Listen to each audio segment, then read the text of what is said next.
Would you like to start your business podcast? We are here to help. My name is Kevin Deveci. I am the founder and host of the American Business Podcast, the voice of American business. When we started the American Business Podcast on February 28, 2025, we had only one mission in mind: to promote, support, and uplift American businesses, nonprofits, manufacturers, and the American business community. Within our first 6 months, we managed to pass 100,000 YouTube subscribers, and we received YouTube Silver Award. This is an important award. It shows our dedication to American business and to the American Business Podcast viewers, subscribers, and American Business Podcast community. Now you can have your own branded company podcast within the American Business Podcast network. You can promote your company, your products, your services, and you'll have instant visibility in front of thousands of the American Business Podcast viewers, subscribers, and followers. You can promote your company, your products and services. You can educate and inspire businesses and individuals.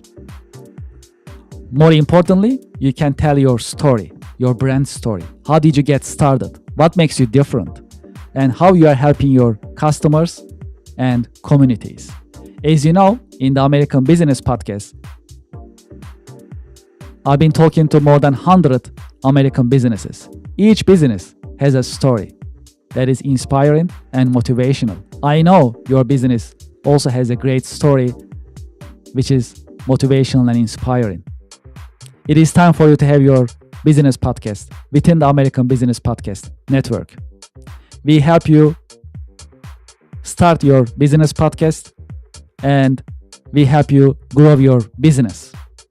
This is a great opportunity for you to be visible in the marketplace in front of thousands of the American Business Podcast viewers and subscribers.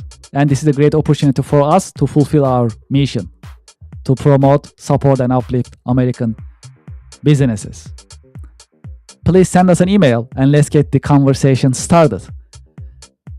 It is paas@americanpodcast.tv. Business podcasting as a service, powered by the American Business Podcast, the voice of American business.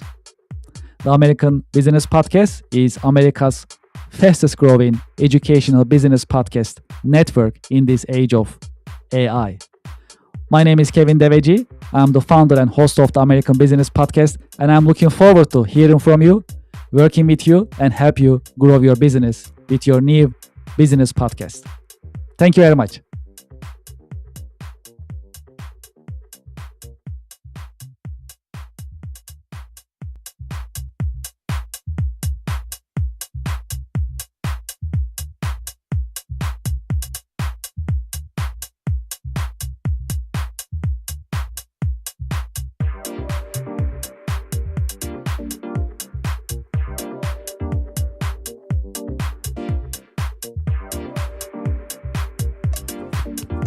Support for the American Business Podcast comes from Reddit.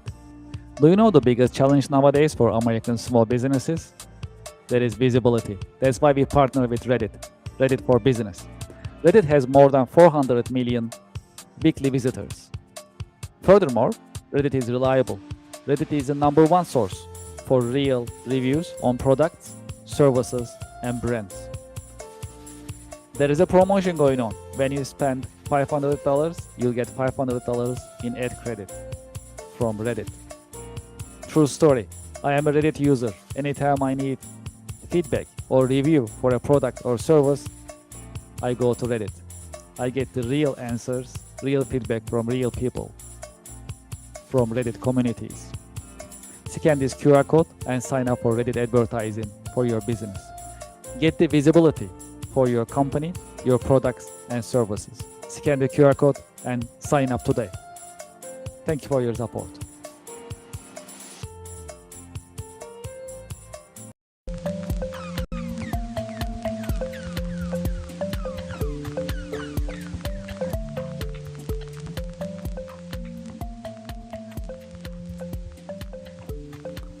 Hello, I'm Kevin Deveji, founder and host of the American Business Podcast, the voice of American business. The American Business Podcast is America's fastest growing educational business podcast network in this age of AI. As you know, a couple of weeks ago, we started podcasting as a service, PAS, powered by the American Business Podcast. As part of this service, we help businesses set up their business podcast within the American Business Podcast network, and we help them broadcast with the help and support of team ABP, the American Business Podcast. As part of this service, I'm happy to announce that we have a new business podcast called Anywhere Apps Podcast Channel. As you may remember, we have been promoting Anywhere Apps in the American Business Podcast, and Anywhere Apps are coming from Kerr Consulting, now Cherry Bekaert. Fundamentally, Anywhere Apps are designed for digitization and automation of business processes.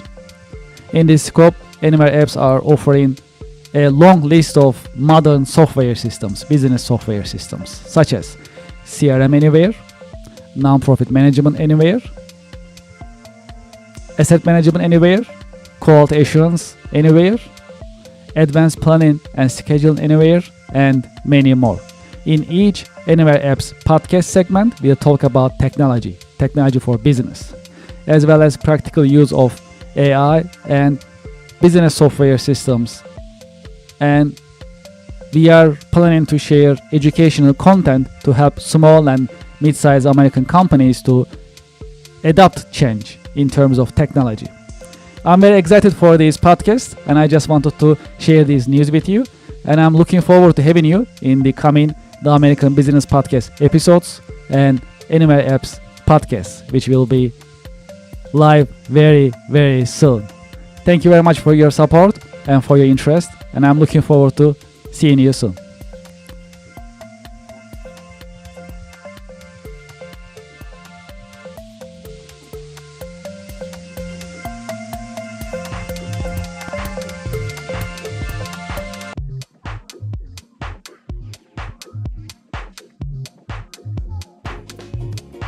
Support for the show comes from Yelp.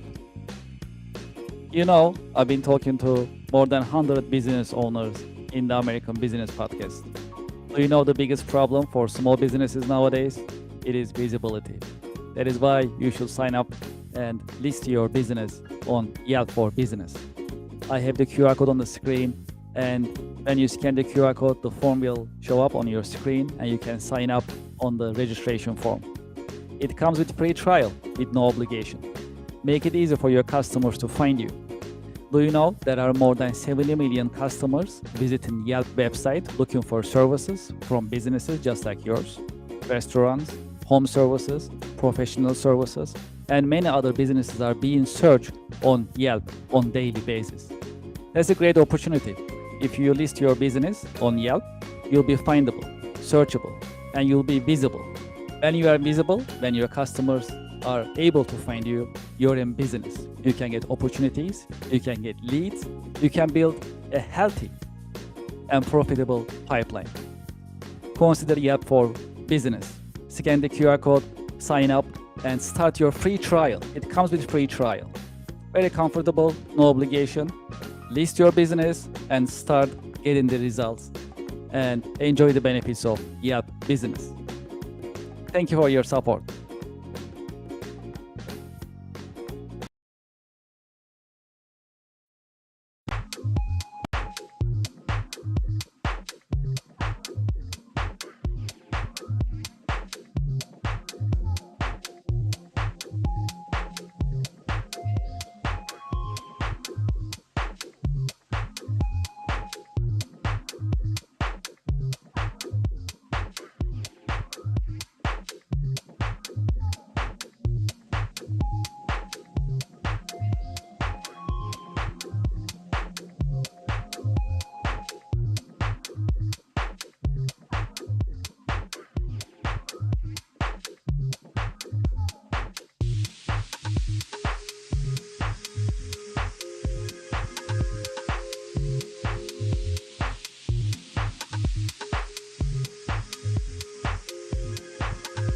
Welcome to the American Business Podcast. I'm Kevin Deveji, your host. I'm welcoming you episode 123. This is our fifth season, and that's our second episode in New Year in 2026. Today is January 6, 2026. Code of the day. As you know, we have a great partnership with missionstatements.com, and we share the code of the day with you. Today's code is: who you are is defined by what you are willing to struggle for. And today's number is 280 billion. Annually, that's how much is spent in US on mental health and substance use. $280 billion. All right, so we have a great guest, and I'm very excited to welcome our guest. Before we get started, one announcement. Well, as you know, the American Business Podcast, the voice of American business, is growing really fast. And we are also expanding our business community, of course, with your help and support. We truly appreciate it. In the meantime, we are also supporting businesses, as you know. One of our mission in the American Business Podcast is to support, promote, and uplift American businesses, nonprofits, manufacturers, and the American business community. In this sense, our new service is podcasting as a service. Now you can have your own branded company podcast within the American Business Podcast Network. And you can promote your brand, your product, and your service within the American Business Podcast. And you can be in front of thousands of the American Business Podcast viewers and listeners instantly. This is a new service that I'm proud to share with you. And we already have great organizations starting to use this service. And with this, we'll help businesses to grow through the podcasting, and they'll enjoy the benefits of the American Business Podcast expertise in business podcasting field. So I just want to share this with you. If you're interested, please send us an email, PAS, as in podcasting as a service, at americanpodcast.tv. That's the website. That's the email address that you can get in touch with us for business podcasting as a service with the American Business Podcast. All right, great. Let's invite our guest to our virtual stage and let's get the conversation started. Hello, Kimberly. Welcome to the podcast. Hello, thank you for having me. Pleasure is all mine. Thank you so much for being with us today. Well, today is our second episode in New Year in 2026. I'm excited to have you in the American Business Podcast, and it's very nice to meet you today. You as well. I hope you had a nice holiday season. I did. It was nice and restful, quiet, just the way I like it. How about you? That was actually pretty good. A lot of family time, quality time. So I'm really grateful. So that was a special time for me with my loved ones, and that was really good. Now we are back from the holiday season, energized in the American Business Podcast, and we have a lot to share and create for our business communities in the American Business Podcast. So we are absolutely fired up and motivated. Very nice. How was 2025 for you? Any reflections on the previous year? Yes, 2025 was expensive. Lots of investments, but these are things that will be paying off for me very well in 2026. I'm never, as a business owner, never afraid to invest in myself or my business. So 2025 was a testament to that. That's really exciting. Hopefully, 2026, 2026 will be even better Yes. for all of us. That's our hope, and we're gonna work for it. Well, let's get started, if that's okay. As a start, would you please introduce yourself and your organization to our viewers and to our listeners? Sure. Thank you. I'm Kimberly Mitchell. I am the owner of Ujuzi, the training and AI agent agency. I'm also an author to the Mirror Method on Amazon. I am the inventor of Zora slash Anthem bra. and the creator of the Ignite brand of products, including Journey to Joy and the True Course, where we work on challenging the beliefs that we hold for ourselves. I understand you're also a veteran. I definitely am a veteran. Thank Yes. you. Yes. Thank you for your service. Absolutely. Absolutely. And we also welcome authors in the American Business Podcast. So we love to, learn more about your book and a little bit of insights about your book as well in this interview. If that's okay. Absolutely. Would you please tell us about your career journey a little bit? How did you get started? How your career journey has unfolded over the years? Oh, wow. Yes. So my journey started in the military, as we just spoke about. I went in as right out of high school, but I went in as a vehicle mechanic. Now, what am I going to do with that after 4 years? I had no idea. So when I got out, I had to pretty much reinvent myself, start from scratch. And I got into the corporate world and spent 25 years just in the training industry in the corporate arena. Through that, I got exposure to small businesses and worked for a small startup for some time that grew very, very large. They're still around right now, an aerial photography company. But that experience allowed me to really understand and experience what it takes to build a small business, and I was hooked. So I started my small business on the side with an event rental business. That was that was an experience, I'll say. And then COVID came, and that was a convenient way to exit out of that business and really get into the training business, which is really where my heart lies, and working with other micro enterprises and small entrepreneurs.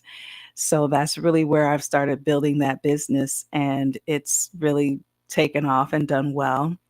While that was going, I also was toying with a bra, and and for years I had been wanting to do something different with that and reimagine what existed already. So this 2025 is when I was able to start really getting serious about that, and we are soon to be going into our provisional patent within the next couple of weeks. Very excited about that. But Yes. probably one of the bigger, endeavors for me has been the Ignite brand of products, because while I was building that business, while I was doing all that work, and when I was working in the corporate world, these were not small contracts. I worked with the 2010 census. I worked with the Department of Finance for the government, working with, very large corporations that did huge projects that should have been more gratifying for me than they were. But I realized that I was battling myself in a sense. And that led me to really start seeking a process, seeking a solution to this depletion that I was feeling despite the successes that I achieved. And that's what led me to the Ignite brand of products, which really talks about the beliefs we hold about ourselves and how those beliefs turn into choices. Those choices turn into the reflection of the life that we live. How is your day-to-day work experience? What are the exciting and challenging parts of your work on daily basis? Oh, well, I will say when you have all of those endeavors going on simultaneously, the day to day is a little crazy. I will say that I spend most of my day on the computer. I am probably 12 hours out of a day in one spot, but on that computer. Sometimes it is searching for information for the bra. Sometimes it is coming up with marketing material for the Ignite brand of products, getting the website, the language right on the website. And sometimes it is really researching and watching YouTube and video after video on AI and AI agents and all that's going on in the AI world. So it's a varied day all day long. Well, we love to hear about your AI in a minute. It's coming up. So, what is your vision for your company, for your company's future? Oh, wow. My vision for the company is to really help people understand the importance of that self inflection and how it plays out both in your personal life and your professional life, most specifically if you're a business owner, because we have full access as when we get into the workforce, full access to our supervisors, our peers, but very rarely do we get to understand what the owner's day is like. And the result of that is many of us step out and start our businesses pretty much like a supervisor who is still an employee. So we have that employee mindset, and we're really focused on the function of the business, the deliverable of the business, as opposed to the administration, just because we just don't know. We didn't have access to what that looked like. And understanding how we have to rewind the tape and go back and really get to the core of what we believe about ourselves. Do we believe we're business owners? Do we believe we have the capacity to build a sustainable business that employs people, that brings in several thousands of dollars, that helps you live your dreams and feed your families and do all the things you dreamed of doing when you started your business? It starts in the mind. When you think about your company and the fields that you are in, um, what are the biggest challenges facing the organization? You will say. Oh, so many. Because when you're talking about the bra, just inventing is a challenge. It's really something that you don't really have access to the process, even though it's spelled out, so to speak, on the patent office website.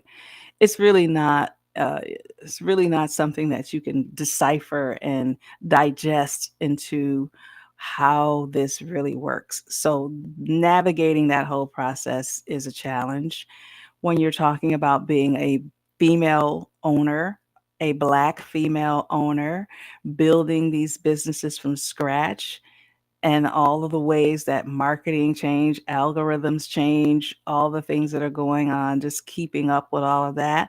Those are challenges, as well as we go back to saying that self-care, making sure that you are really taking care of you as the foundation, because if your health isn't where it needs to be, if your mindset isn't where it needs to be, if you're not really tuned into who you are and what you need, then nothing goes forward. That everything you do in your business will be a challenge. Absolutely. Well, that's a great insight. Well, let's talk about the state of entrepreneurship a little bit. You touch it a little bit actually, but if we can expand on it. So there are many entrepreneurs. There are many future entrepreneurs. They like to get into market. They like to start their own business. They like to have their freedom when the time comes. So how do you see the state of entrepreneurship in US nowadays? Any challenges, opportunities based on your observation in general? Oh my, yes. I will say that now is probably one of the best times ever to be an entrepreneur. The technology is allowing us to do things and operate at a level that we would have needed significant resources to be able to do before. When we look at the AI revolution and what that's bringing to a small early stage entrepreneur, that they can, out of the gate, they can have lead generation in place, they can have customer support in place, they can have sales support in place, they can have all of this technology that's built right into the business from day one. It is exciting. Yes, yes, a lot of resources, a lot of resources. Hmm. And you just talk about technology. So I think it's time to talk about AI now. How do you see the impact of AI on business nowadays, based on your experience and observation? I think that it is going to allow some of the smaller businesses to rise in such a way that they are able to compete at a level that they never would have been able to otherwise. Just being able to have the back and forth, as you use AI as a collaborator, as a silent business partner, that alone will unlock a level of success for some business owners that they would never have been able to do otherwise. But when you also talk about, especially the early stage entrepreneur who can build that technology in to kind of bring up the rear and fill in the gaps where they may be lacking. They may not have the skill, and say typing. If you have a business owner who really is not great with typing, you can have AI create documents that are pitch perfect that you don't ever have to worry about, and being able to engage with your own customers at a level that kind of brings you up, then it is really amazing, an amazing time to be a business owner. Yes, and you position AI as a silent partner. That's also an interesting point, and it makes a lot of sense in a way Mhm. because we can utilize it in so many ways to further our businesses, to be more productive Yes. and produce quicker than we usually normally do. It's because it makes things much easier, quicker in that sense. So that's really advantageous for organizations. Yes. Um, so you are a business owner and an entrepreneur, and you have years of experience. Um, how to survive uncertainty and crisis in business based on your experience? Well, my philosophy has always been, I can't control out there, I can control in here. So the way to navigate around that chaos and uncertainty is by being certain who you are and focusing on your own authenticity. When you look at how businesses operate on a fundamental level, you are filling a gap in the marketplace that is addressing a need that the marketplace has told you exists.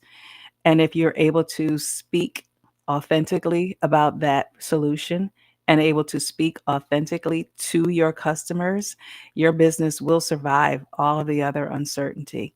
But that really comes back to really understanding who you are and what you bring to the table when you're talking about opening a business. And based on your experience so far, what are the best marketing practices for the highest ROI nowadays? Again, that go back to authenticity. When no matter what channel that you're on, if you're chasing trends, if you're out here doing things that don't feel authentic to you or your business, if you haven't set up the brand for your business and you haven't really established who you are, you're just out here, then none of the marketing tools are going to be successful for you. You really have to center it on, it sounds a little egocentric, but business is really, it starts with you and everything springs forth from you. So when you really take a moment to understand what you want to say, who you want to say it to, and what represents your business and your brand, then it won't even matter which marketing tool you use. They'll all work.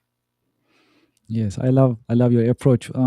So during our first episode in 2026, yesterday we had a similar conversation, and just to support your point, actually the channels that we utilize, say email or social media, others. we can utilize them, but the core thing is, what is our company doing? What are our values? How we position ourselves as an organization? So these fundamentals, just like you mentioned, once they set in place, once you position your organization right where they're supposed to be, which you can pivot later on as the market Yes, is evolving and changing, then the rest of the channels, social media, email, SMS, text message, and so on, will follow.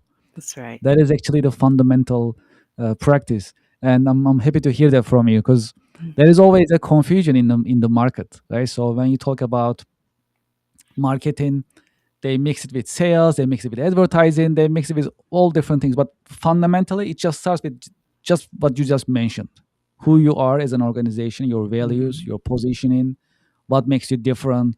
That is marketing 101 in a way. That's But it. many people confused about it. So this is a great way to clarify it in the American Business Podcast. Yes. Okay, great. Well, how would you define leadership from your point of view? And what are the great leadership qualities a great leader must have? Oh, wow. So, leadership is, I would define leadership as support. When you are the leader in the group, it's really your job to support them in being the best they can be in their roles.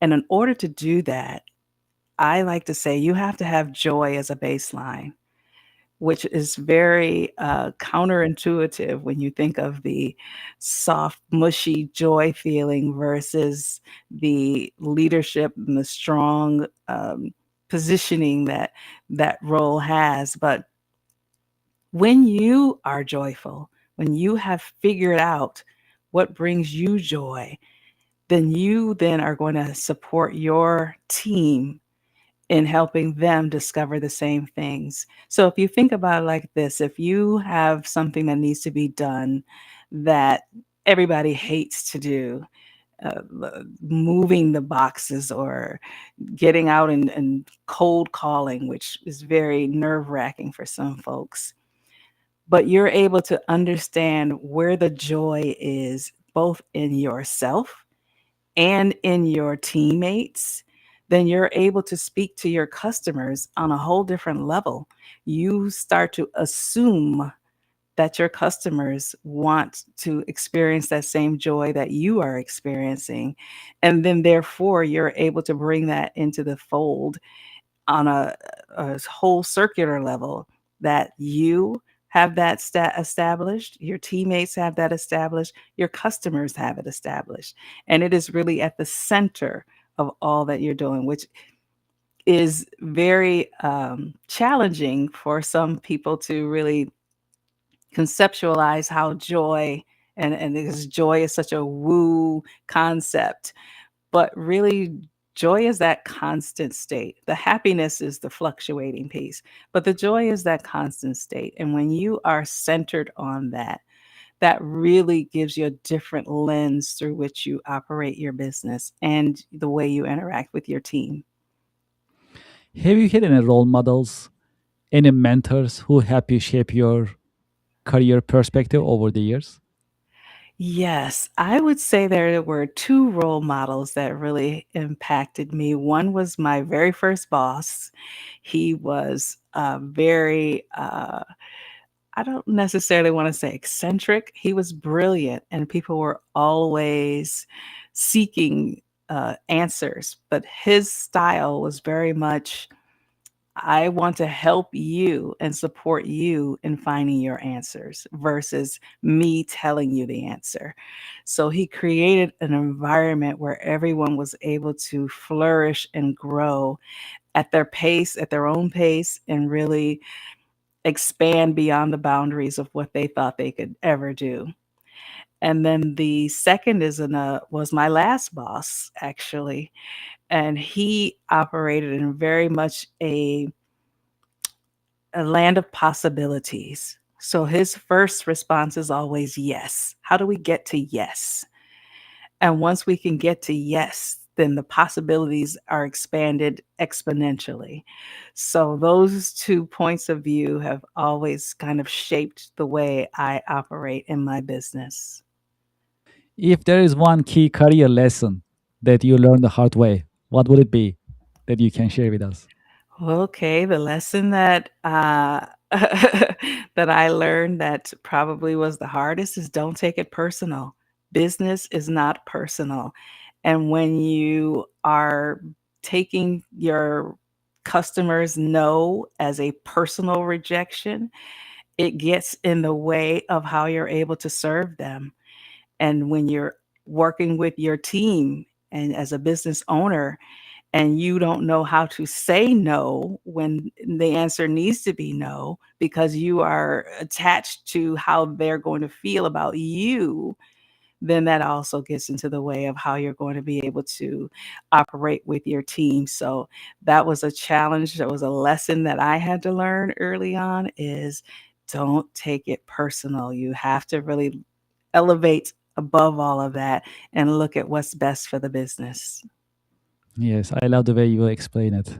It's actually Mhm. very, very, very insightful.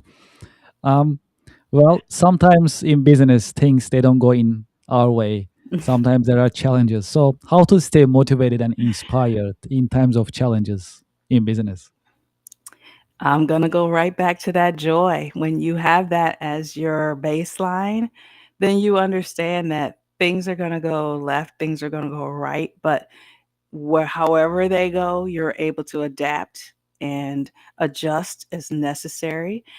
I've had many, especially in 2025, as I am reaching out and trying to build and expand and do different things, many no's, many rejections, many no thank yous, many things that I thought were going to go great that did not go great.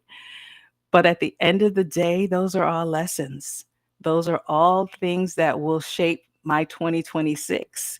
And if you believe that these things happen for you instead of to you, then that really puts a different perspective on it. And you're able to utilize the lessons to move forward in the business.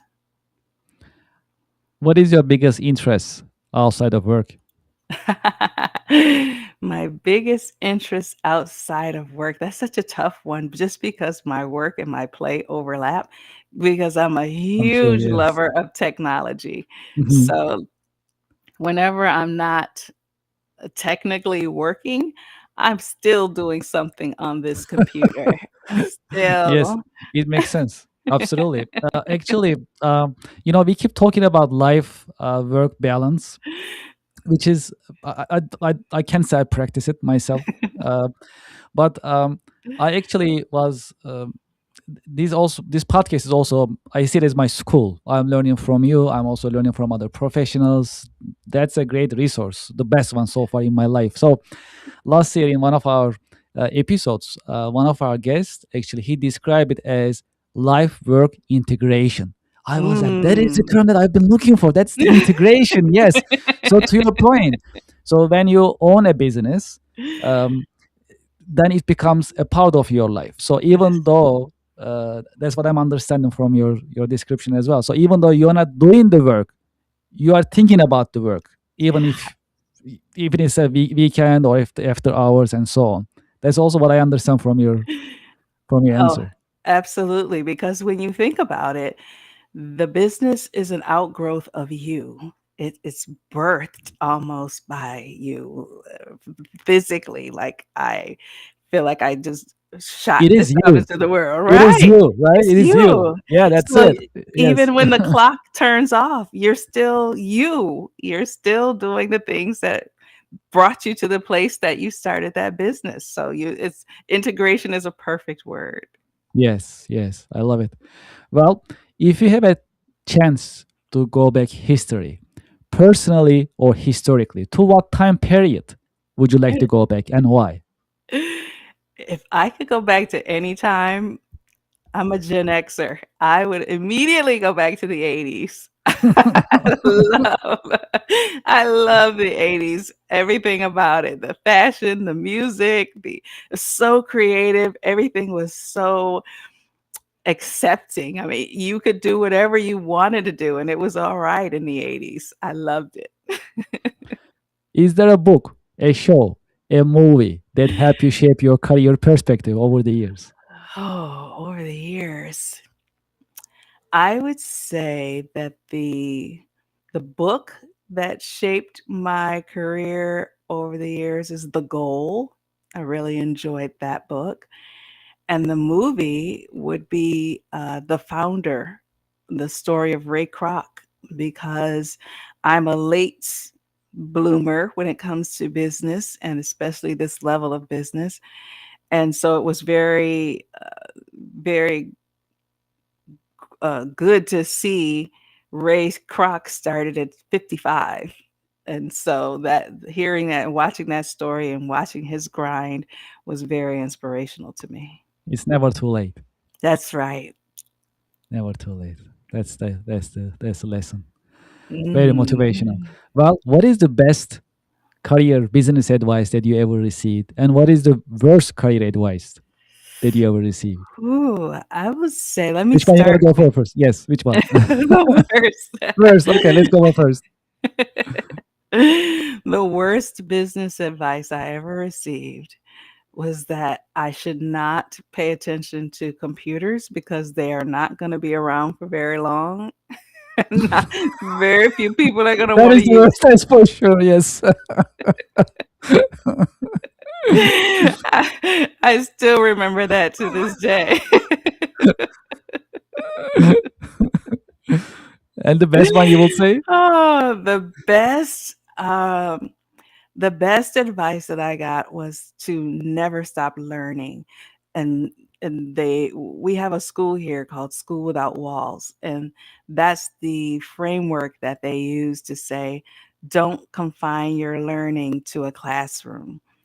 Be able to learn everywhere and anywhere. And I've taken that with me throughout my whole career and my whole life, actually.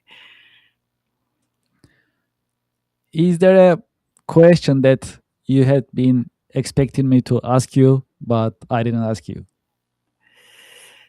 Yeah, I would have expected you to ask me what made me go into the military as a vehicle mechanic. Okay. Yes. Would you please tell us what made you go to the military as a mechanic? And so when we say mechanic, can you just expand on it? Absolutely. Okay.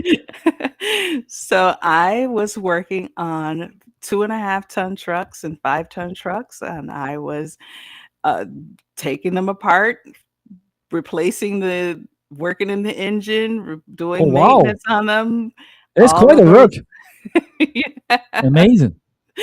What was even more curious is that the entire time I was in the military, I did not know how to drive. Wow. So So you didn't know how to drive, but you knew how to fix them. Is that what you're saying? Oh, wow. yes, and Amazing. I went in there just as a measure of rebellion. My mother wanted me to go to college and be a writer, and I wanted to be rebellious and say I'm going to go in the military as a mechanic. And at the Wow. end of the 4 years, she's standing at the door going, "How'd that work out for you?" Because here you are out of the military, probably not going to be a mechanic. Wow, that's very interesting. Well, so you are also an inventor, you mentioned, right? Yes. So, well, you are the second inventor in the American Business Podcast, just so you know. Oh, So we had one, Lisa Escolisi from New Jersey, based in New Jersey. So she was very generous to share her insights and professional wisdom with us. And second time we are talking about inventing, mhm. and you're our second inventor in the American Nice. Business Podcast. Yes. So how what motivates you to invent things, find solutions? I must say, how would you describe it? It's actually just like any other business when you think about it. S- Being an inventor is about filling a need. You're just, instead of iterating something that already exists, you're creating something brand new from scratch, which is similar to what we do with our businesses. We see a need and we create a business to fill that need. And that's the way I approach this invention because it is something that I live with every day. And so it really became a mindset issue for years to say, mm, surely someone else has thought about this. Surely there's a reason that this doesn't exist already. There's a reason why we're suffering the way we are with these poorly designed bras. Until I finally said, you can be instead of looking for someone else to solve this problem, you can solve it. And then I said, why not me? That's what I do. And that's how it started. You're also an author. Yes, Can you tell us about your book a little bit? absolutely. The book is Hey Beautiful, The Mirror Method. And it is born from listening to primarily women really tear themselves down in the mirror. We get all dressed up and get ready to go to work, and we stop at the mirror, and all we see are flaws. Oh, my hair. Oh, my face. Oh, my makeup. Oh, it's just terrible. And then we walk out with covered in self inflicted wounds trying to get through the day. When I'm saying we really need to, our voice needs to be the most loving voice that we hear every single day. And so the book is really stepping you through a process where you retrain yourself, retrain your voice to when you look in that mirror, you can do nothing but support yourself. And the difference it makes in how you interact with the rest of the world is incredible. Yes, sounds like a very inspirational book, very motivational as well. Yes. Amazing. Well, in the American Business Podcast, we love authors, published authors. We love books. It is because books are very educational. We learn from them, and I also have a lot of respect to authors because I know it takes hard work to put the book together. It's a lot of Mhm. work, a lot of insights. It also shows your generosity. You are also sharing your insights with Mhm. others.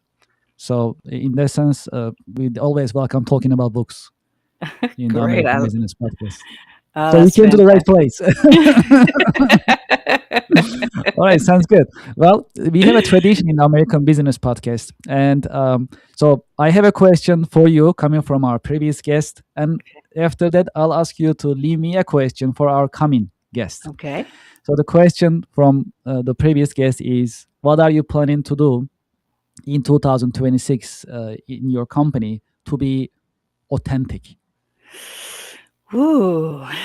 Let me see, because I think I'm always striving to be authentic in my business. But in 2026, I probably will be my most authentic by expressing myself across all three seemingly very different endeavors, but all from a foundational level are solving a problem, and solving a problem by bringing something to life that probably doesn't already exist today.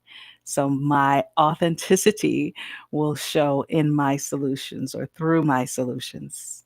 Yes, I love it. I love it. Well, I really appreciate this variety and depth that you just mentioned. Um, it is because it actually you actually create more value for community Mhm. and for your business as well in general. So in that sense, it is actually very beneficial for the business community as well as the market. So this is really inspiring. What question would you like to leave with me for our next guest? Okay, for the next guest, I would say to think of the most challenging issue you're dealing with on a personal level and identify what it is you must believe about yourself in order for this to be an issue for you. Okay, we'll make sure to ask that in the next American Business Podcast episode. Appreciate it. Mhm. What is your advice for the next generation business professionals? Start. Don't hide. This is a very different time frame. Social media has brought a different slant than what I grew up with in terms of exposure and the safety around being exposed. But when you are talking about expression and you're talking about the joy that comes from being authentic, the feeling that you get when you are not switching and code switching from one persona to another, you can't put a price tag on that. So don't let this fear of visibility cause you to stand behind what you really are meant to bring into the world. Well, do you have any question that you would like to ask me in the Ye- American Business Podcast? Yes, I would. I would love to know what the gap in the marketplace was that you saw that you wanted to fill with this podcast. Yes, absolutely. And that's a great question. Thank you for asking. Well, so we started last year, February 28th. So it hasn't been a year yet. And um, so within these 10 months, we have more than a million views on YouTube. We have more than 100,000 subscribers. So it shows we are doing something right. So what made us started was I actually have been I had been watching podcasts, especially business podcasts, for a long time, and I couldn't find that truly educational, informative business podcast. So either they are so niche, focus on just one piece of the business, let's say real estate or e-commerce or some part of it. Um, or they are too political. So you cannot just learn; they cannot just stop being political without sharing the insights. So you can't really learn anything. All you hear is about politics. So I've been just seeing these productions, and I felt the need myself, and I saw the need in the market, the gap, and I said, "Hey, I should just do it. I just fill the gap. I'll just address these." And that's how it was born. And from day one, it's always been educational. The American Business Podcast, always informative. And we also add the live first. So 99% of our episodes are live, no polishing, no editing. We are who we are, and that's how we are. That's how we are in front of our audience, very authentic and non-political.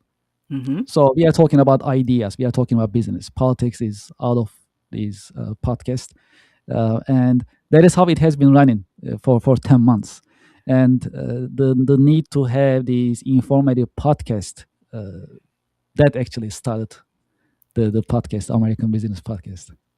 That is fantastic. And congratulations on such a success. I That's appreciate amazing. it.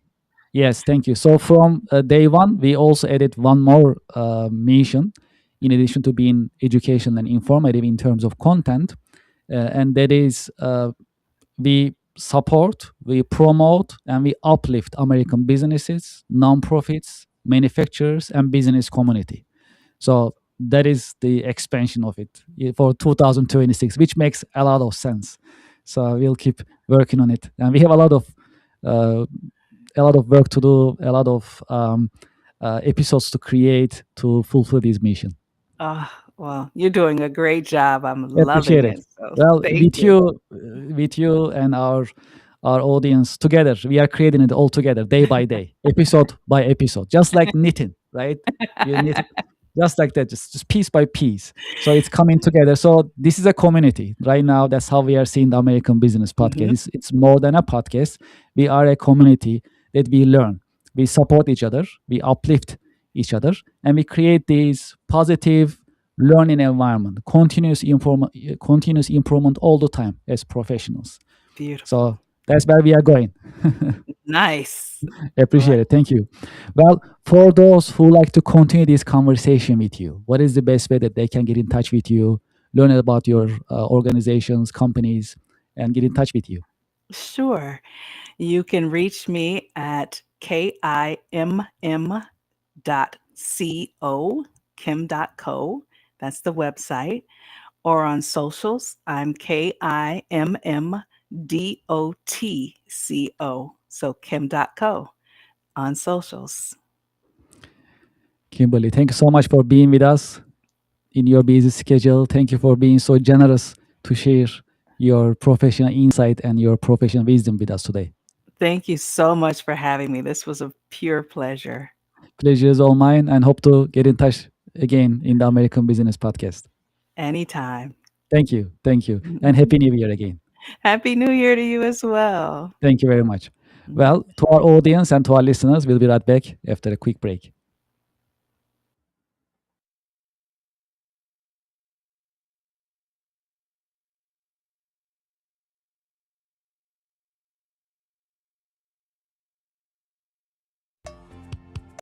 Support for the American Business Podcast comes from Reddit. Do you know the biggest challenge nowadays for American small businesses? That is visibility. That's why we partner with Reddit, Reddit for Business. Reddit has more than 400 million weekly visitors. Furthermore, Reddit is reliable. Reddit is the number one source for real reviews on products, services, and brands. There is a promotion going on. When you spend $500, you'll get $500 in ad credit from Reddit. True story. I am a Reddit user. Anytime I need feedback or review for a product or service, I go to Reddit. I get the real answers, real feedback from real people, from Reddit communities. Scan this QR code and sign up for Reddit advertising for your business.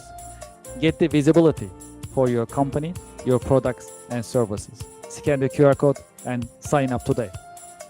Thank you for your support. Support for the American Business Podcast comes from Brother. From large companies to small offices, Brother has powerful printers and all-in-ones for your growing business. Scan the QR code and find the best printers for your needs. When you scan the QR code, you can see the entire collection, business office equipment collection of Brother USA, and pick the one that you like.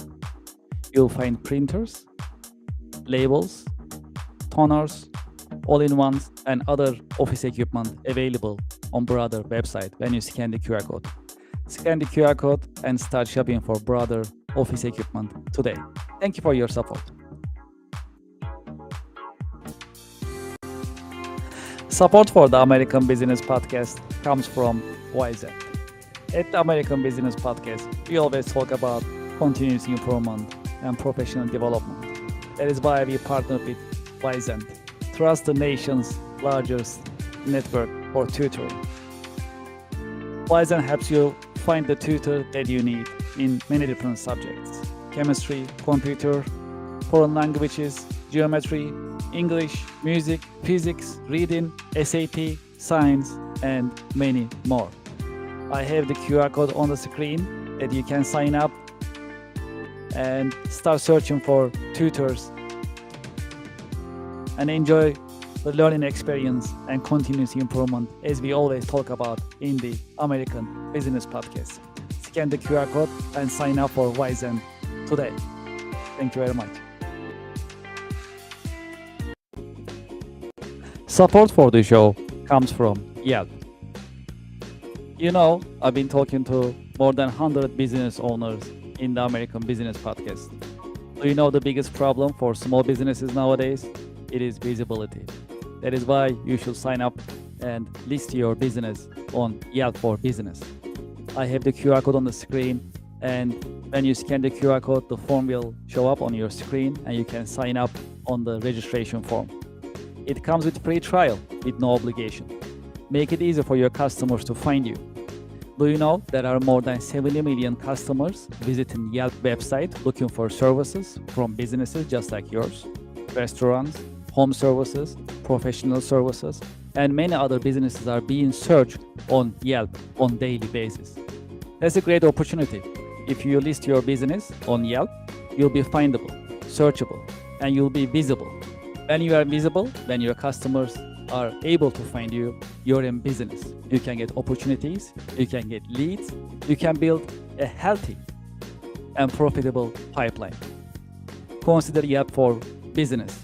Scan the QR code, sign up, and start your free trial. It comes with free trial. Very comfortable, no obligation. List your business and start getting the results and enjoy the benefits of Yelp Business. Thank you for your support.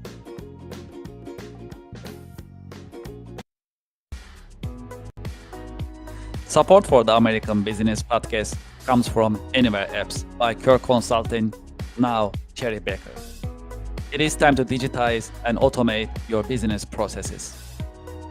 Anywhere Apps designed for small and mid-sized companies as well as enterprise-level companies to help you digitize and automate your business processes. Today, I'd like to talk about one of the Anywhere apps that's very popular in the US. It is called Nonprofit Management Anywhere. If you are a nonprofit and you like to manage your donations, volunteers, fundraising events, your grants, and other documents for compliance and operational purposes, consider Nonprofit Management Anywhere. It is a completely cloud service. You can start using it today with no need for local installation on your server or on your local laptop and computers. It is user-friendly and it's easy to deploy, and you can start using it today. I have the QR code on the screen. You can scan the QR code and you can learn more about Anywhere apps, including Nonprofit Management Anywhere. Well, there is more. If you'd like to talk to me directly about Anywhere apps, you can just send me an email directly, kevin@kirkconsulting.com. Anywhere apps are modern, they are easy to use, they are affordable, practical, and more importantly, that's designed for you to help you digitize and automate your business processes. Scan the QR code or just send me a direct email, kevin@kirkconsulting.com. Thank you for your support. Support for the American Business Podcast comes from Invicta. Invicta is known for its stylish watches, both for men and women. Invicta is offering unisex watches as well. I have a confession. I am an Invicta fan and I've been using Invicta watches for many years. This one is 57mm Invicta watch, automatic. Because it's black color, it goes well with my business outfit. And because it's automatic, I don't need batteries for my watch. It gets the energy by me just moving the watch from my wrist. So it creates energy and it can go pretty much non-stop. I have the QR code on the screen, and when you scan the QR code, you'll be able to see the Invicta watch collection. And you can pick the one that you like based on the color, style, and technology. Please scan the QR code, start shopping today, and join me using Invicta. I'm sure you'll like it. Thank you very much for your support.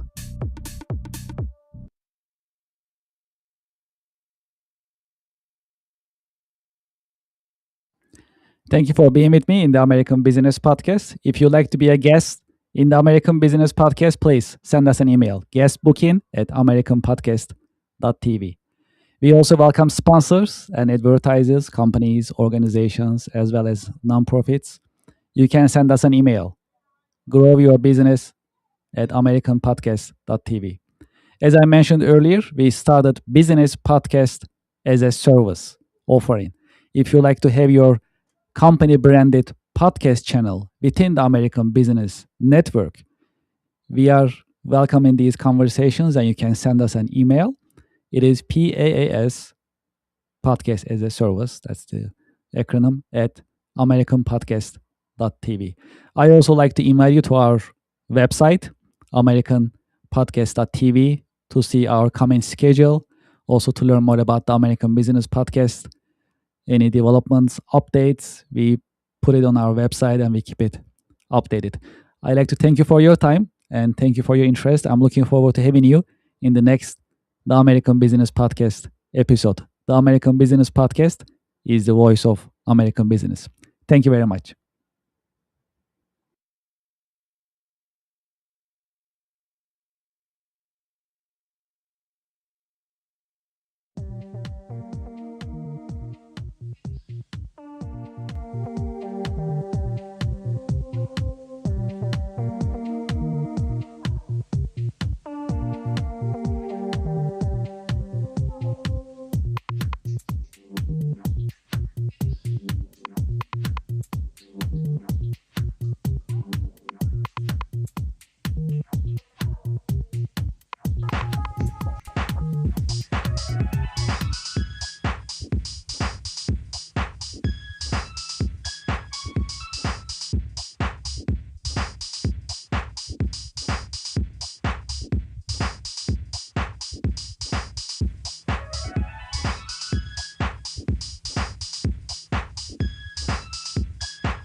Welcome to the American Business Podcast. I'm Kevin Deveji, your host, and welcoming you episode 124. We are in season 5 in the American Business Podcast. The American Business Podcast is the voice of American business. Today's number $2.9 trillion. That's the US manufacturing industry contributing around $2.9 trillion to US GDP. And code of the day, as you know, we have a great partnership with missionstatements.com. And today's code is you become unstoppable when you work on things people cannot take away from you. Things like your mindset, your character, and personality. Well, as you know, last week we started our new service, Business Podcast as a Service, PAAS. Well, so far we got really great response from the market. We truly appreciate your help and support. If you're interested in starting your own business podcast within the American Business Network, please send us an email, paas@americanpodcast.tv.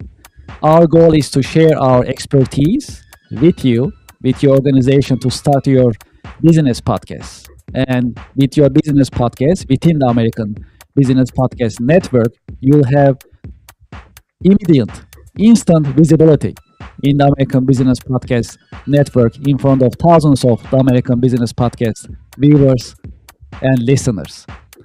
If you're interested, please send us an email, PAAS, as in podcast as a service, at americanpodcast.tv.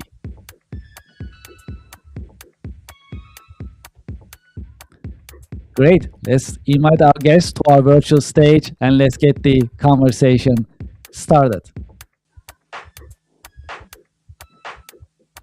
Hello, Martin. Welcome to the podcast. Hi, Kevin. Thanks for having me and welcome everyone here. Thank you very much. Well, thank you for joining us. Where are you connecting from?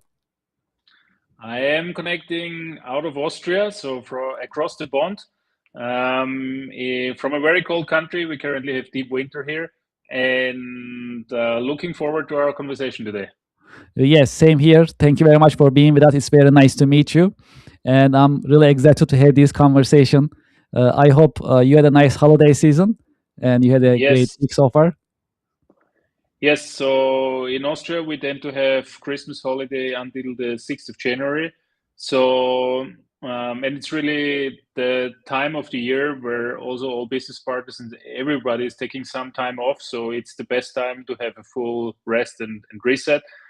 And this year, I think I really had nobody in the family had some illness or whatever. So it was really good time to recharge all the batteries, and they are fully recharged now.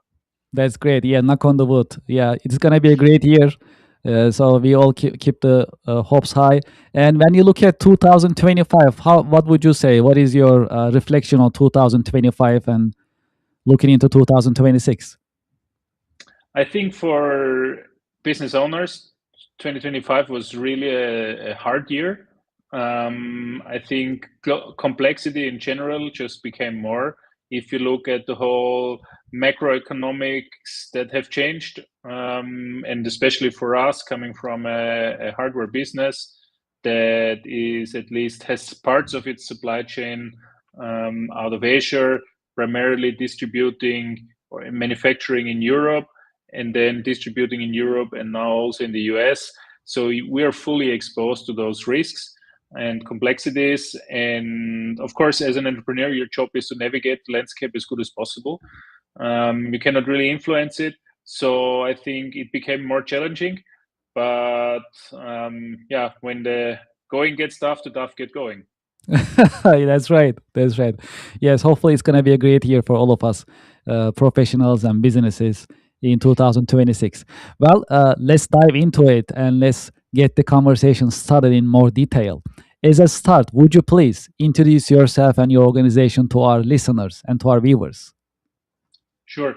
So I'm Martin Panzi, Austrian and founder and CEO of Nuki. Nuki is a retrofit smart door lock. We are European market leader when it comes to retrofit access. So We are replacing your physical key, and with an app on your smartphone, you can install the device within 3 to 5 minutes. You don't need any additional tooling, no professional assistance, and so on. You can really do it on your own at home, and you're immediately good to go with your new digital key. And thereby, of course, making lives easier for millions of people, because we are in this phase or in a transition of the next 10, 20 years where people will get rid of physical keys and more people will upgrade to digital keys. And that's also our mission, to make digital keys an everyday and common thing. Yeah, this is very exciting. Sounds like a revolutionary product. And well, let's learn a little bit more about you in terms of your professional background, if that's okay. And then we can Sure. dive deeper into Nuki and your vision about the company. Would you please tell us about your career journey? How did you get started? How your career journey has unfolded over the years? Yes, I think. Well, I started out in at university, and I have an economics background, so business degrees, and I really never had the strong idea of doing my own business. So I really stumbled into it. Also, back at that time, all my friends at university were going into consulting, investment banking, or some other corporate job, and that's also how I started out. But I think after an initial year where I was working for another Austrian company and was more or less traveling the world for this company, my brother actually approached me. My brother was he was the founder of Austria's most successful internet business at the end of the 90s and the early 2000s, and he asked me to join the company, which was, although he was my brother, it was never really my plan while I was at university. But then I started there, and yeah, somehow got infected by the virus of working for a small company where you really can see 360 degrees of the business. I think I really learned a lot in those first 2, 3 years, because I could see the full size of a business. Was working very close also with my brother, who, as a CEO, of course, also had the full view on it. And I think those early experiences were really very helpful for me.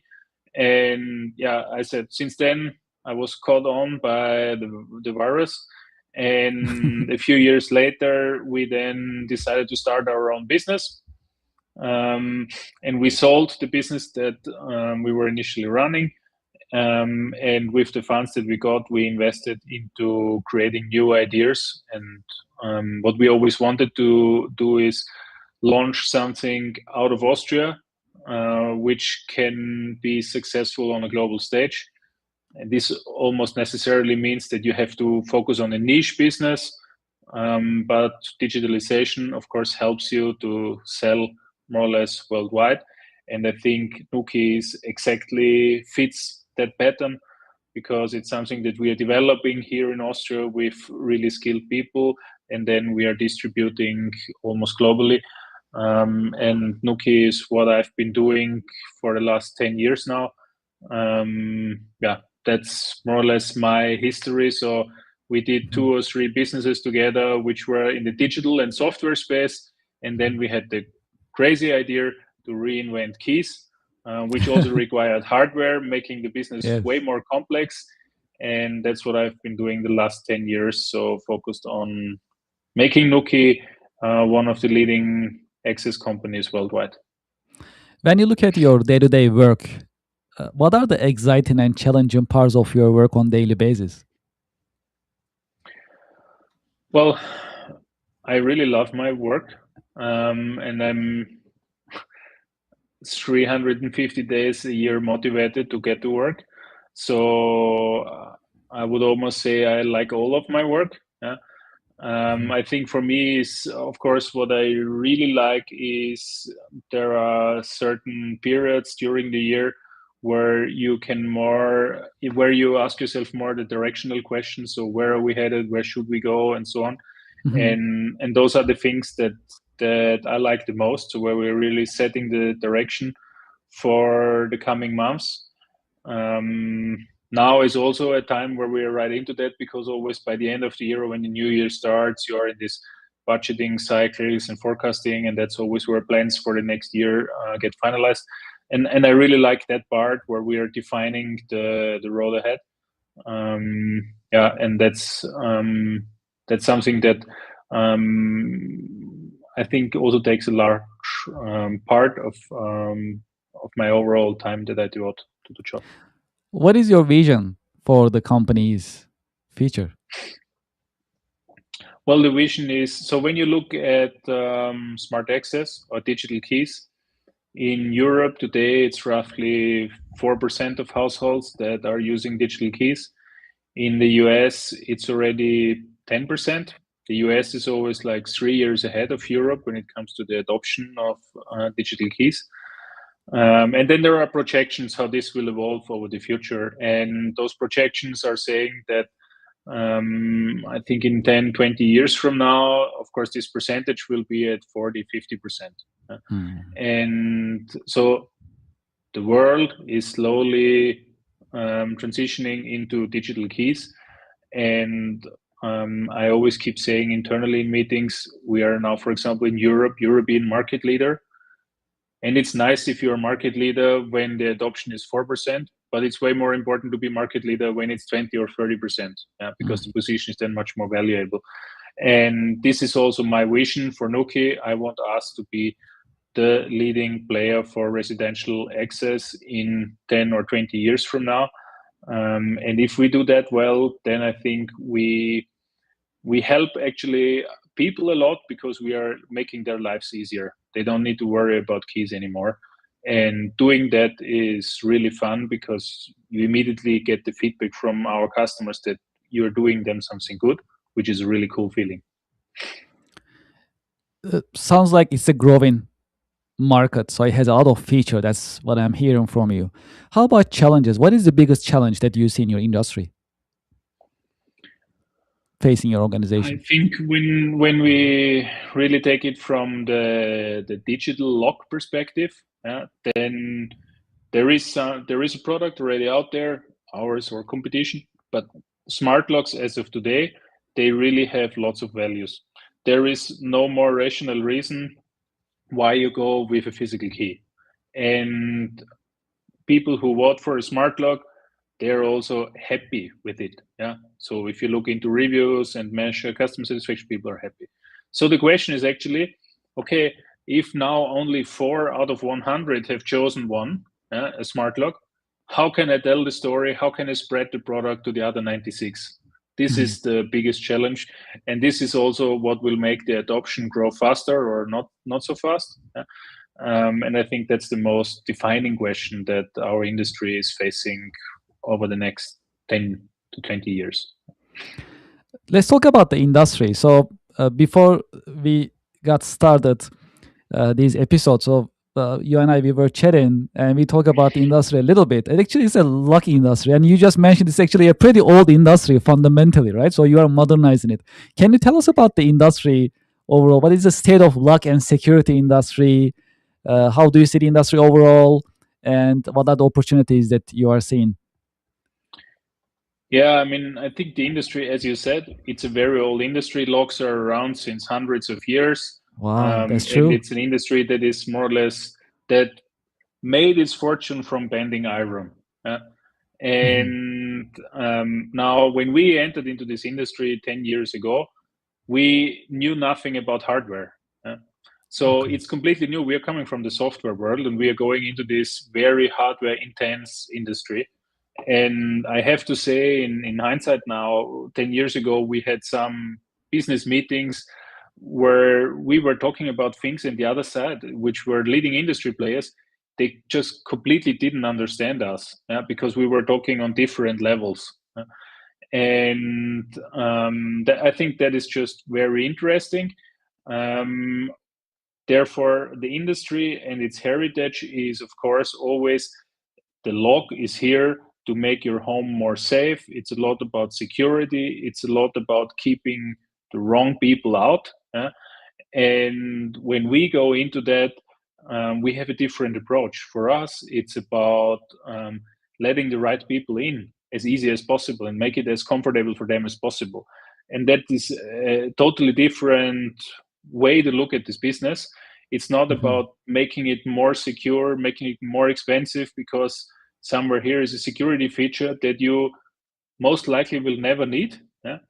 But we're coming and we want to increase the comfort, your peace of mind, things that you can benefit from every day. Yeah?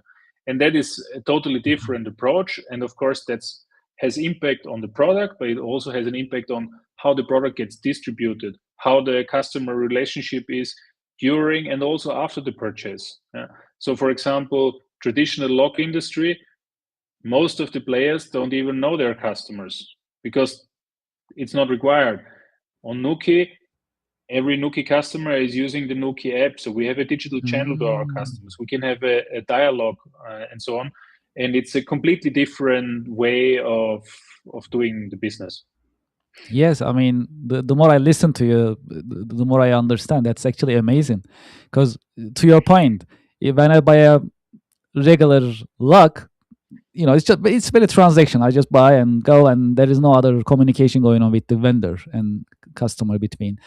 And but from your point of view, that's a digital product. So there is a software part, there is a subscription part, there is a relationship management part. Maybe you also do some upsell, cross sell. It's gonna go to some other um, the dimensions highly likely. So that's amazing. You are really revolutionizing that traditional industry. That's now I Yes, understand better. Yes, it's a niche, but we are revolutionizing that niche. Yeah, definitely.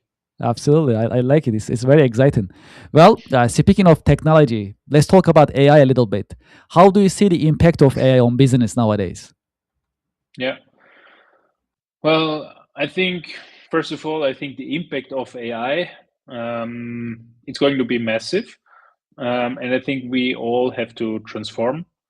I think one shouldn't be afraid of AI and its potential implications, because if you adapt yourself, you will only become more valuable. And I really like the saying that you will not get replaced by AI, but you might get replaced by somebody who adopts AI better than you do.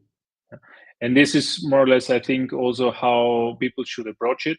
See it really as an opportunity to get more done, and just become better yourself or as a company.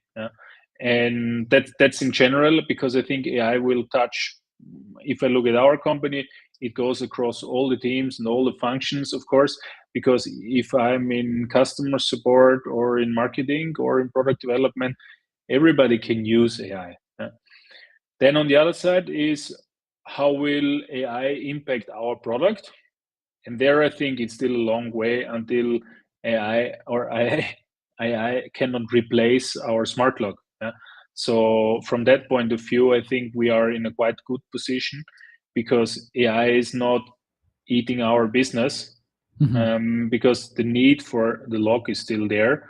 But with AI, we get a technology that helps us in making our job better, which will just make it easier and also hopefully more efficient. So, for example, we are since several months looking into a project, making all the customer support AI assisted, automating stuff there, and so on, and replacing human labor with AI. That's a big opportunity on that end. And that's what we are looking into. So I think in the end, for Nuki in general, it's a net positive, because it gives us more opportunity in our value generation, but doesn't devalue the product that we're selling. Yes, absolutely.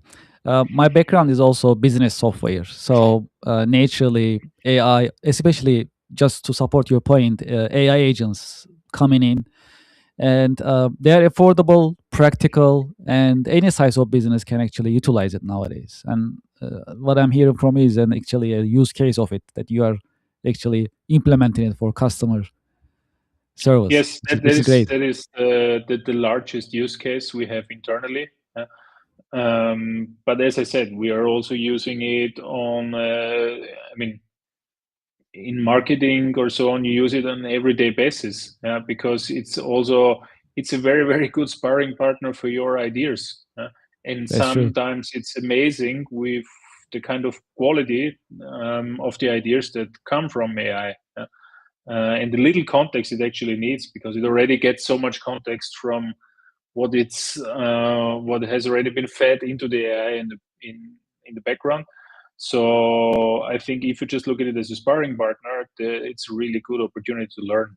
I just recently was actually in New York, and on my flight back, I bought a Wi-Fi on the plane, and I used 1 hour just to play around with Gemini in the end, and just throwing into ideas and getting feedback. It works really well on a plane because it doesn't require lots of data, because it's all text, and you can learn a lot in 1 hour if you Wow. use it the right way.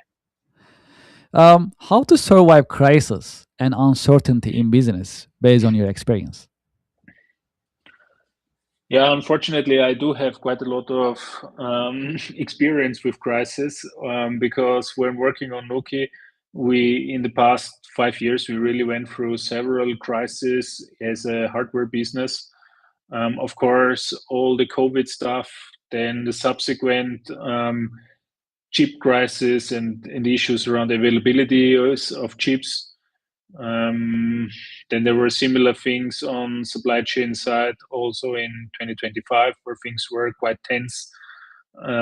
Then also, as I said initially, the whole macroeconomic scenery getting harder. And those are all things that you cannot influence. So you have to accept it and build your business around it.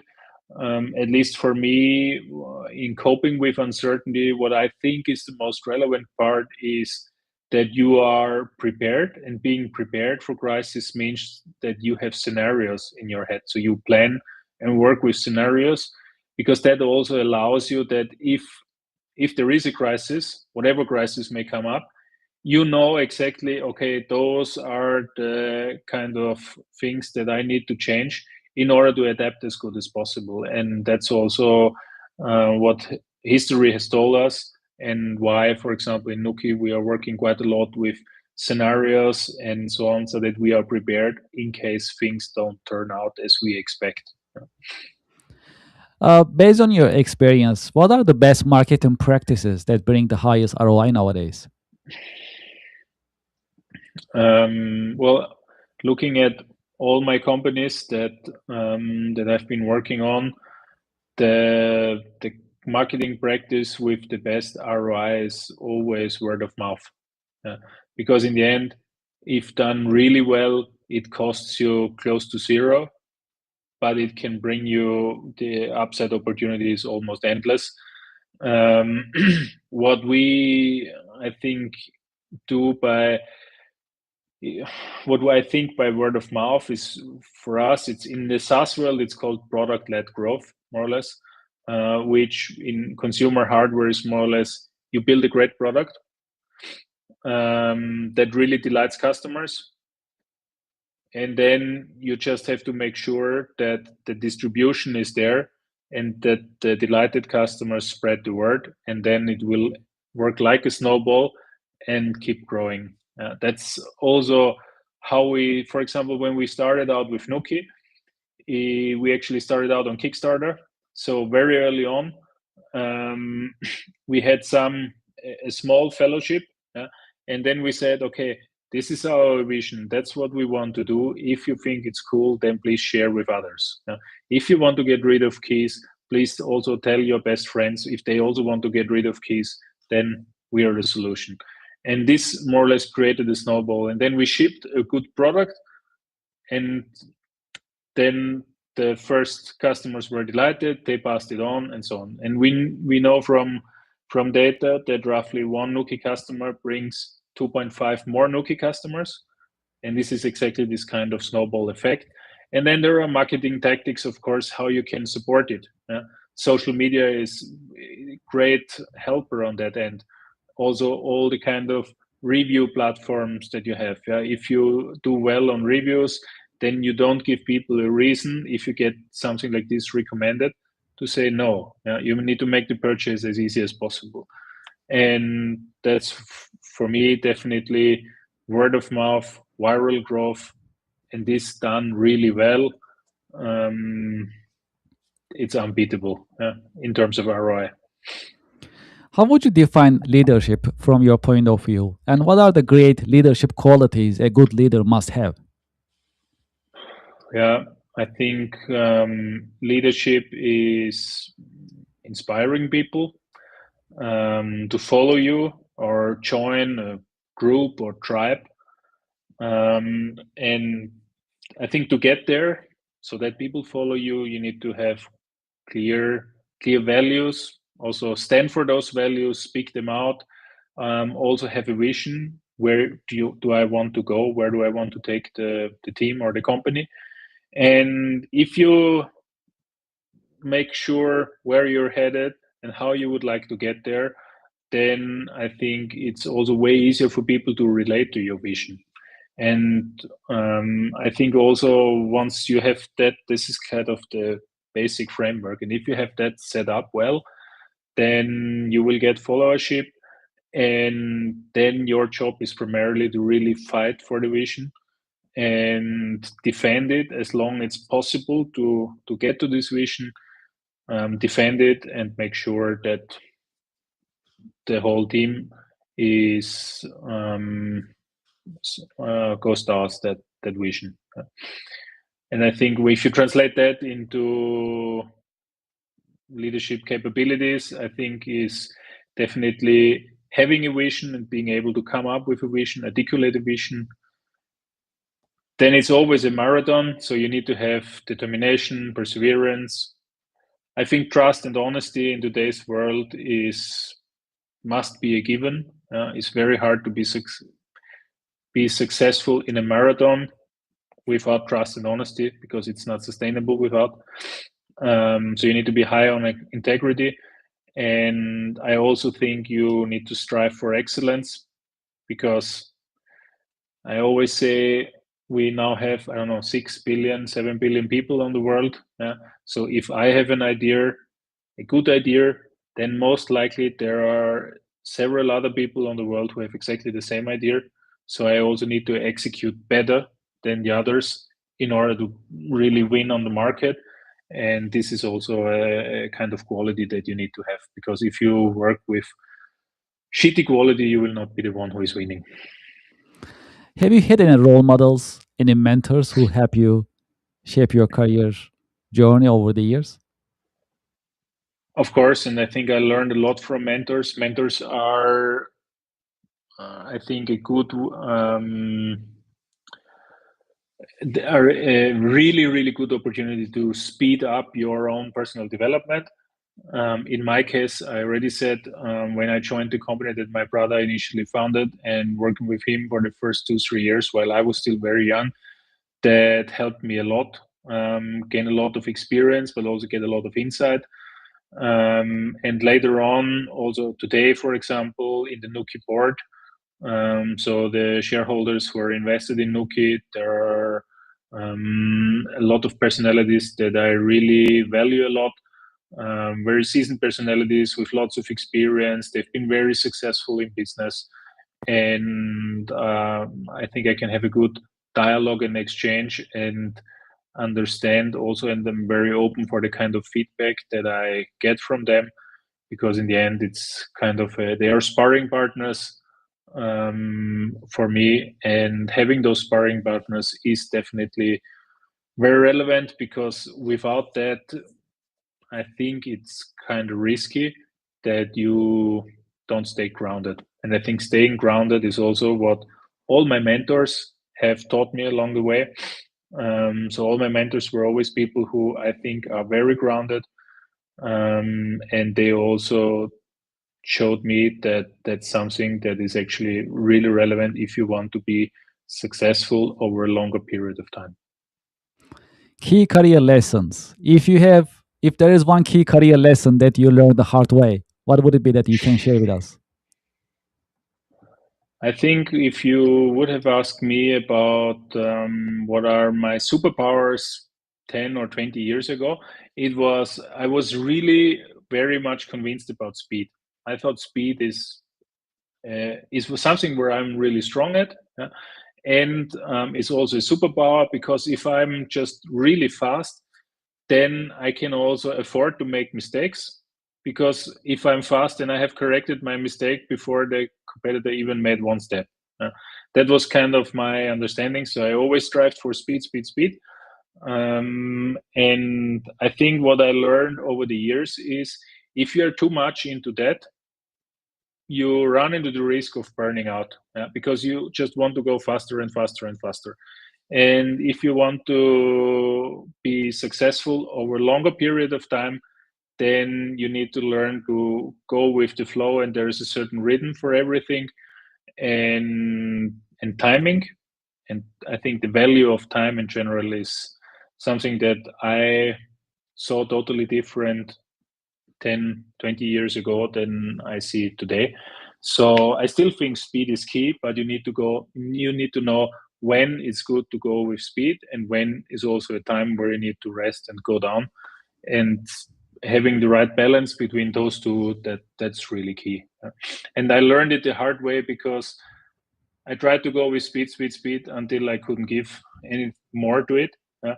Personally, my batteries were out, so now it's different. Is there a book, a movie, a show that helped you shape your career perspective over the years? First of all, I do read lots of books. I wouldn't say that there is a book that really changed my career perspective, but what I found really interesting, I really like all the books from Malcolm Gladwell. And there is one of the books, I unfortunately don't know the name of the book, where it's about this 10,000 hours rule. So you need to practice something for 10,000 hours, and only then you are really good at that skill, and so on. And I have a background in sports, so in tennis, and then it's a lot, when I read those books, I can relate to, okay, this is how it plays out in business, but then I also think how it was in back when I played yeah, almost professional tennis. And that's always very interesting, because there are some commonalities between business and tennis. And because you said also which show, what I can recommend is definitely, there is a commencement speech from Roger Federer that he did at the graduation at the US university. And in that, he's telling how important it is to not be afraid of making mistakes and learning out of failure. Because even he himself, although he was one of the best tennis players in the world ever, I think he only won 55% of the points he played. So he lost 45% of the points he played, but he kept going. And I think this is a very important learning, and listening to this speech, I can recommend to everyone. It's short, but it's really worth the time, and also fun to listen. Well, do you have any career advice for the next generation business professionals? Um, well, coming out of Austria, which is just a very small country in the middle of Europe, I always give the advice to think big. Think big, I mean, in terms of distribution. So, Mhm. with today's landscape of app stores, and also Amazon is just a huge distribution opportunity if you do something around hardware. On software, we have app stores, we have the web, and so on. So there are all the platforms, and really think global from start, because it's a huge opportunity to be able to sell to 6 billion people. Whereas on the other side, if you're just restricting yourself to a certain country or territory, it's just way harder, because things are smaller. So think big, be brave, and go for it. And if you have a good product and idea, just run with it. Throw it out to customers, listen closely to your customers, and learn at the beginning as fast as possible, and then learn to balance a little bit speed with your own energy. Well, in the American Business Podcast, do you have any question that you would like to ask me? Question that I would like to ask you. Well, what I would think really cool is, will you buy a smart lock now? I'll definitely look into it. Where can I find it? Amazon You can order it in US? on Amazon or our own website right away. You can install it on your own. It gets delivered to your door, and a few minutes later, you have a digital key. No more physical keys. Sold. Okay, okay. I mean, I like it. Yeah, thank you very much.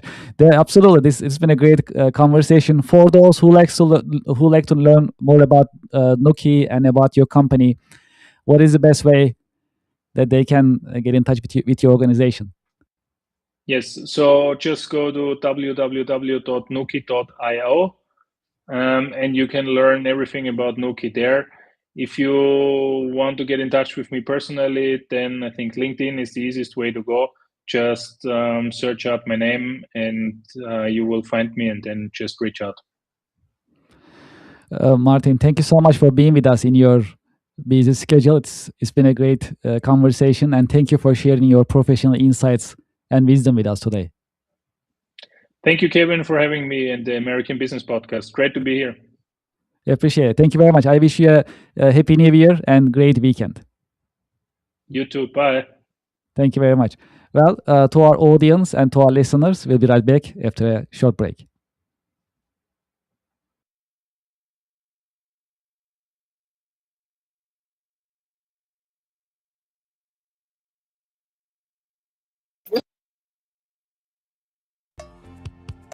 Support for the American Business Podcast comes from Reddit. Do you know the biggest challenge nowadays for American small businesses? That is visibility. That's why we partner with Reddit, Reddit for Business. Reddit has more than 400 million weekly visitors. Furthermore, Reddit is reliable. Reddit is the number one source for real reviews on products, services, and brands. There is a promotion going on. When you spend $500, you'll get $500 in ad credit from Reddit. True story. I am a Reddit user. Anytime I need feedback or review for a product or service, I go to Reddit. I get the real answers, real feedback from real people, from Reddit communities. Scan this QR code and sign up for Reddit advertising for your business. Get the visibility for your company, your products, and services. Scan the QR code and sign up today. Thank you for your support.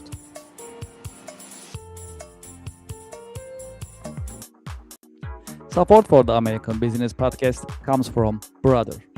From large companies to small offices, Brother has powerful printers and all-in-ones for your growing business. Scan the QR code and find the best printers for your needs. When you scan the QR code, you can see the entire collection, business office equipment collection of Brother USA, and pick the one that you like. You'll find printers, labels, toners, all-in-ones, and other office equipment available on Brother website when you scan the QR code. Scan the QR code and start shopping for Brother office equipment today. Thank you for your support.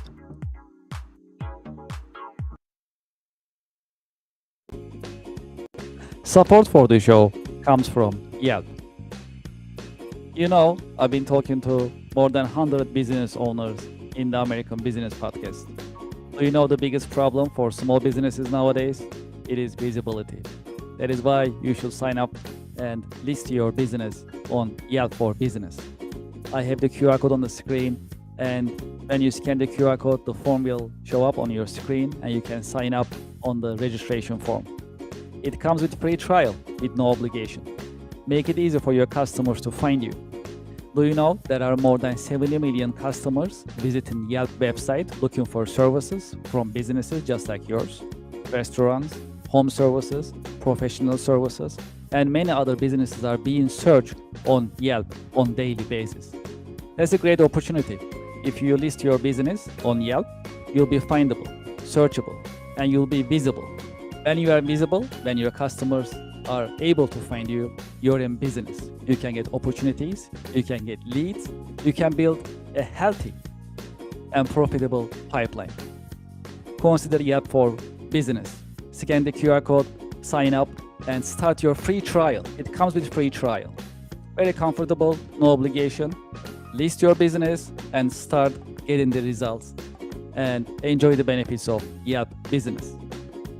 Thank you for your support.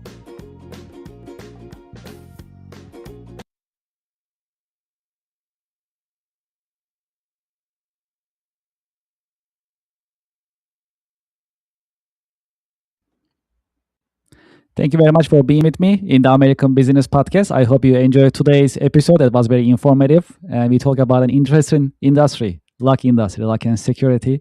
And we learn about how a traditional industry can be revolutionized with the help of software, technology, and AI. So in that sense, it was very educational, informative, and I hope you like it. If you like to be a guest in the American Business Podcast, please send us an email, guestbooking@americanpodcast.tv.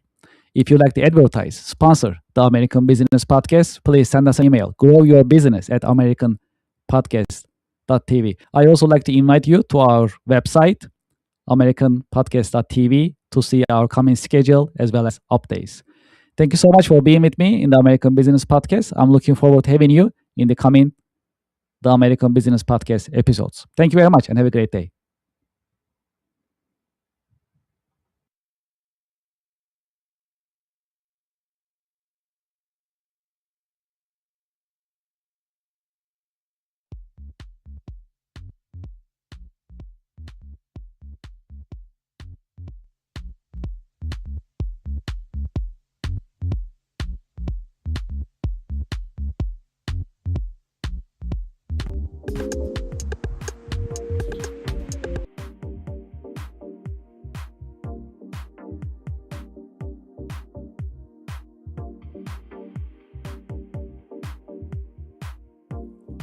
Would you like to start your business podcast? We are here to help. My name is Kevin Deveci. I am the founder and host of the American Business Podcast, the voice of American business.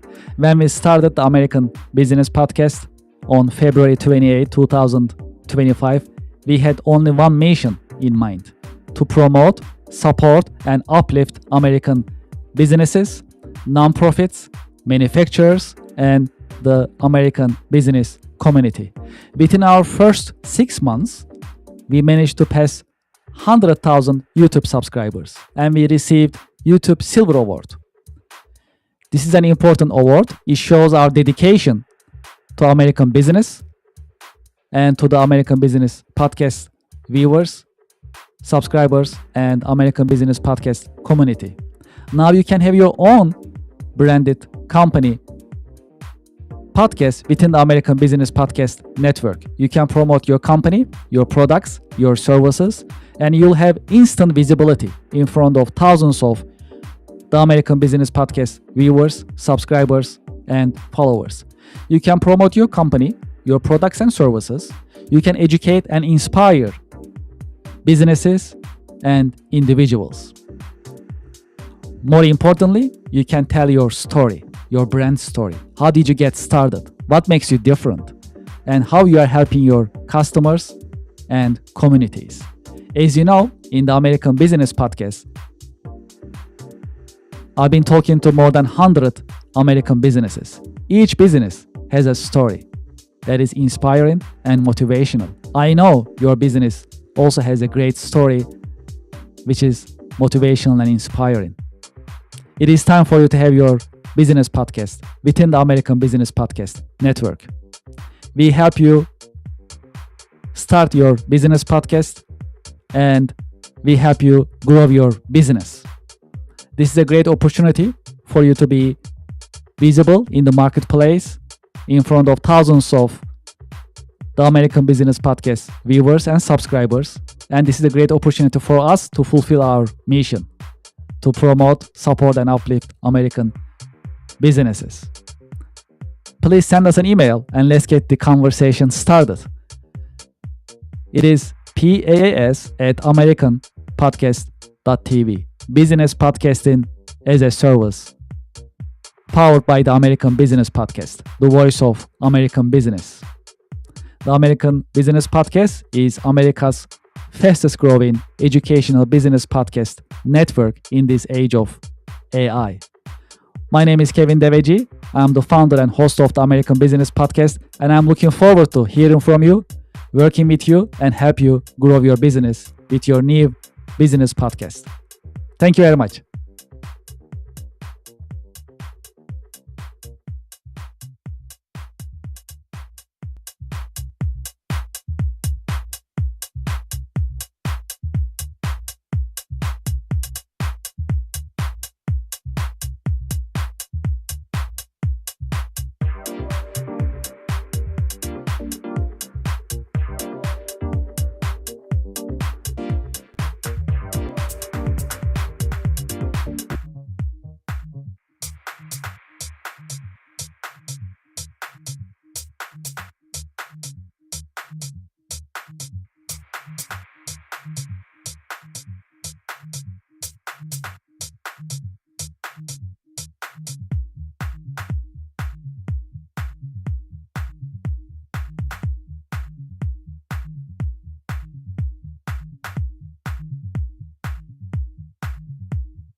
Hello, welcome to the American Business Podcast. I'm Kevin Deveci, your host. I'm welcoming you episode 126.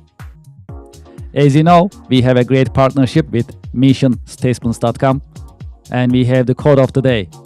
Practice isn't the thing you do once you are good. It is the thing you do that makes you good. Well, we have a special guest today, but before we get started, I have a couple of announcements that I like to share with you. Well, first of all, as we started to announce last week, we have business podcasting as a service started. Now you can have your business podcast within the American Business Podcast Network. You can promote your company, your products, your service, and your organization within the American Business Podcast Network and in front of thousands of the American Business Podcast viewers, subscribers, and followers. If you are interested in this service, please send us an email, paas@americanpodcast.tv. And another important point that we need to share is that, as you know, we organize monthly online networking event called CABA, Podcasting Plus Networking. The next one is scheduled for January 30th. It is a great opportunity for you to promote your company, your products and services while you're in front of the American Business Podcast viewers and subscribers. When you scan this QR code, it'll take you to our subscription page, actual registration page. You can register and then you can join us. And next one is January 30th. We have limited seating and today is a great day to sign up and join us. Great. Well, after these announcements, let's invite our special guest to our virtual stage and let's get the conversation started. Hello, Sherry. Welcome to the podcast. Thank you for having me. I'm delighted to be here. Thank you very much. Pleasure is all mine.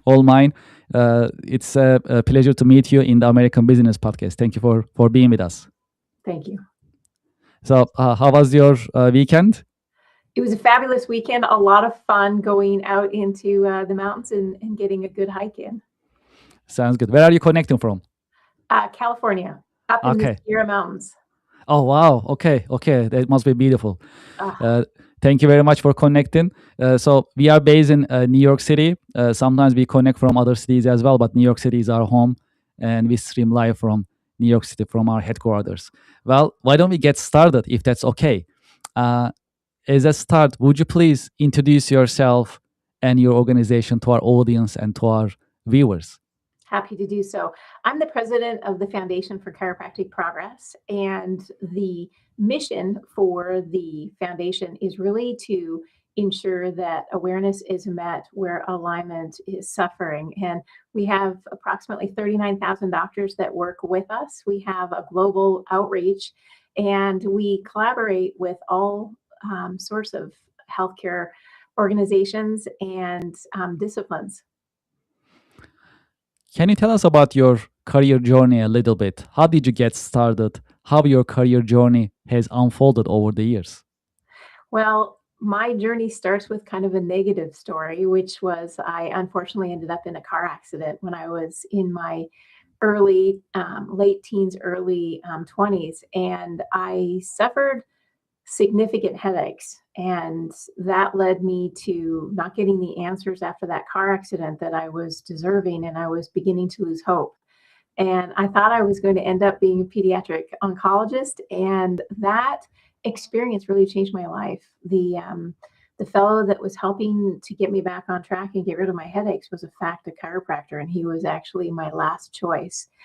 And where I was and how I prayed for the headaches to go away made me dedicate my entire life to helping others find a solution that reduces the reliance on pain medication and optimizes their health. And that led me to becoming a chiropractor.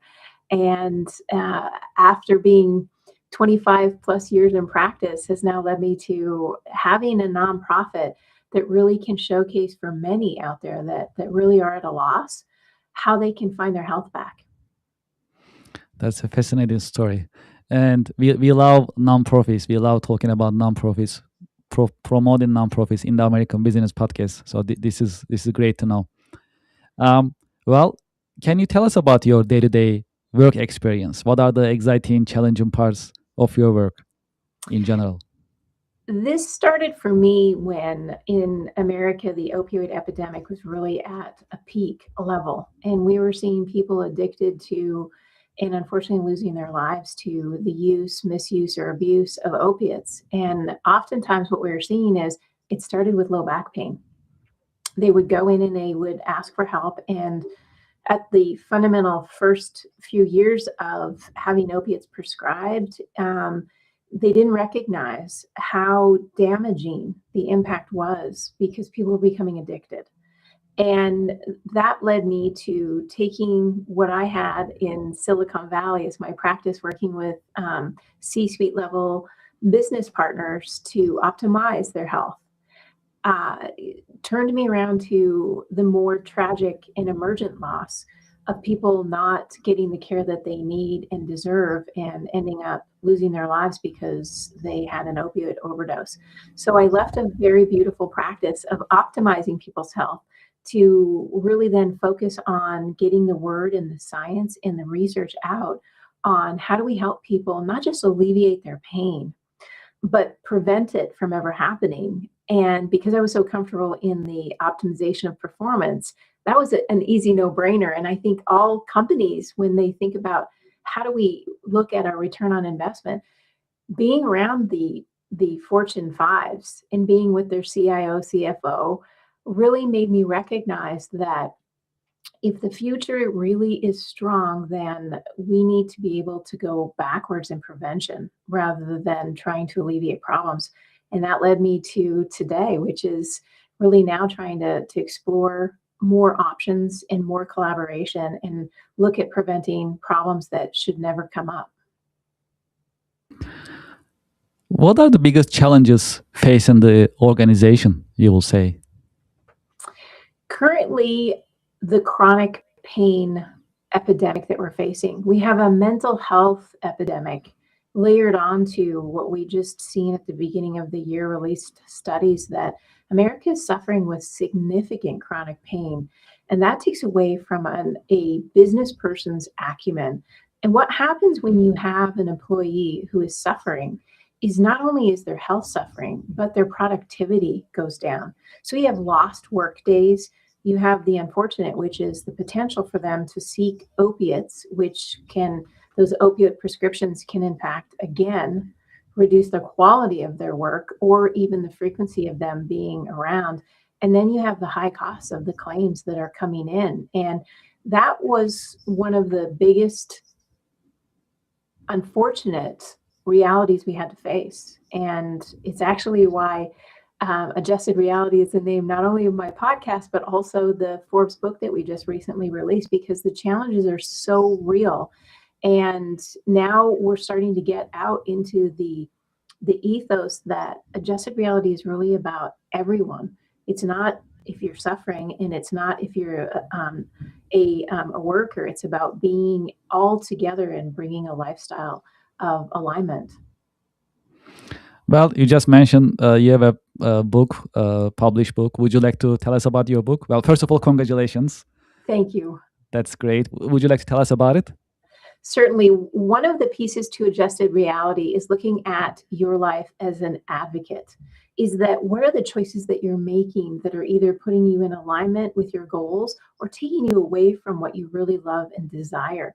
And Adjusted Reality was really spurred on the key that many of us are not aware of some of the minuscule things that seem very benign in our lives that really doesn't, that can't impact my outcomes, but they do. And what Adjusted Reality is here to do is really create a wake-up call.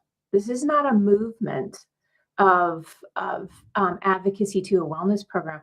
That's yesterday. What we're really looking at, wellness has quietly become another task on employees' lists. It's kind of that overflowing checklist and a box to kind of tick off, or a program to enroll in, something employees must do. So as a business owner, I want you to reflect. Adjusted Reality is really, it's not about a judgment if you aren't participating in something or you're not trying hard enough. really what we want is to ask our employees or as business owners, what are we doing to instigate and propagate alignment? Because it's not an abstract problem. It's something that every employee is dealing with. You've got sick employees. Are you adding to their to-do list, or are you inviting them to their organization to support them on what they want to be list? And that, I think, is why adjusted reality kind of aligns that energized, attentive, creative employee so that you can feel performance and well-being. I like to think of it as you will not have maximum wealth unless you have the greatest health for your employees. Absolutely. Well, this is very insightful. Let's talk about the state of healthcare industry, if that's okay. How do you see the industry in general, overall? What are the challenges, opportunities you are seeing? Well, if we start from the unfortunate, the research, and the research takes us to a place where we're really seeing the costs go up, but the outcomes go down. And that's one of the problems that many facilities, employees, and even the insurance companies are starting to recognize is we have done a very poor job of creating an infrastructure that supports the longevity of our employees or of our companies. And the data is in the proof.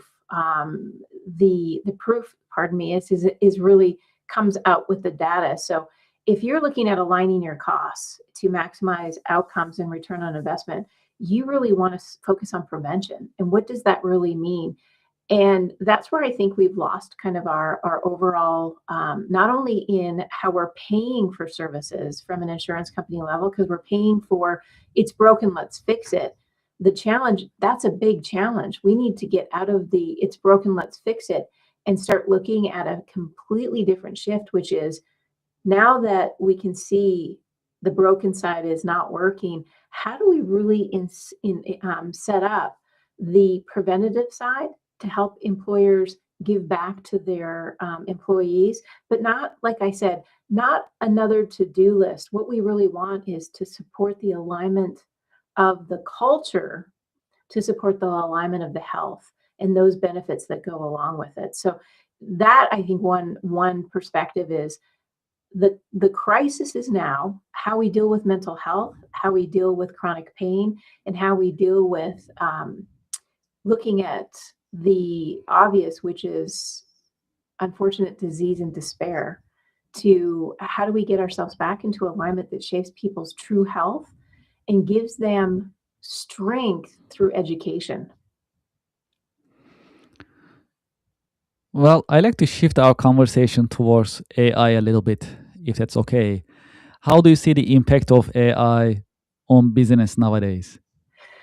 This is a very important aspect. And I want to start with that we look at AI for speed and capability, and that it's really not effective if we use AI to replace human beings. AI should be supporting the human system and not straining the human system. So I like to look at thinking about how AI can boost productivity, but only if it's human operated and it actually is aligned with our goals. And that's where I think the AI next steps would be. How can we use artificial intelligence to maximize human performance and also to be able to look at the systems that start to break down? And let's look at where we are in America right now. We have two systems and we're calling it one. There's two systems. There's the actual sick care system, and then there is a opportunity for a true health care system, which is prevention and optimization. Over on the sick care, you're alleviating, you're keeping people alive. And what we want to do is have those systems collaborate with one another more effectively. And that, I think, is where longevity and performance through artificial intelligence can be such a massive impact in the system that it actually becomes what I would consider a massive disruptor if we focus on how to optimize, especially with our youth as they start growing through, because they're very comfortable with the technology, and we monitor that. That's where I think AI can boost productivity and longevity. Yes, and you just talk about longevity. It's a pretty popular subject too, especially there are many podcasts and experiments being available in the market, in social media. Would you like to share some insights about longevity? Yes, because you can't have longevity if you're constantly in the sick system. No one, I believe, wants to live longer if they're going to be sicker. So the time has to become the element of reflection. And for us to manage each day and really be able to be in alignment, that is a key perspective. And what do we really mean when we start talking about alignment? I want to be hyper focused on one system, and that is the nervous system. For a longevity to take you to where you want to go and optimize performance, that really means that you have to support the nervous system and be able to reflect on what really does engage the nervous system through through the eyes of our youth, through the eyes of our aging adults. And that means that we have to have an understanding, an honest understanding of the adjusted reality framework, which is whole being capacity. We have become very comfortable in a system that takes us apart and not puts us together. So if you have, knee pain, you tend to go and focus on the knee pain. We actually need to have the ability to learn, adapt, and create, that we're one whole being. And that includes our workplace performance and what we do in our lifestyle when we're at home or at work. That's the meaningful change that needs to happen. We need to take care of a person as a whole being. And that's the focus of why the nervous system is such a major piece to look at. How to survive crisis and uncertainty in business? This is where we have to start with the very fundamentals. When you're looking at crisis, you're looking at that fight or flight response. So this is going to go back to health. Our health is divided by the nervous system into the autonomic nervous system, which breaks down into two systems: sympathetic, which is fight or flight, and then there is our parasympathetic, which is our rest and digest. Here's where it gets interesting when you're starting to talk about crisis, is that you have to manage crisis with stress management, but you can only do that if you have an aligned lifestyle, both in thinking and physiological challenges. And one of the things being a chiropractor is looking over the time spent with a patient. Often it is in small alignment factors that they don't even think about: their ergonomics, their posture, their sleep, their movement, what they're putting in their mouth every day. To survive crisis, it means that you're in that sympathetic fight or flight mode, and you need someone, a healthcare provider, who can walk with you on a whole being care program. And that means not just looking at the pain, because pain is usually the first thing that comes on the last thing that comes on and the first thing to go. So if you treat a problem, just because you're pain-free does not mean you're out of it. It's kind of like crisis management. Just because the media has simmered when you're talking about media relations doesn't mean the problem doesn't exist. It means that the shift or focus has changed. That's surviving, but now you want to thrive. You want to get past it. So when you think about crisis management, think about your health first, and then everything else starts to fall into place. Well, you are also a business leader, and I like to also get your insights about communications and marketing practices. What do you see the best marketing practices nowadays for the highest ROI? This is authentic, truthful, factual opportunities ahead of us. When we can present the facts and literally share the research and ensure that we hold people accountable to what they're saying and ensure that it's factual. Because one of the biggest problems in marketing is we make big bold claims. And unfortunately, that can take people into places that either hurt our business or hurt our lives. And for marketing, I think it's authentic and important to have the facts and share with the audience that they're dealing with that there are dishonest positioning out there. And that can really strain the outcomes that a person wants to achieve. So, for marketing practices, I think now more than ever, we need to have our eye hyper focused on facts, research, and what are the limitations. So it's kind of like looking at healthcare. When you take, for example, a medication, you should be able to open the medication fact sheet and not only learn what it's good for and what it's going to be helping you with, but identify what are some of the adverse events if I take this medication. And are there other options? So marketing to a patient, as an example, since I'm in the healthcare field, means that you can't just give them the good, you have to give them the bad. The bad news is you may suffer with unfortunate headaches from this medication. That gives the patient a very important perspective, because if they don't know the adverse events or if they don't know the limitations of the facts, they can get easily brought into a place where they're not adopting or recognizing that they're now gone down a road that they wish they never had. From your point of view, how would you define leadership and what are the great leadership qualities a good leader must have?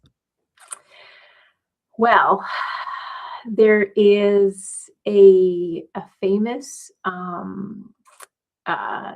quote that I really enjoy, and it's by one of our great leaders, Abraham Lincoln, and it's the best way to predict the future is to create it. And I like to think that a leader really does create future opportunities.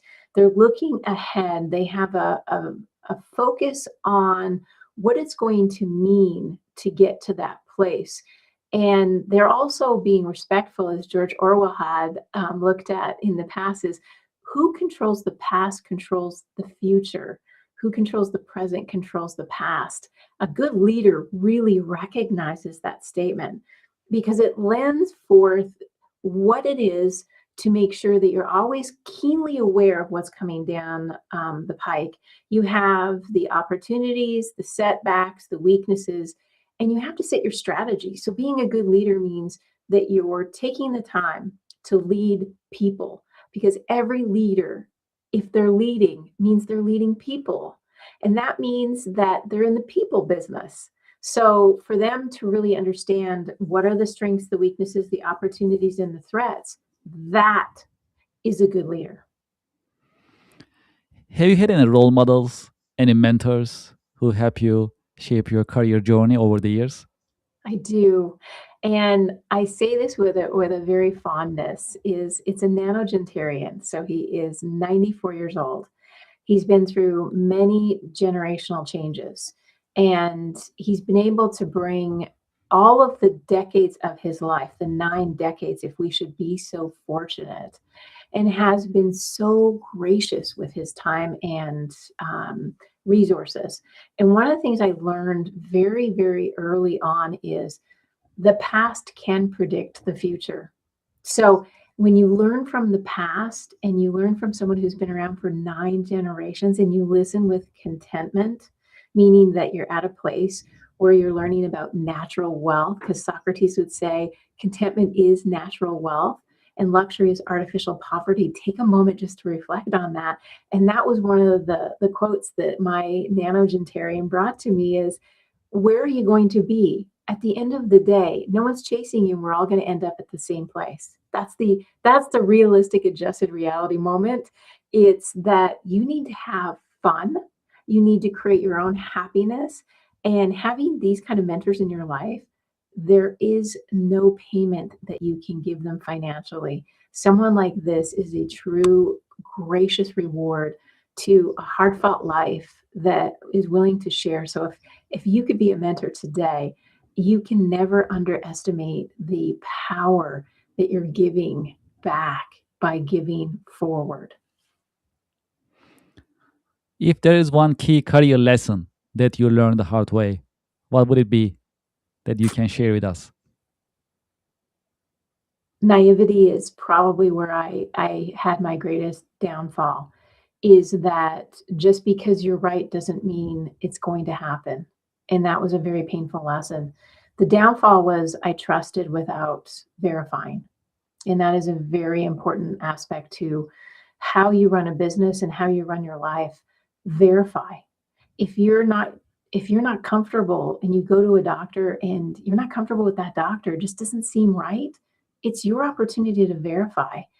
And I took my doctor's diagnosis recently as if it was right. And unfortunately it was not. And it because it took away delicate time that unfortunately led to surgery. So what I'm going to say for everyone listening is you get to choose. You're in control. You're in control of your business account. You're in control of how you run your life. And the more you know, the better you can. And the key word here is choose. The better you can choose. And that doesn't mean you're always going to choose well. It means that you're going to make a choice. But the people that really are able to make the best choices are the ones that really truly understand and educate themselves right. So that was my biggest downfall, is unfortunately I was naive and I took at face value what I was told, and it wasn't the case. Sometimes in business, things they don't go in our way. How to stay motivated and inspired in times of challenges in business and in career? Well, I'm going to start with alignment. That I think is a competitive advantage. When you're looking at maximizing your output, you have to realize where you are, and that GPS coordinates leads us to different places. So where I would say is in a competitive advantage market, it means that you have the tools and you're capable of using those tools.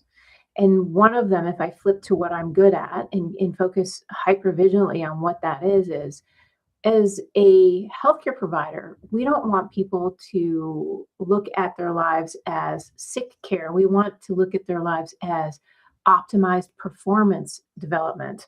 And I think that's where alignment fits in, because you as a business leader will have higher retention of your employees and loyalty if you can focus in there. Stronger psychological safety, knowing that your employee is in alignment. And if you want to cut your costs, because that's a big part, why would you want to spend money when it's taking away from your bottom line, when you can build on the return on investment when you invest in your employees, so you have less workplace injuries, you have increased engagement and innovation, because when you're feeling good, you choose to do better. You work longer hours because you're motivated, you're passionate. And that takes away from productivity when you're sick. It also takes away from the longevity of that employee, which is burnout. So I think for competitive advantage and business acumen, we need to really look at alignment so that we're focusing on the initiatives of intentional design rather than what we often are looking at, which is spending money in work comp injuries, or spending money on insurance, and your employees' costs are going way up, and they're spending so much money in these insurance companies and they're not getting a good return. And I don't know if there's any other business where you can spend more and get worse results and still be in business. Mm-hmm. Mm-hmm. Yeah, that's a great point. What are your biggest interests outside of work? I am a big nature fan. So I love being able to shut it all down. And when we started this podcast today, I loved that you asked, what did you do on the weekend? And that's really how we live our lives, is not what we do every day at work, but also we have another side to us. It's that whole being care. It's whole being means I am a whole. I'm not just a career doctor looking to focus on research and innovation, but I'm also a human being that wants to go out and enjoy life. So going on a hike is one of my favorite things to do. And also now that it's turned winter is being able to go snowshoeing and really just enjoy nature to let us ground ourselves. And what I find is when I can get away from work, I'm better at work. Because as Simon Sinek would say, and I love how he brought this term into it because it kind of focuses on what I do is focus on long-term success, but be willing to make short-term adjustments to get there. I think when you take away your stress, you have a bigger opportunity to be vital again. And so your weekends really matter. In the time that you say, I'm shutting off, I'm not checking my emails, I'm not checking my text messages, and go out into nature and just breathe in and just know that you're alive. Because back to the bottom line, we're only here for a short time. We might as well enjoy it. And work is work. Fun weekends and family should also be a balanced system and in alignment. If you had a chance to go back history, personally or historically, to what time period would you like to go back and why? I don't think that there's any better time than right now, but I will tell you to answer that question with a little bit of a twist to it. I would like to sit side by side with Albert Einstein because the way he thinks and the things that he thinks he was thinking of really inspired me. And one of them was imagination. And his quote of imagination is more important than knowledge. Knowledge is limited, imagination encircles the world.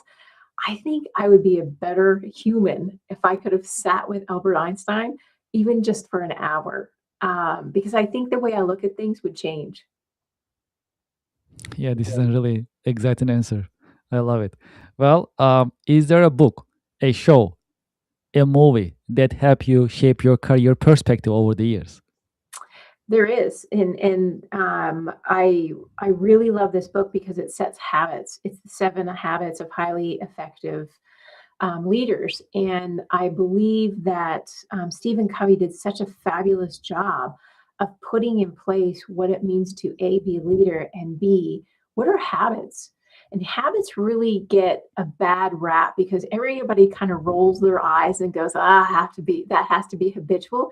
Actually, one thing that we actually do have to reflect on is what really are our habits. And because what we repeatedly do is a habit. So excellence then is not an act. If you want to do well, you have to be well. Hence, I'm living my life that way. Is I want to put into place the habits that inspire me and make me feel well so that I can be surrounded by the people that also have habits that push them further and farther and more beautiful and boldly. Because in leadership, it is to be bold and that stands out. And people want to be around people that are excited and passionate. What is the best business career advice you ever received, and what is the worst one that you ever received? The best one is to say yes, is don't be afraid to take it on right now. Yes is a word that's very powerful, and people get inspired when there's a yes. The worst business advice I'd ever been given, I think, boils down to stay stay in your lane. And that's horrible thinking. That's like stick me in a box and don't let me break out. The beauty of getting really good advice is saying yes. It means that you're actually going to try new things because what doesn't grow dies. And when someone says stay in your lane, what they're really saying is you're not either A, capable, or B, they're trying to pigeonhole you into something that you're bigger than that, you're bolder than that, and you're more beautiful if you can start tasting life. There's a famous saying, especially when it comes to food. You really want to taste a lot, eat a little. Taste it all. What does your palate love? What inspires you? Some people love lobster and some people love steak, but if you never get a chance to try it, how would you know you like it? So don't listen to the naysayers. Build boldly and really lift yourself up, especially in your career by having your voice at the table and being around the people that inspire you and that they're on track and they're in alignment and they really do care. And I think where chiropractic fits in is we're about you, we're for you, and we're really with you on a whole being care synopsis. And if you're not feeling well, it's harder to do well. So being in that place where you're focused, your lifestyle's in alignment, and you're not listening to the naysayers is a good thing. Do you have any career advice for the next generation business professionals? I do. And I think one of those pieces is really the secret to change.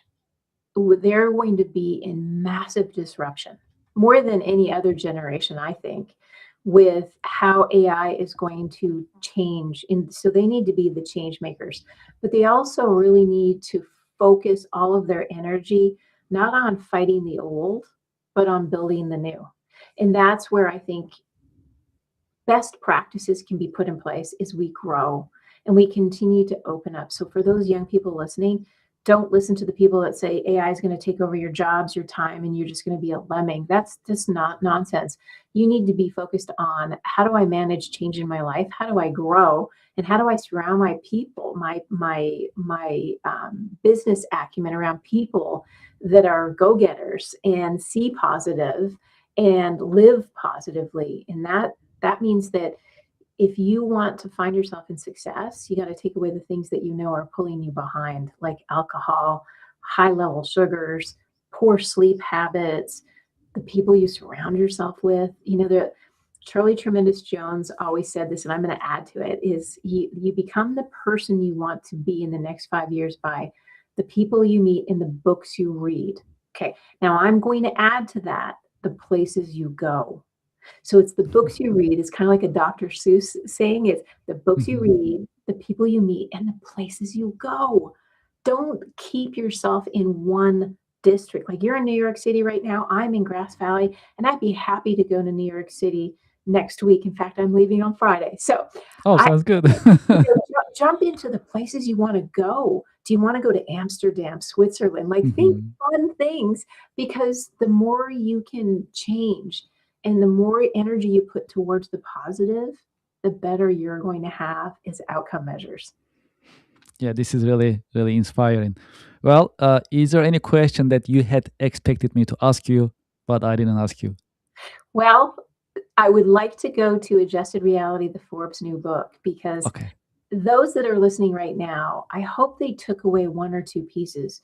But I think if you have a company that you want to inspire people with, start aligning with Adjusted Reality, align to them being their best, and having that Adjusted Reality book in their hands and even getting a copy for loved ones can maximize how we live our lives with a whole being care perspective. Because again, it comes back to that bottom line.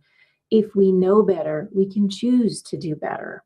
And Adjusted Reality has Amazon #1 bestseller in 4 different categories, and a Barnes and Noble's #1 best category in 2 areas. And I think as we're growing, and we just released, so we're very excited about it, but you can get it anywhere, Barnes and Noble's, Target, Walmart, anywhere you get your books. But it can also be added to by the Adjusted Reality podcast, where we learn from athletes, celebrities, influencers, and healthcare professionals how to get that longevity that we all want. We want to live better and longer.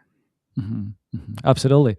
We love talking about books in the American Business Podcast. I'm glad that you expanded on Adjusted Reality and where our audience can find the book, get the book. So that's really good to know.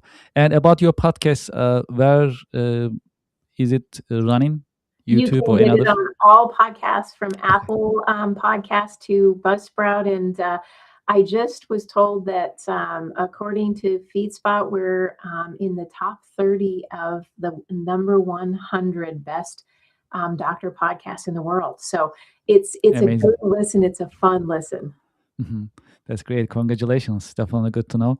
And I'm glad we talk about your podcast as well, so our audience they'll know and they can follow you. Well, we have a little tradition in the American Business Podcast. So we have a question coming from our previous guest, and I'll share the question with you if that's okay. And after that, I'll ask you to leave me a question for our following guest. So I'll ask the question. So the question from our previous guest is: if you started all over again, your career, your business, would you do it again? It's a powerful question, and everybody listening today should be asking this to themselves. My answer is with 100% certainty, yes. And if your answer is no, it's okay. I think that's part of this. The question is there's no right answer. It develops you on why. The whys are so important. And for your next guest that I think I'd like to have them answer is how much of a solution to a problem, percent-wise, do they think they can manage, and how much is out of their control? Okay, we'll make sure to ask that question in the following episode. Appreciate it. I'll be listening because I want to know the answer too. All right, sounds good. Okay. Well, any question that you would like to ask me in the American Business Podcast? I would actually like to ask one question to you, and that is, do you feel like you're in alignment? Well, that's a powerful question too, right? So absolutely. So yeah, I will say so. I mean, things are always evolving, right? So it's really not possible to stay always in the one spot and same conditions. But like at the moment, in terms of alignment, where I am, what I am doing, and how I am doing, I think things are in alignment. That's how it looks. So I'll do my best to keep it that way. That's all we can ask, right? You're Yes. right, the world is changing, and the more we can make these small adjustments in our life to keep in alignment, That is the more true. beautiful life is. So well done. Yes, because everything is evolving, things are changing, so we also pivot accordingly to make it in our own way.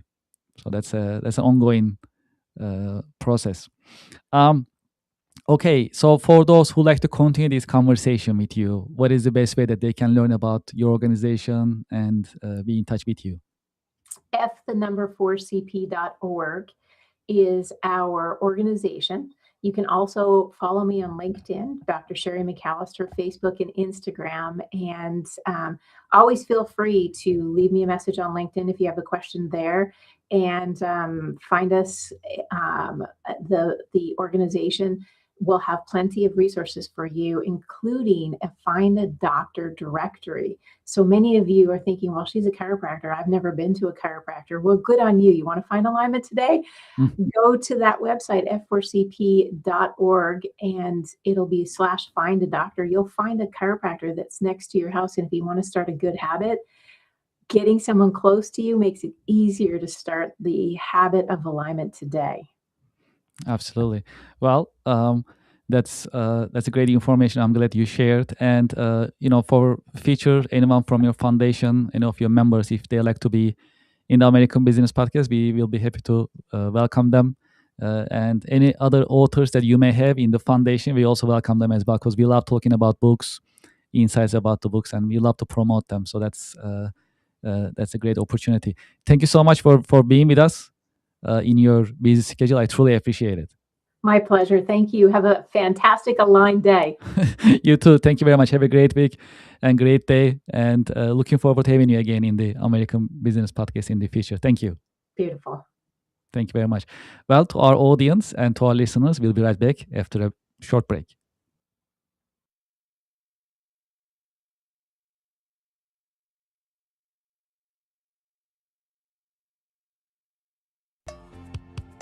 Support for the American Business Podcast comes from Reddit. Do you know the biggest challenge nowadays for American small businesses? That is visibility. That's why we partner with Reddit for Business. Reddit has more than 400 million weekly visitors. Furthermore, Reddit is reliable. Reddit is the #1 source for real reviews on products, services, and brands. There is a promotion going on. When you spend $500, you'll get $500 in ad credit from Reddit. True story. I am a Reddit user. Anytime I need feedback or review for a product or service, I go to Reddit. I get the real answers, real feedback from real people, from Reddit communities. Scan this QR code and sign up for Reddit advertising for your business. Get the visibility for your company, your products, and services. Scan the QR code and sign up today. Thank you for your support.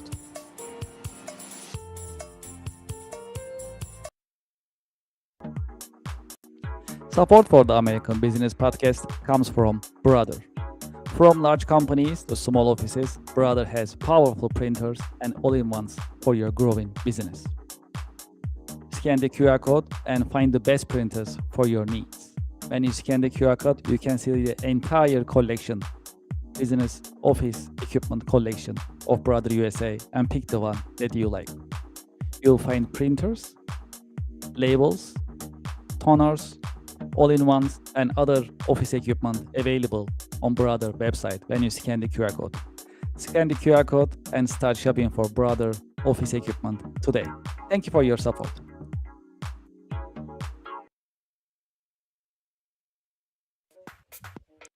It is time to sign up for the online monthly networking event. Networking and podcasting together.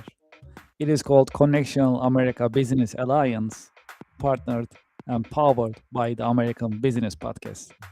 During this unique business networking event, you'll be able to meet with other business professionals.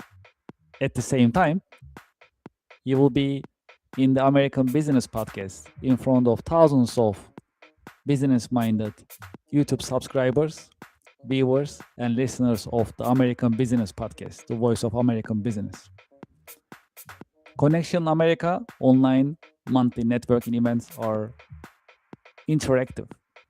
You'll be able to meet with other seasoned business professionals, and at the same time, you'll be able to interact with viewers and audience. That's a unique event. It is because it's podcasting plus networking. If you are in business, you should be networking. And if you're not networking, you are losing business every single day. That is why we created online monthly networking event called Connection America Business Alliance, CABA in short. Scan this QR code and sign up today. When you scan the QR code, you'll see the list of coming monthly online networking events. Pick the one that works for you and sign up. We have limited seating, and today is the great day to sign up for online business networking event. Networking plus podcasting. That is a unique online business networking opportunity. You can introduce yourself, your products and services, and you'll be able to network with other business professionals live on the American Business Podcast. Scan the QR code and sign up today. I'm looking forward to seeing you there. Thank you for your support.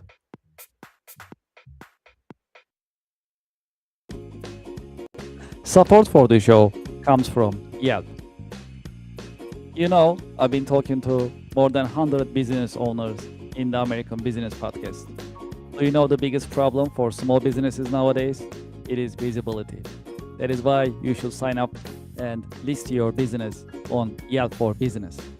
I have the QR code on the screen, and when you scan the QR code, the form will show up on your screen and you can sign up on the registration form. It comes with free trial with no obligation. Make it easy for your customers to find you. Do you know there are more than 70 million customers visiting Yelp website looking for services from businesses just like yours, restaurants, home services, professional services, and many other businesses are being searched on Yelp on daily basis. That's a great opportunity. If you list your business on Yelp, you'll be findable, searchable, and you'll be visible. When you are visible, when your customers are able to find you, you're in business. You can get opportunities, you can get leads, you can build a healthy and profitable pipeline. Consider Yelp for Business. Scan the QR code, sign up, and start your free trial. It comes with free trial. Very comfortable, no obligation. List your business and start getting the results, and enjoy the benefits of Yelp Business. Thank you for your support.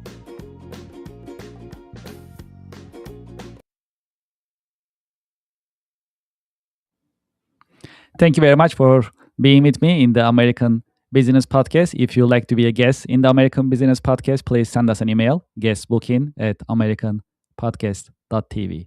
We also welcome sponsors and companies who like to advertise in the American Business Podcast. You can also send us an email, growyourbusiness@americanpodcast.tv.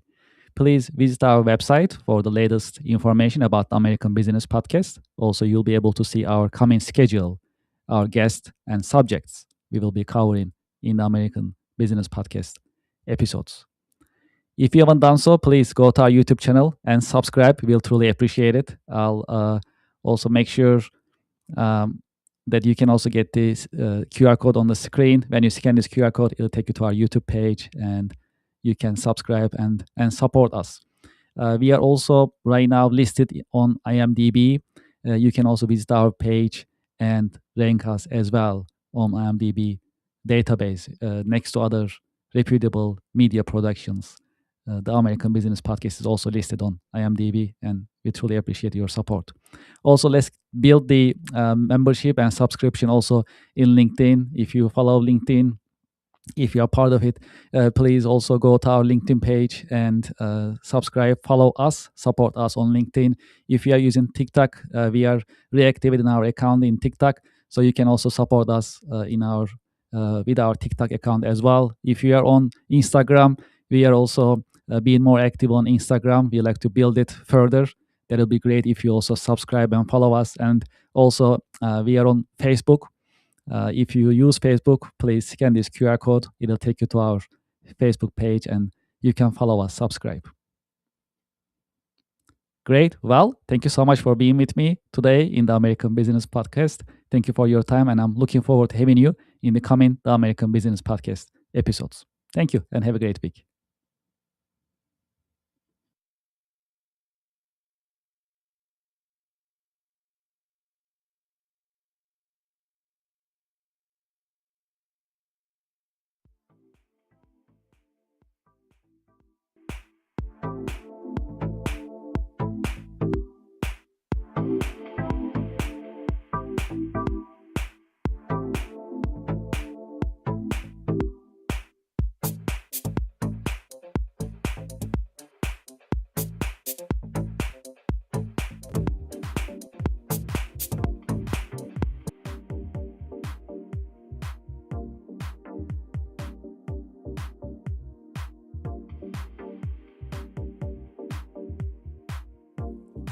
Would you like to start your business podcast? We are here to help. My name is Kevin Deveci. I am the founder and host of the American Business Podcast, the voice of American business. When we started the American Business Podcast on February 28, 2025, we had only one mission in mind: to promote, support, and uplift American businesses, nonprofits, manufacturers, and the American business community. Within our first 6 months, we managed to pass 100,000 YouTube subscribers, and we received YouTube Silver Award. This is an important award. It shows our dedication to American business and to the American Business Podcast viewers, subscribers, and American Business Podcast community.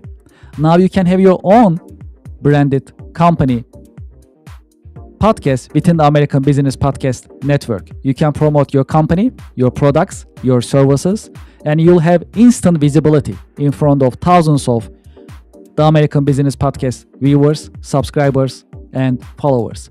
You can promote your company, your products and services. You can educate and inspire businesses and individuals. More importantly, you can tell your story, your brand story. How did you get started? What makes you different? And how you are helping your customers and communities. As you know, in the American Business Podcast, I've been talking to more than 100 American businesses. Each business has a story that is inspiring and motivational. I know your business also has a great story which is motivational and inspiring. It is time for you to have your business podcast within the American Business Podcast Network. We help you start your business podcast and we help you grow your business. This is a great opportunity for you to be visible in the marketplace in front of thousands of the American Business Podcast viewers and subscribers. And this is a great opportunity for us to fulfill our mission to promote, support, and uplift American businesses. Please send us an email and let's get the conversation started. It is paas@americanpodcast.tv. Business podcasting as a service. Powered by the American Business Podcast, the voice of American business. The American Business Podcast is America's fastest growing educational business podcast network in this age of AI.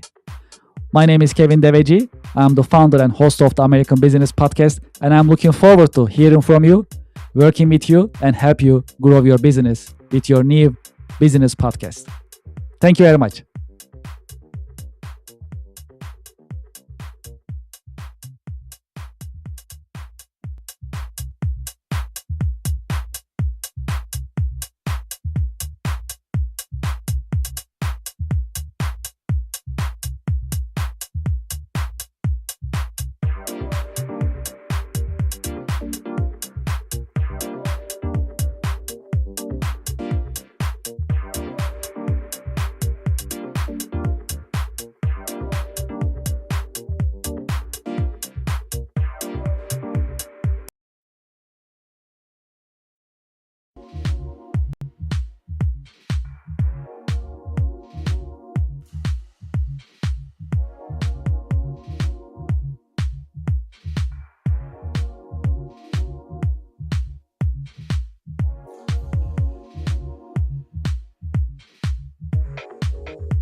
Welcome to the American Business Podcast.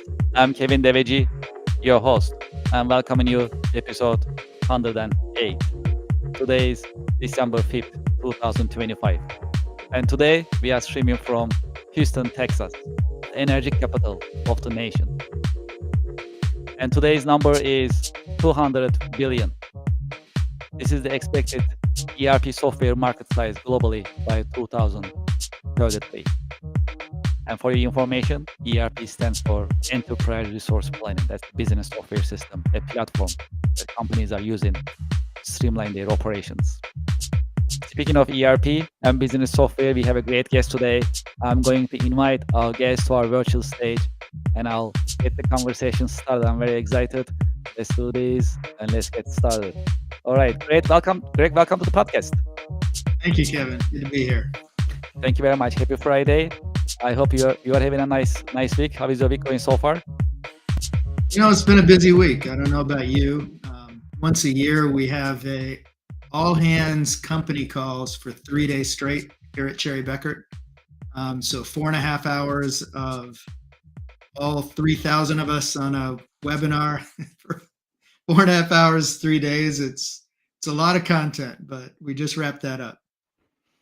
That's great. Well, I'm glad you are with us today. I'm very excited to talk about ERP industry and business software. You have decades of experience, and we have a lot to learn from you today and learn from your professional insights.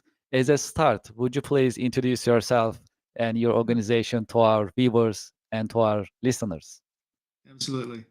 So my name is Greg Kopp, and I lead the Microsoft Business Central practice here at Cherry Beckert.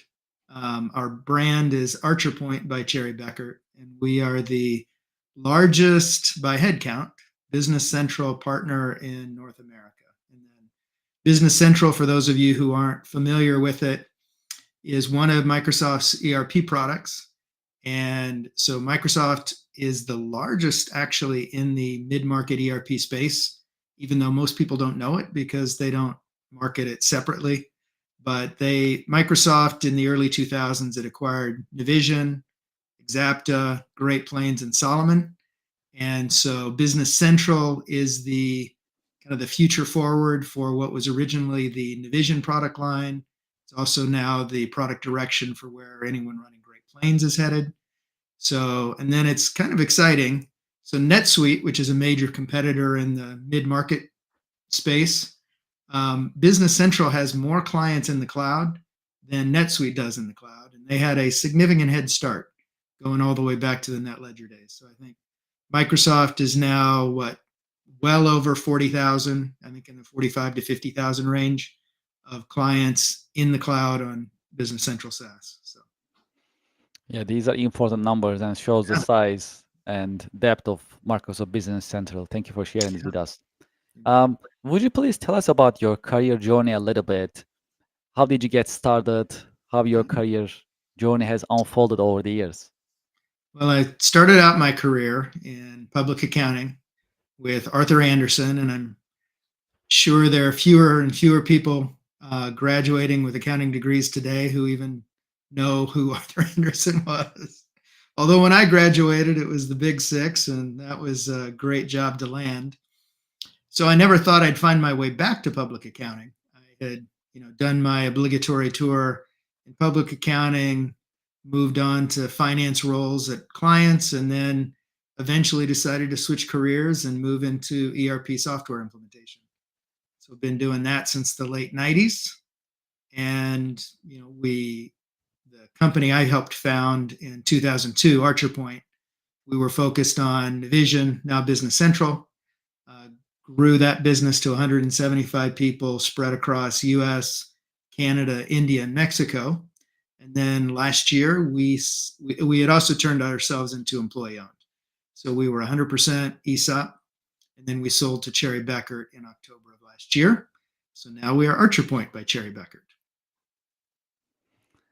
When you think about your day-to-day work, what are the exciting and challenging parts of your work on daily basis?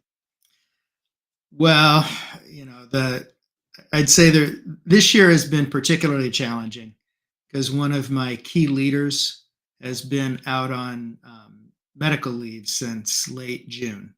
So obviously our expectation is that person is coming back. So it's harder in some ways than when somebody leaves, because then obviously, as tough as that may be, you get to work on replacing that person.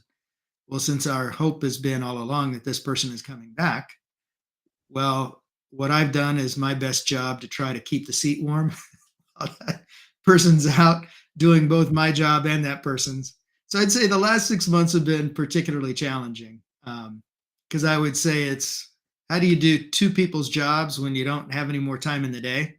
And I would argue you do neither job extremely well, but it's been in some ways liberating because it allows you to figure out what's really important. So my strategic directive here this last 6 months has been, I'm going to do some things strategically poorly to figure out how important they actually are.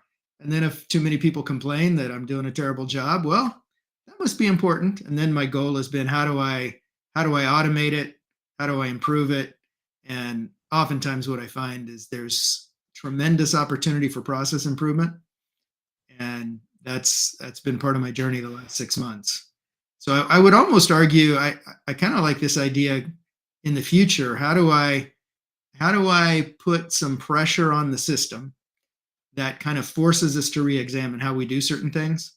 And having somebody out obviously puts pressure on the system. So you figure out what's truly important. How do you see the state of ERP industry? So I mentioned earlier in the podcast, ERP stands for Enterprise Resource Planning. But if you like to, expand on it, you're more than welcome. Yeah. And if you can also tell us about the industry, how the ERP software industry is doing in general, any challenges, any updates that you can share with our viewers and listeners. Yeah, I mean, I would say it's a weird time with the rise of AI. No one is exactly sure what this all is going to look like. So I'd say one of the big question marks is, what does ERP look like going forward as we integrate more and more AI into the mix? There are some pundits that say ERP is going to go away, everything's going to be agentic AI. I would tell you, I've thought a lot about that, and I don't see that happening. That feels more like marketing hype than reality.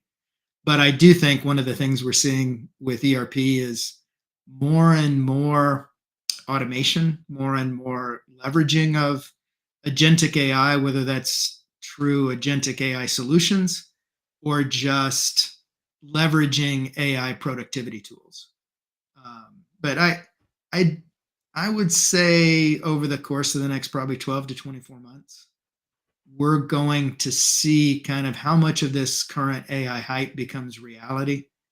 And I would argue, I don't, the big question that my own staff and I have clients asking is, does this mean people's jobs are going away?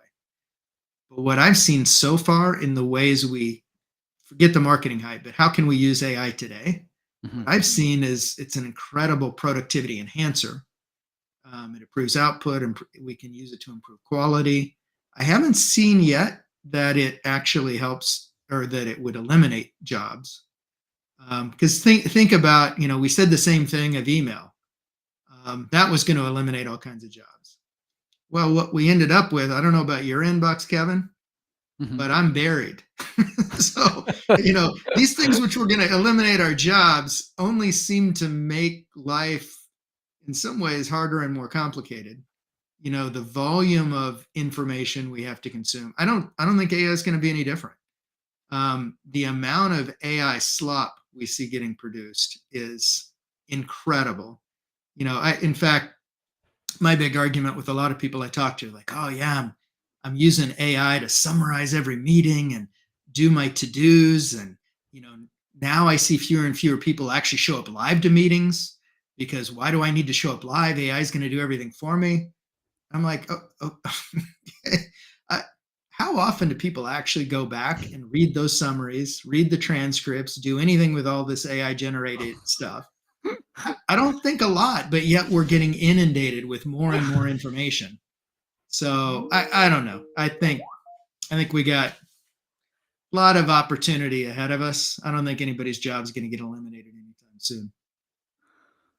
Well, yes, I love the way you look at it and explain, especially with the meeting notes. This is pretty cool. Yeah, that's a good point. I mean, yeah, we get all these notes. Like, how often people really go back and read it Yeah. is a Well, good and question and mark. the It's thing good that cracks me archiving up for too sure. is Yes.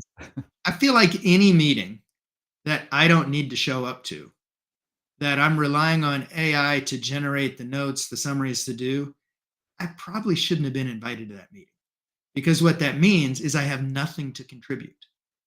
So, my big push is, okay, wait a minute.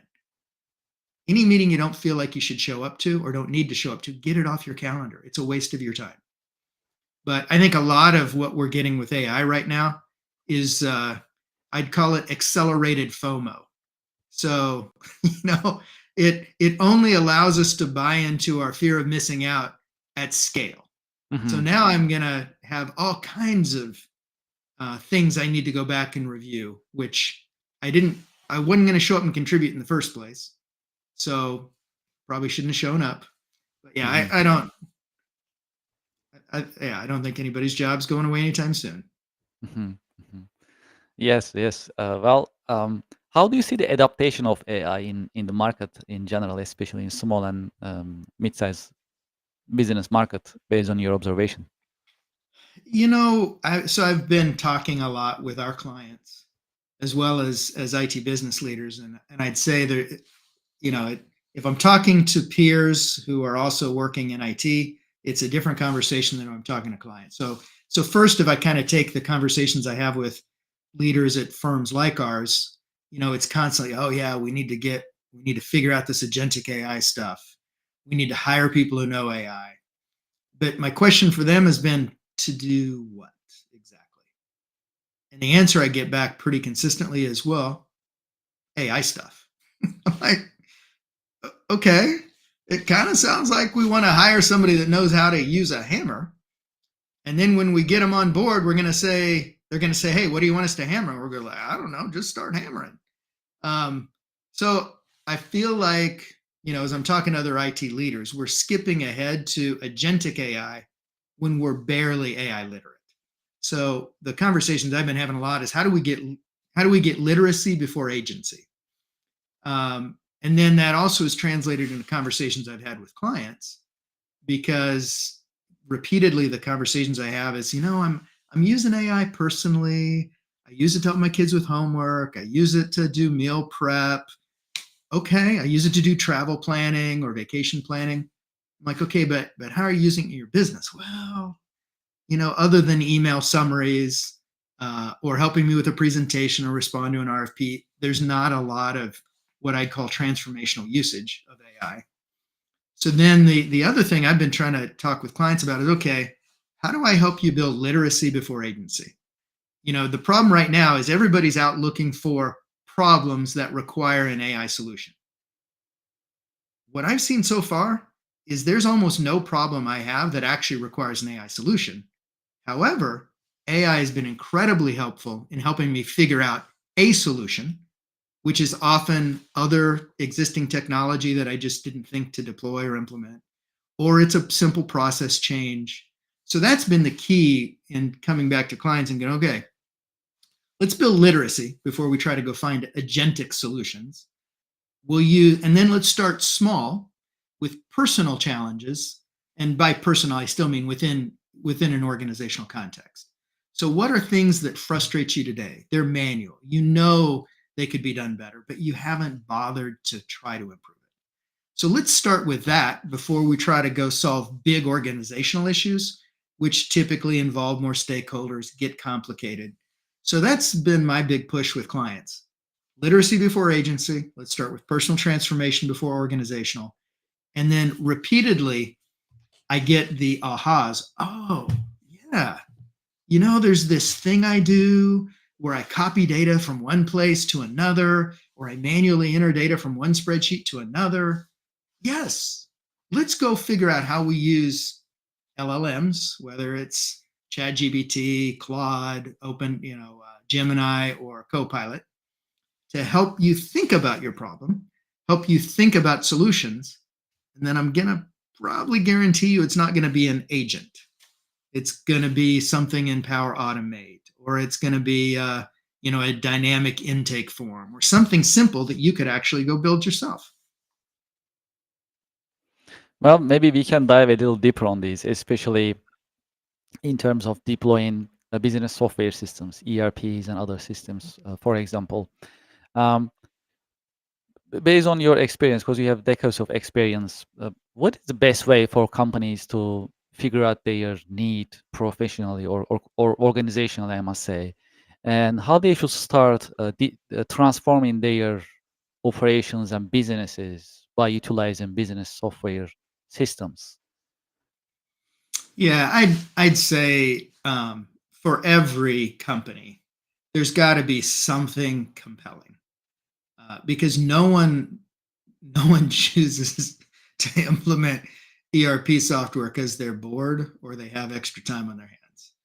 Implementing business systems is complicated. It takes time, and it's often more money than anyone wants to spend. So the things that I find typically compel people to make a shift are they're growing, and their current systems or processes are limiting their ability to grow. And typically the easy way to identify that is they're adding headcount as quickly as they're growing their top line. Well, and obviously we know if the processes are manual, if it requires headcount that scales, as kind of in proportion with your revenue, well, at some point your processes start to fall apart because the processes just can't handle the volume or the scale or the communication complexity. So that's typically where companies will come talk to us.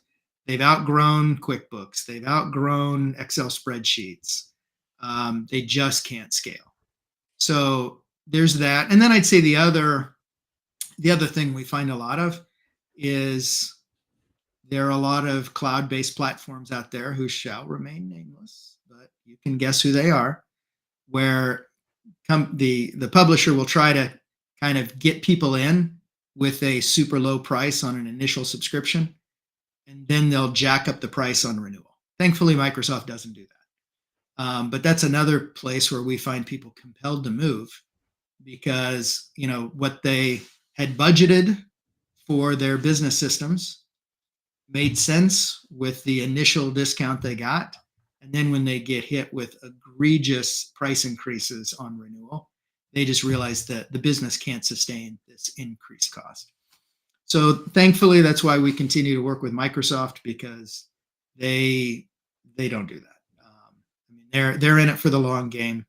They're never, kind of doing these bait and switch things that we see a lot of other companies do. When you look at the small and mid-sized market, what are the best leadership examples that you can share with us?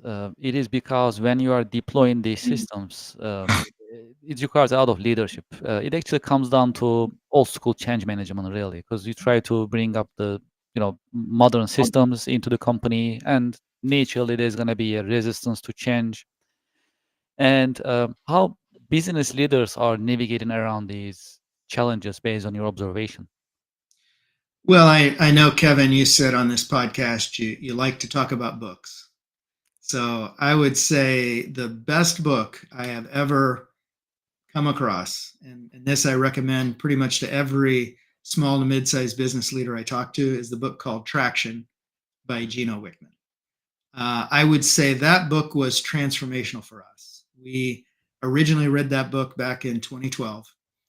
And one of the quotes, now I know it typically gets attributed to Henry to Ford, but I think maybe it even goes back to an ancient Chinese proverb. But it's this idea that vision without execution is hallucination. So I realized we were doing a lot of hallucination. And what that typically looked like in practice is every time we'd have a quarterly meeting, annual meeting, we'd have all these great ideas.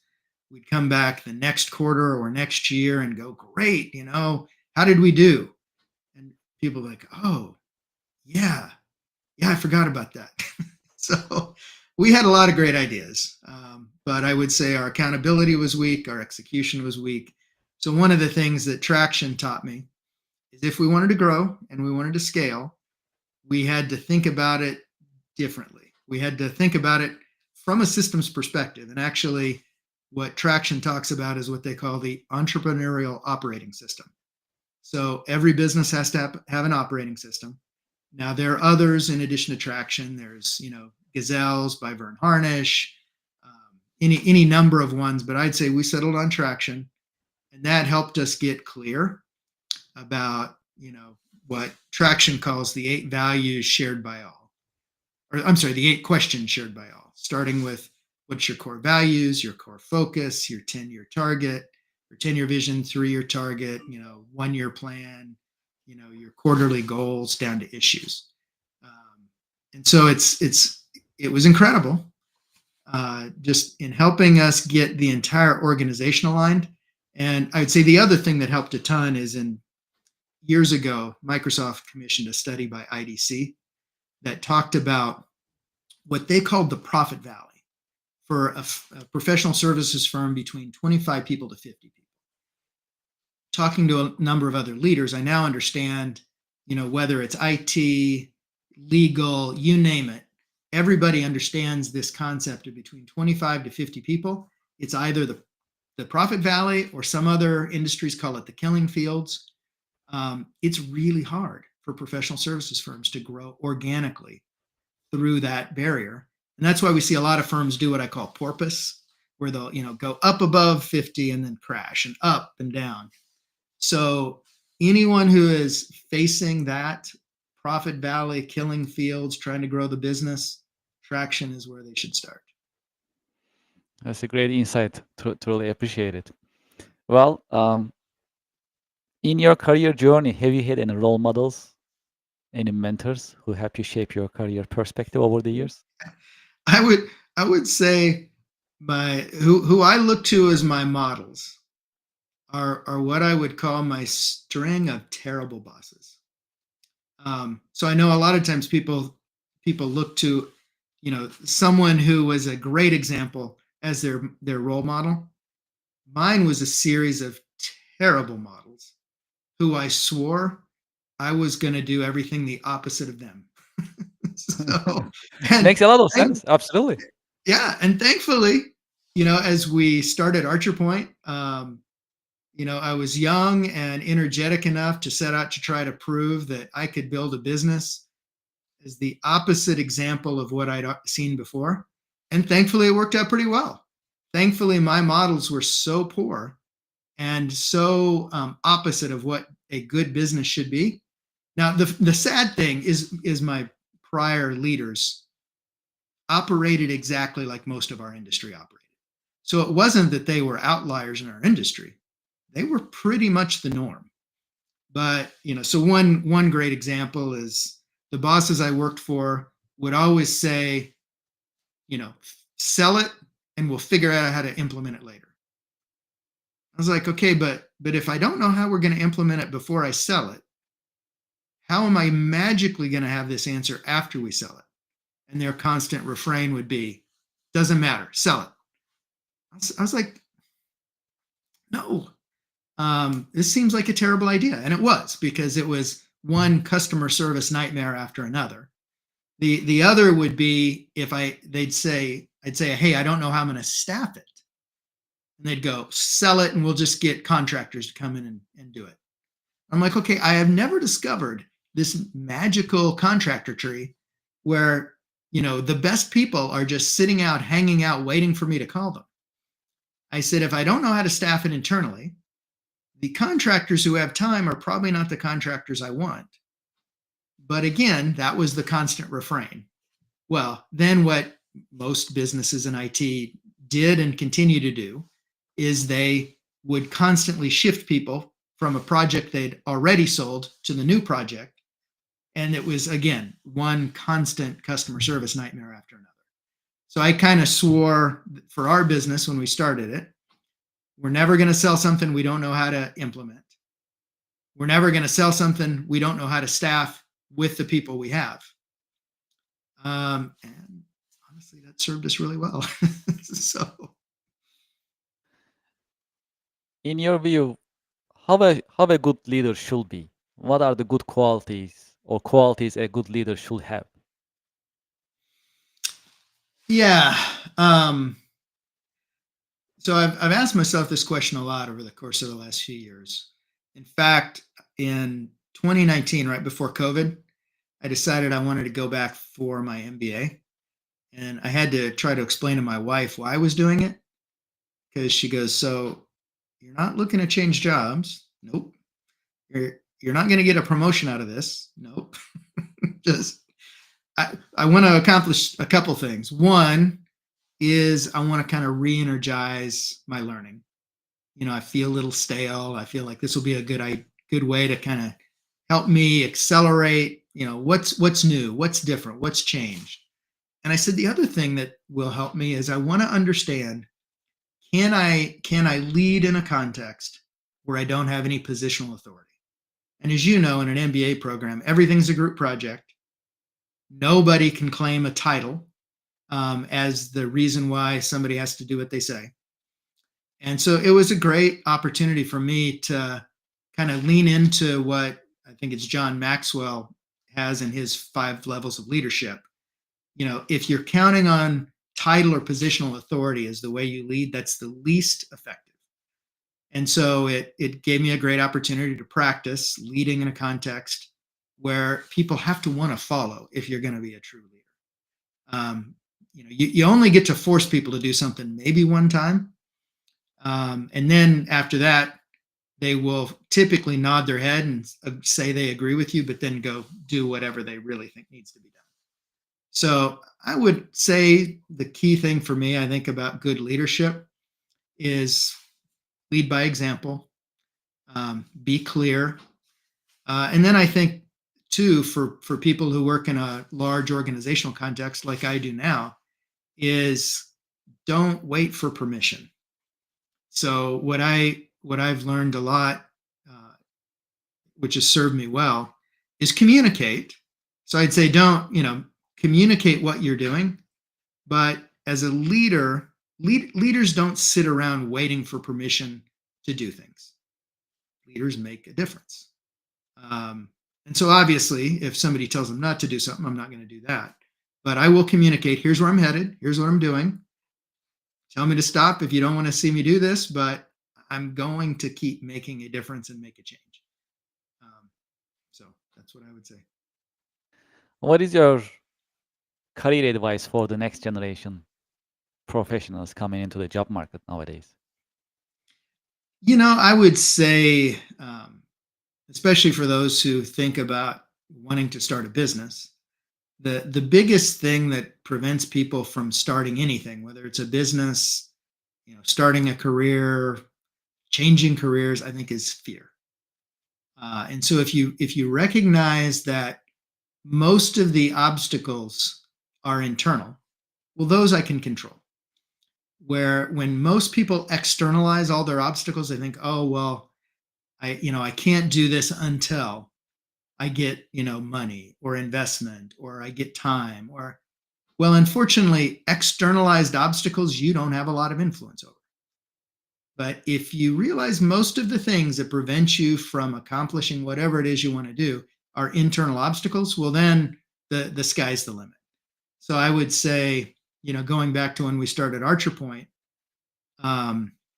we just found out my wife was pregnant. I had no money. Now, thankfully, I was young enough not to realize everything I should be fearful of. So cash advanced the credit cards, took out the home equity loan, made my capital investment to start the company. And then, hit it hard. So I would say for most people, just don't externalize all your obstacles. Realize, there are plenty of people out there every day with the same resources you have, making life-changing decisions, building businesses, launching new enterprises. So figure out how to do what you want to do to take that first step with what you got. Great. Thank you so much for being with us in your busy schedule. Thank you for sharing your professional insights with us and your professional wisdom. I truly appreciate it. Thank you, Kevin. It's been fun. Yes, pleasure is all mine, and I wish you a great weekend. Thank you. You too. Thank you very much. Well, to our audience and to our listeners, I hope you enjoyed today's episode. Well, we had another informative episode today with Greg Kaup. And as you know, in each The American Business Podcast episode, we bring you informative content. Because there is something new to learn. And within this view, it's important to have experts on the American Business Podcast. And that's what we do. We bring you experts, we bring you leaders, and we can learn from them and from their experience. If you'd like to be a guest in the American Business Podcast, please send us an email, americanbusinesspodcast@gmail.com. We also welcome your feedback. Who you would like to see in the American Business Podcast episodes. You can also send us an email, americanbusinesspodcast@gmail.com. If you'd like to advertise, sponsor the American Business Podcast, please also send us an email, americanbusinesspodcast@gmail.com. I am also inviting you to our website, americanpodcast.tv.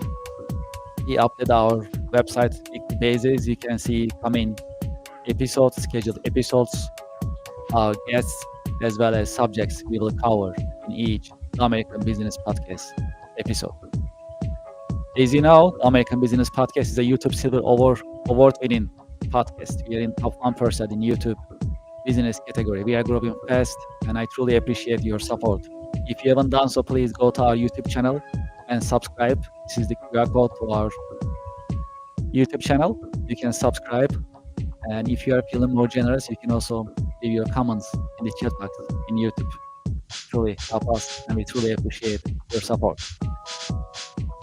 As you know, every month we put together online business networking event called Connection America Business Alliance.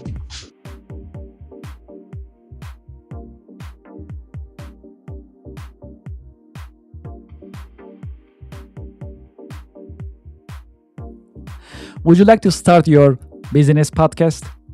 We are here to help. My name is Kevin Deveci. I am the founder and host of the American Business Podcast, the voice of American business.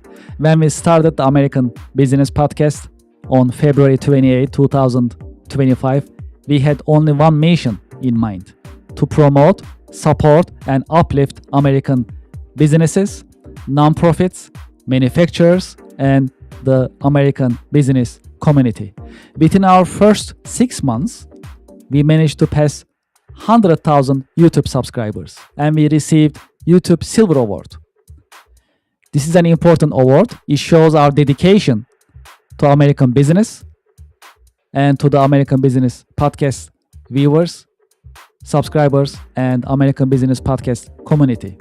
Now you can have your own branded company podcast within the American Business Podcast Network. You can promote your company, your products, your services, and you'll have instant visibility in front of thousands of the American Business Podcast viewers, subscribers, and followers. You can promote your company, your products and services. You can educate and inspire businesses and individuals. More importantly, you can tell your story, your brand story. How did you get started? What makes you different? And how you are helping your customers and communities. As you know, in the American Business Podcast, I've been talking to more than 100 American businesses. Each business has a story that is inspiring and motivational. I know your business also has a great story which is motivational and inspiring. It is time for you to have your business podcast within the American Business Podcast Network. We help you start your business podcast and we help you grow your business. This is a great opportunity for you to be visible in the marketplace in front of thousands of the American Business Podcast viewers and subscribers. And this is a great opportunity for us to fulfill our mission to promote, support, and uplift American businesses. Please send us an email and let's get the conversation started. It is paas@americanpodcast.tv. Business podcasting as a service, powered by the American Business Podcast, the voice of American business. The American Business Podcast is America's fastest growing educational business podcast network in this age of AI. My name is Kevin Deveci. I'm the founder and host of the American Business Podcast, and I'm looking forward to hearing from you, working with you, and help you grow your business with your new business podcast. Thank you very much.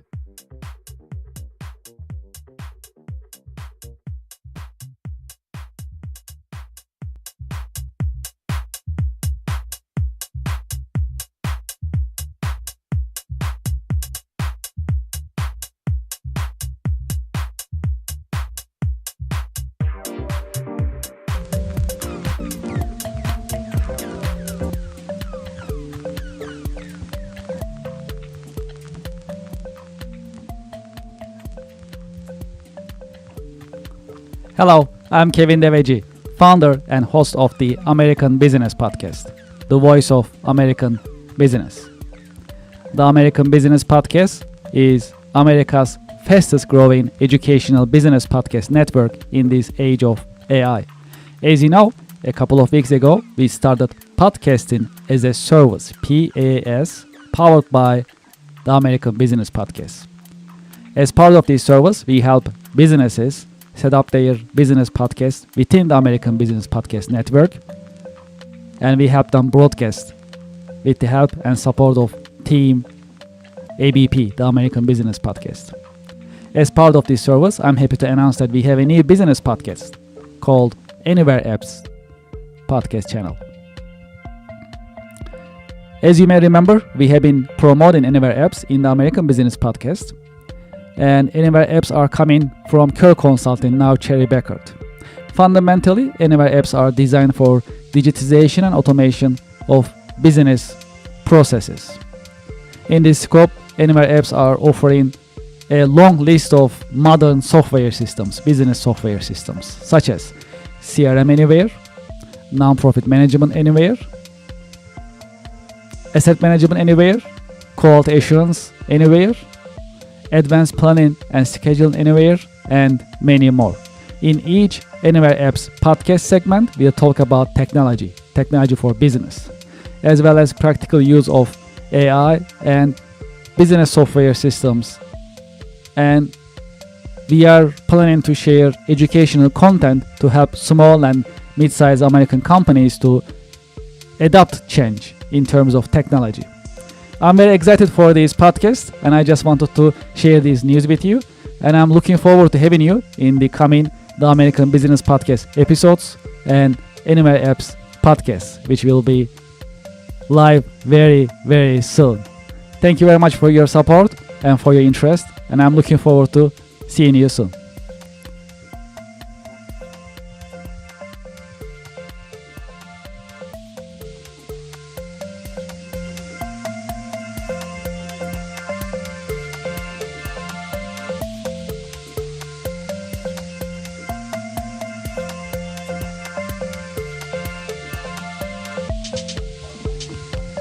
Support for the American Business Podcast comes from Reddit. Do you know the biggest challenge nowadays for American small businesses? That is visibility. That's why we partner with Reddit for Business. Reddit has more than 400 million weekly visitors. Furthermore, Reddit is reliable. Reddit is the number one source for real reviews on products, services, and brands. There is a promotion going on. When you spend $500, you'll get $500 in ad credit from Reddit. True story. I am a Reddit user. Anytime I need feedback or review for a product or service, I go to Reddit. I get the real answers, real feedback from real people, from Reddit communities. Scan this QR code and sign up for Reddit advertising for your business. Get the visibility for your company, your products and services. Scan the QR code and sign up today. Thank you for your support.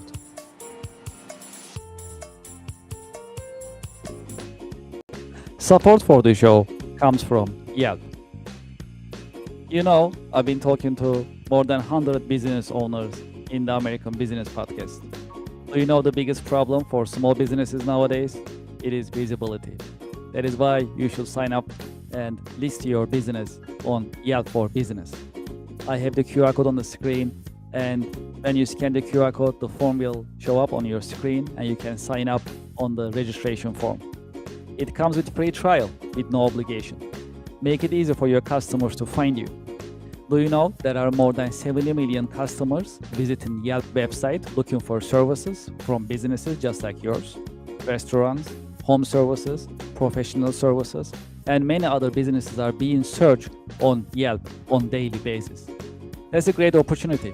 If you list your business on Yelp, you'll be findable, searchable, and you'll be visible. When you are visible, when your customers are able to find you, you're in business. You can get opportunities, you can get leads, you can build a healthy and profitable pipeline. Consider Yelp for Business. Scan the QR code, sign up, and start your free trial. It comes with free trial. Very comfortable, no obligation. List your business and start getting the results and enjoy the benefits of Yelp Business. Thank you for your support.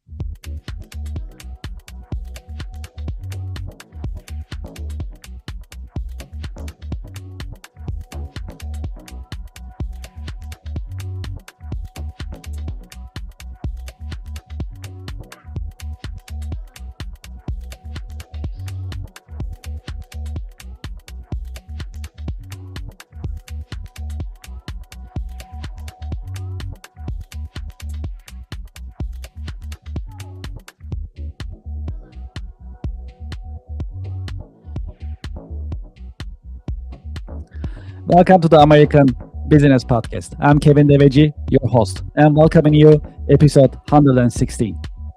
Today is December 19, 2025. And as you know, we have the code of the day. We have a great partnership with missionstatements.com. By three methods, we may learn wisdom. First, by reflection, which is the noblest. Second, by imitation, which is the easiest. And third, by experience, which is the bitterest. That's from Confucius. And today's number is 13.8. There are 13.8 million women-owned businesses in the US. Speaking of women-owned businesses, we have a great entrepreneur today with us. I'm going to invite our guest to our virtual stage and we'll get the conversation started. Hello, Lisa. Welcome to the podcast. Hi, good afternoon, Kevin. How are you? Good, thank you. How are you? I'm fantastic. How is your week going so Happy far? to be here. Thank you for having me on your show. Of Excited. course. It's my pleasure. Thank you very much for being with us in your busy schedule. I hope you are having a great Friday, and I'm happy to have you today in the American Business Podcast, the voice of American business. Glad to be here, Kevin. Well, why don't we just get started? Would you please introduce yourself and your company to our listeners and to our viewers? Sure. My name is Lisa Ascalise. I'm known as the Inventress. I'm the CEO and founder of Inventing A to Z. At Inventing A to Z, we help inventors and entrepreneurs build their businesses from a napkin idea all the way to the marketplace and everything in between the right way. So that means developing prototypes, graphic design, manufacturing, marketing, which is the most important part of product development, and inventing any product or business. And been doing it for over 25 years. And from that, I built a nonprofit organization called AOE, the Association of Women Inventors and Entrepreneurs, in addition to writing a book. My book is called The Inventress's Guide to Inventing the Right Way, All or Nothing, Now or Never. Because if you don't do it in the moment, you're not doing it. Do it now, everybody. So in my book, there are 85 pages. I have affirmations after every chapter, and I also have a journal at the end of the guide, so you can actually write down questions for yourself, statements, your journey. Let me try to get to the right page. Well, this is an affirmation. Let's just skip to that. Okay. So I have affirmations after every chapter, which you will need after reading this and understanding the journey to inventing and entrepreneurship.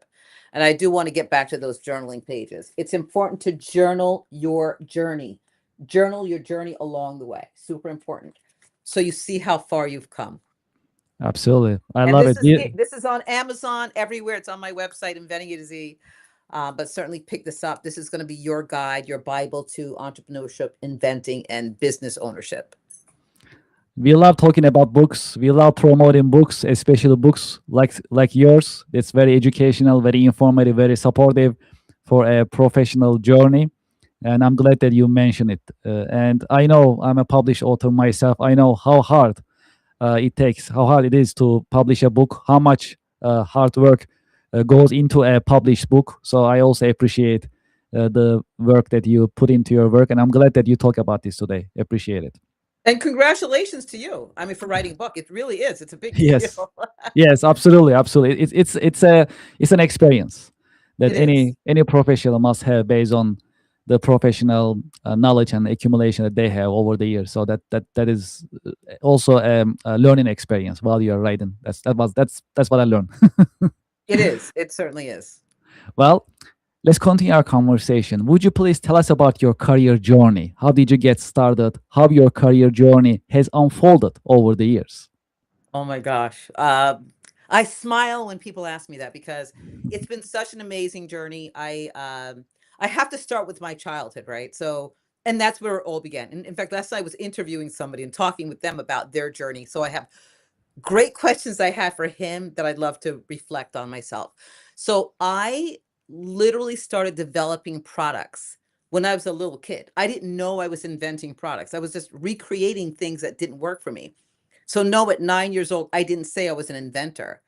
But I clearly, I was inventing, recreating, redeveloping anything that didn't work for me. I had to redesign. I would rip apart my mother's curtains, sheets, and everything to create a product that worked for me. So that's really where it started. And no, and then fast forward many years later, I had a child when I was very, very young, and I was very embarrassed to nurse in front of anybody, right? Breastfeed. So I developed a breastfeeding cape that I could wear in public. And I said, you know what? Wait a second. If I'm doing this, if I'm wearing this thing, there are other people in the world who need it. I'm not by myself. So, and I'm skipping a lot of stuff because you and I would be here for hours talking about this. So the first product I developed was that, got it patented, trademarked, and got a place here in the United States, in New Jersey, to develop my first few prototypes, got it manufactured and sold. Well, that gave me the real inventing bug when people bought it. When people purchased that product, I said, okay, I'm on the right track. Is this what I'm going to do for a living? Am I going to invent products, develop things that people needed? And well, here I am. Many products later on QVC, HSN, Shop HQ, my own television shopping network, many patents, if you could see them behind me, patents, trademarks, and helping other people to develop products the same way. So yeah, that's a part of my journey. I may have given you a lot more information than you asked for, but yeah, and that's just the beginning. Appreciate it. Well, and I love your energy. I appreciate your positive energy. This is really, really energizing for me. I'm sure for our audience and listeners as well. Truly appreciate it. Well, let's talk about your day-to-day work. What are the exciting and challenging parts of your work on daily basis? Exciting and challenging. Great. Is that what you asked? Exciting Yes. and it's all exciting and all very challenging, but I love every minute. So day to day, I consult with clients who come to me with product ideas. They want to develop something. In many instances, inventors think that you just invent something, you put it on the market, and it's done. It's finished. Poof. It's magically, where's my wand? I got to find it. So magically, the product is invented and put on the market. And I thank God I teach classes, fast track classes, educating inventors on how much it really does take to delve in, to be a part of the journey of developing product, because it's not overnight. So the exciting part are new products. The challenging piece is explaining to inventors that it doesn't happen overnight. It doesn't happen overnight. It takes time, it takes patience, and it takes, well, a lot of faith and perseverance. Absolutely. Well, let me ask you some questions about the industry. Sure. What is the state of inventing industry? What are the opportunities and challenges that you are seeing from your professional point of view? So challenges are not for me because I get it. It takes time. So as I said to you before, when an inventor comes to me with something, they always ask, how long? How long is this going to take? It's not up to me. It's up to them. It's up to communication. The manufacturers, we had COVID, for example. Things shut down. We have no control over anything that goes on when you're manufacturing what products are overseas or whether they're here in the United States. Stuff happens in manufacturing, and the average person who's never invented anything before, never developed a business, doesn't know that there are obstacles like this that are normal. They're normal obstacles. So the challenges, timelines, deadlines, they're not always met. They're almost never met in the manufacturing industry. It's just not the way it is. So in fact, recently, one of my clients said to me, the manufacturer said they would have this done in 60 days. So I said to her, you know what I'm going to do? I'm going to say to the manufacturer, put on your contract, change it to 90 to 250 days. How about that? So this way, you have, because your brain goes in that direction. If you think something's going to happen for you within that timeline, that's what your expectations are emotionally. So anyway, so the biggest challenges in my business are really getting the inventor, to understand that things don't happen like this. You don't invent a product and it gets on a shelf within 6 weeks. It doesn't happen. It's make-believe. It's not real. How do you see the impact of AI on business? It's a twofold thing for me. I love the fact that you can go to AI and get some answers to questions. However, I am a person who likes to do a deep dive realistically for myself, right? I like the human part of communication. So when it comes to AI, yes, as much as they're humanizing or trying to humanize AI, it's not human. So I love it for the information. I mean, they have everything you could possibly imagine. AI is, I mean, whatever it is. But I like human connection. I like that human conversation. And I think the downfall will be for our younger generation who has come up in this AI university, that the communication aspect, the people on people, person on person diminishes. So that kind of saddens me, because I mean it's inevitable. That's what's happened, and it's happening. But I love it, appreciate it. Yes, and Just be human at the same time. yes, it cannot replace the human touch. I definitely agree with you 100%.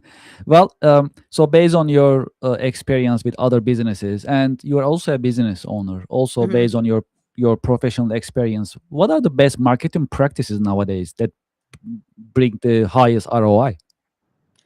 Opening your mouth, talking to everybody, marketing your product, marketing your brand. It doesn't change. Nothing's changed. It's always been the same. Damon John, perfect example. Okay. Grassroots. Put the product in your trunk, open the trunk and sell it. So the example is this. See my mug? My brand Yes, is on my yes, mug. The name of my company is on my mug.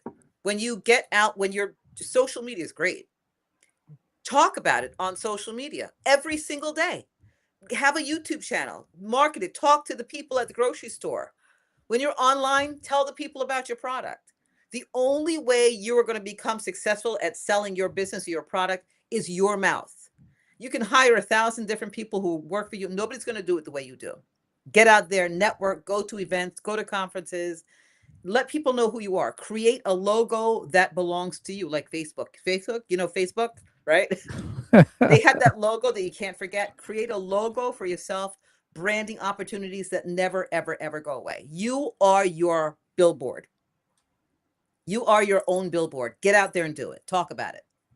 I'm glad you talk about networking. I love networking myself, and it's important to promote networking, face to Well, face come to my networking. conference. I have a conference coming up Sunday, May Okay. 3rd, 2026. It's a big networking event. It's called AOE, the Association of Women Inventors and Entrepreneurs. Go to my website, you'll find it. Yeah, so come to the conference. You have to Yeah, I'd come. love to come. Yeah, Networking, absolutely, fun, absolutely. Well, I love dancing, to support our food. guest. Yes, yes. Yes. I'll check your website and I'll be in touch with you definitely. And Okay, if good, you good. share more information with me, I'll be happy to promote it in my podcast as well. We Thank you. promote books and also conferences, because these are educational, informative, and we definitely welcome it in the American Business Podcast. We are the voice of American business, so we know our mission as part of it. Okay, good. So you got to come to the conference. I'm Yeah, holding you to it. I'll be able to. Okay, absolutely. I'll be in touch. Okay, Absolutely. good. Let's do that. Well, let's talk about leadership a little bit. The definition of leadership. How do you define leadership from your point of view? And what are the great leadership qualities you will say? Okay, so leadership is learning first. You can't be a leader unless you learn from leaders, right? Learn to become confident. Learn, I mean, because it's not necessarily a skill that everybody has innately, right? Sometimes we're not born to be confident. Learn from leaders who are confident, so that when you speak, you have you're speaking with confidence to teach others. Okay, and being kind. This is not talked about enough. A leader is kind. A leader is caring. A leader has empathy. Those are my huge key leadership skills. My takeaway, and in fact, I just spoke at Princeton University a couple of weeks ago. And the biggest topic, the grandest topic, I always talk about kindness, but I got a standing ovation because I talked about this. I always talk about kindness, but I made it the key topic. Everybody stood up and applauded.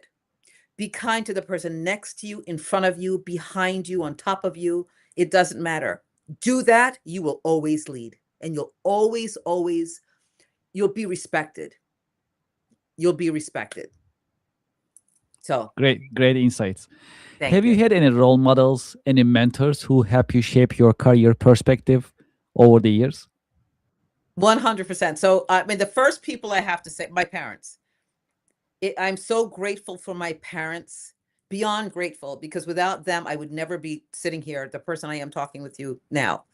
You talk about kindness and leadership and everything. I didn't know my parents were leaders. I just thought that they were great people, right? But as, growing up and looking back at my parents, I go, wow, they were amazing. They led, they were kind, they opened their doors to people. So my parents first. And then I have, of course, my sister, my brother, my family, my children inspire me. But role models in television, in the television industry, and some people you may know, Dionne Warwick, incredible role model, leader, friend, amazing. Again, she leads with kindness, and I've watched so much of what she does, and she's been on my podcast and on my shows, etc. And if anybody out there knows Dionne Warwick, you know Whitney Houston, Dionne Warwick's cousin, good friend of mine, incredible role model, leader, kind person.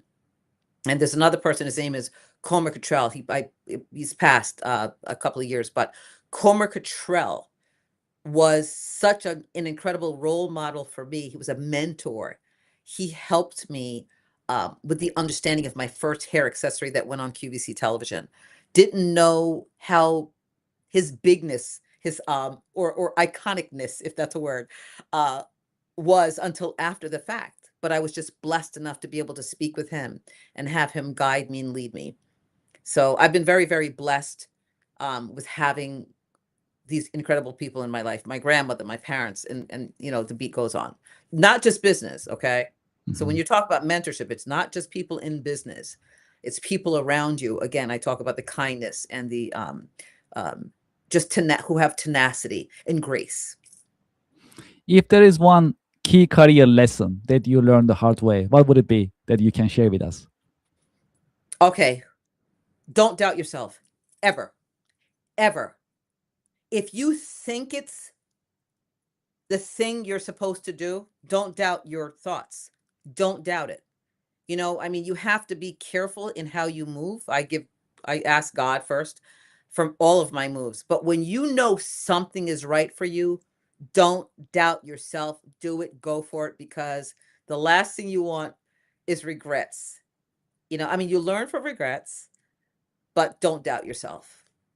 Do the thing that is here. Do it. Just do that thing.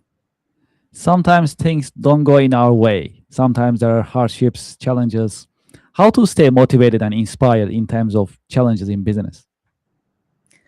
Surround yourself with people who will lift you up and inspire you. It's the only thing have faith. For those of you who have faith, I have faith. I go to God first, right? I get on my knees, I pray, I cry, I scream, like, ah! But surround yourself with people who are going to lift you up and inspire you.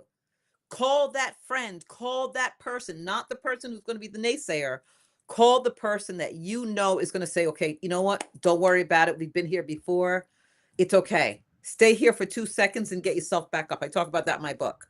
You're only allowed to be down for 2 seconds and then up, because you don't want to stay there. But surround yourself with people who will lift and inspire you. What is your biggest interest outside of work? Fun, dancing, music, dancing, having a good eating, going to great restaurants, music, my grandchildren, my family. Like, that's my family first. My family. We have a great time. We laugh, as you could probably see, right? We laugh, we have a blast, we dance, we like music, we like to eat, and just I have fun. Laughter. If you had a chance to go back history, personally or historically, to what time period would you like to go back and why? Wow. Oh man. Would I ever want to go back? I don't know if I'd want to go back. I love where I am, but I like the 60s. I like the 60s. I like the outfits. I love the cachet. From movies, right? I like that time. I like the sophistication. I love how gentlemen were gentlemen. I loved how ladies dressed up as ladies. I love that. I love that time period. And respect. I mean, whether they respected each other or not, we assume they did, right? Yes, So, yes, I we mean, you didn't assume, know. yes. Like, We you don't know, just that's true. assume that everybody respected everybody. So I really like that. I loved that time. I love that period. Is there a book, a movie, a show that helped you shape your career perspective over the years? I mean, there are many books, there are many movies, film. I have to say, there's a movie. I think it was called Flick. It was about an invention, a windshield wiper that I can't remember the name of it. Oh my gosh, it escapes me. That he was trying to get the patent on the windshield wiper. So that was many years ago. I saw that helped to shape and help me to understand that there wasn't anything I couldn't do in my product development space. And just another books that I read. So Mark Cuban, love Mark Cuban from Shark Tank. Mark Cuban has a book. It says, "If I can do it, anybody can." I may be jacking up the title, but love that because he's a regular guy who, and I've done things with him before, spoken on same stage as him, met him at Shark Tank, and just an authentic guy who you can learn from. You know, as an inventor entrepreneur, when you think you can't, you can't. Look at somebody like Mark, look at Damon John, look Barbara. I mean, I could go on and on about many of the sharks and their books, many of their books. I have all of their books. So did they help to shape? I'm constantly being shaped. Although I've been in this business for so many years, I'm constantly learning and looking for other tools to help me build and help myself build to build others. What is the best career advice that you ever received? What is the worst career advice you ever received? The worst career advice I've ever received is don't do it. Worst. I mean, but it's okay. No, it was the best because I didn't listen to it, right? Yes. Because I'm a wayward child. I'm a wayward child. You say don't, I will do. Best career advice? Keep on learning. Keep on learning. And keep on lifting others. And that's it. I mean, that's really that. And you talk about motivation. It motivates me to help others and lift others. So the advice I've gotten from my parents, keep on lifting, keep on learning. I'm looking behind you with all those books. My father would say, read, read, read, read. I have books back here too. Read, read, read. Keep on reading, keep on learning, keep on getting educated and teach others. Okay, so in this podcast episode so far, this is our 116. So any question that you expected me to ask you, but I haven't asked you or I didn't ask you? I don't know. Where are you from? I don't know. I think you've asked me everything. Okay. No, ask me where I'm from. Where you are from? Where are you from? Sure, I love that question. I was born in London, raised in Brooklyn. I love How saying interesting. that. How Born interesting. in London. It's an oxymoron, right? Born Oh, in London, raised wow. in Brooklyn. So I was born in London with the pinkies up and That raised is in really, Brooklyn. that is really cool. Yeah, actually, that's really something that I don't really ask people, like where they were born. So this is actually a pretty cool question. Yes, very interesting. Well, thank you for these insights. How about your book? In terms of your book, what made you write a book? I didn't ask you this question, and we didn't talk about this earlier, but just came to my mind spontaneously. Like, what made you inspired to write a book? I had to do it. I mean, my clients ask me all the time, you know, please, please, please give us a guide. Give it to us in a tangible thing that we can hold on to. I mean, everything in my book is everything I teach on a daily basis. Everything from my consultations to QVC and my television network. It's and how to kindness is in there. So I had to do it because my clients forced me to. Now I had a book before. It was a book on CD that I put on QVC and it sold out. And it was called Inventing A to Z. Sold out.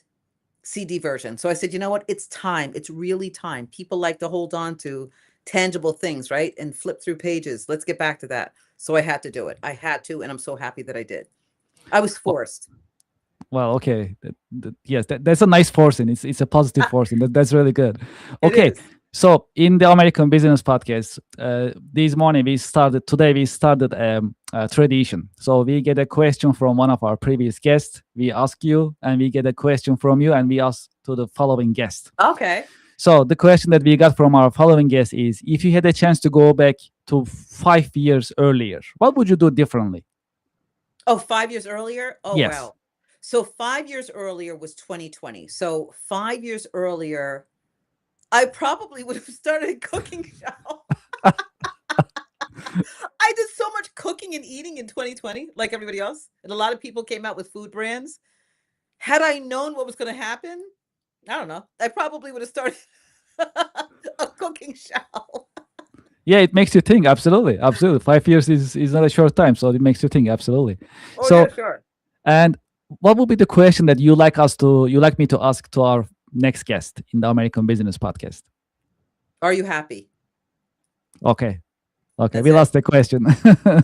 That's it. Are you happy in business? Forget their. I don't want to. No, I'm not a psychiatrist, so I just want to know: are they happy in their business career moves? How about that? Okay. We'll make sure to ask.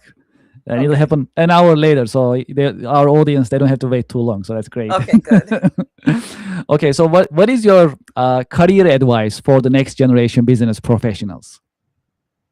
Stay connected, please. Please stay connected. Don't dismiss people. Really, in order to become successful in business, you must stay present, stay engaged, stay personable. Please, please. We don't want to lose that. I know that they're all going to be successful, but success doesn't just come monetarily. It comes with emotions. Well, so we have 3 more minutes. So I'm going to wrap it up within 30 minutes as I promise you. Well, Okay. my next question is, well, we are coming into the 2026 New Year. What are your predictions and expectations for the New Year? I have to go to sleep and dream about I'll predict for you after I sleep. I'll give you a call tomorrow. But because I do sleep and dream about things that do happen and that can happen, but I have to sleep on it. So I'm hoping that we are a more unified country. I'm seeing into existence that we are going to be a very, very successful country no matter what. Because when we unify, we can build no matter what's happening around us. So I'm hoping, my hopes and my prayers are that we become more unified, stick together, and lift each other up 2 hands at a time. And as they always say, sometimes you got to use that foot. You didn't Yep. expect that. Yes, that That's was one of my flexible. Yes. Yes. Okay, great. Well, any question that you would like to ask me? Are you going to have a good time for the holidays? Absolutely. Good. Absolutely. With That's it.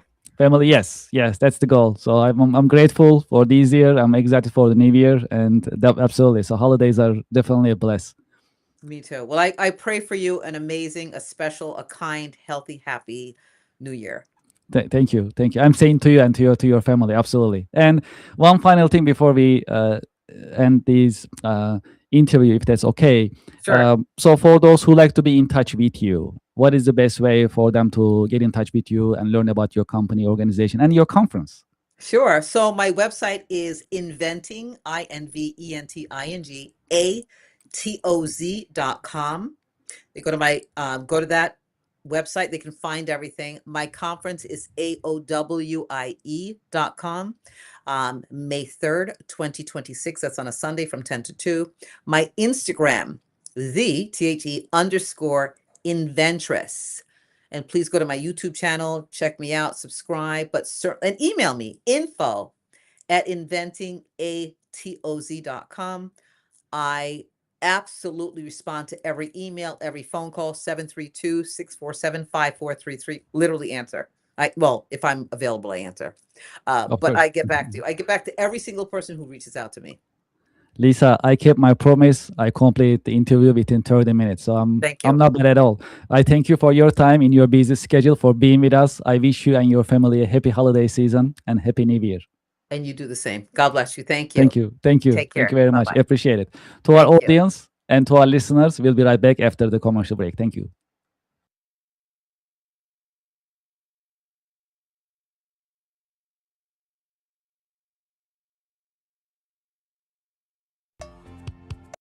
Support for the American Business Podcast comes from Reddit. Do you know the biggest challenge nowadays for American small businesses? That is visibility. That's why we partner with Reddit for Business. Reddit has more than 400 million weekly visitors. Furthermore, Reddit is reliable. Reddit is the number one source for real reviews on products, services, and brands.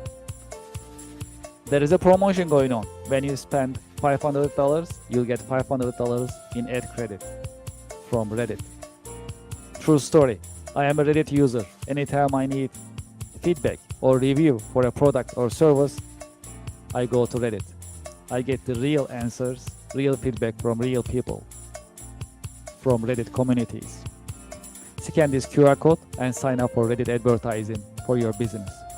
Get the visibility for your company, your products, and services. Scan the QR code and sign up today. Thank you for your support.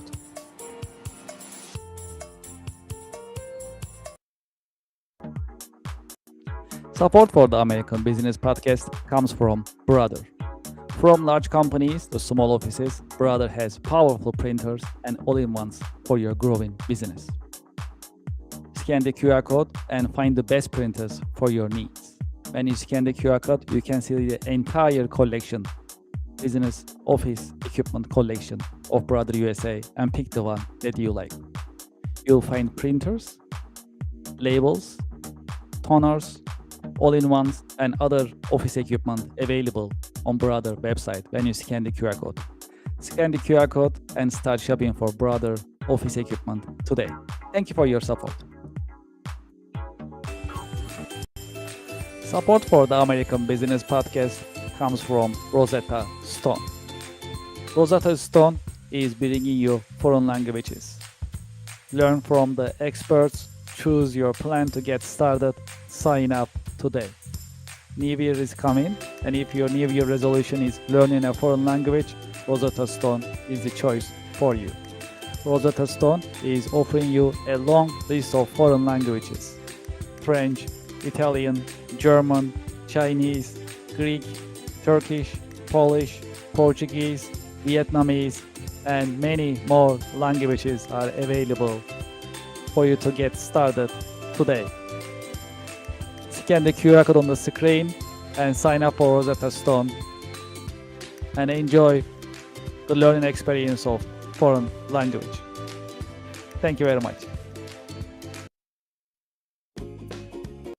Support for the show comes from Yelp. You know, I've been talking to more than 100 business owners in the American Business Podcast. Do you know the biggest problem for small businesses nowadays? It is visibility. That is why you should sign up and list your business on Yelp for Business. I have the QR code on the screen, and when you scan the QR code, the form will show up on your screen and you can sign up on the registration form. It comes with free trial with no obligation. Make it easy for your customers to find you. Do you know there are more than 70 million customers visiting Yelp website looking for services from businesses just like yours? Restaurants, home services, professional services, and many other businesses are being searched on Yelp on daily basis. That's a great opportunity. If you list your business on Yelp, you'll be findable, searchable, and you'll be visible. When you are visible, when your customers are able to find you, you're in business. You can get opportunities, you can get leads, you can build a healthy and profitable pipeline. Consider Yelp for Business. Scan the QR code, sign up, and start your free trial. It comes with free trial. Very comfortable, no obligation. List your business and start getting the results and enjoy the benefits of Yelp Business. Thank you for your support. Support for the American Business Podcast comes from Office Virtual Offices. Office is offering you more than 600 different locations in the US. It is $99 a month. This includes prestigious business address, professional live call answering, personalized call transferring, business phone number, local phone number, professional mail services, voicemail converted to email. I have the QR code on the screen. You can sign up for Office today. Office is offering you hundreds of locations in the US that you can pick, any of them that you like, and you can start having your virtual office today. Please scan the QR code and start using Apple's virtual offices today. Thank you for your support. Support for the American Business Podcast comes from Gemini Trust. Gemini makes crypto simple. Find, trade, and buy over 70 different coins, including Bitcoin and Solana, on the best cryptocurrency platform. Gemini Trust. Start trading crypto here. I have the QR code on the screen. You can scan the QR code and start signing up today. Because they have a great customer service, you can reach out to them and get assistance 24/7. Scan the QR code and start trading crypto on Gemini. Thank you for your support. Support for the American Business Podcast comes from Invicta watches. Invicta watches are known for their stylish design for men, women, as well as for unisex watches. When you scan the QR code on the screen, it will take to their online store and you can start shopping right away. When you go to the Invicta store website, you'll see watches in different collections for men, for women, different colors, different designs, as well as different sizes. There are hundreds of watches that you can see and you can pick from. Because it's end of the year, you'll also enjoy the benefits of their end of the year promotions and discounts. True story, I'm an Invicta fan. I've been using Invicta for many years. I have more than 10 Invicta watches in my wardrobe. This is one of them that I like. The style is pretty cool. I use these pretty much weekly basis. I have another one that I use on my wrist. This one is pretty cool. This one is called Shutter. I can change the face just by turning the buttons, and I can have different style of watches pretty much every day. Because it's pretty business looking, I can actually wear this with my business outfit as well. Please scan the QR code and start shopping today. I'm sure you'll like Invicta watches. They have great styles and different colors as well as different technologies such as quartz, mechanical, automatic, and other watches are also available for your liking and for your choice. Please scan the QR code and start shopping today. Thank you very much for your support.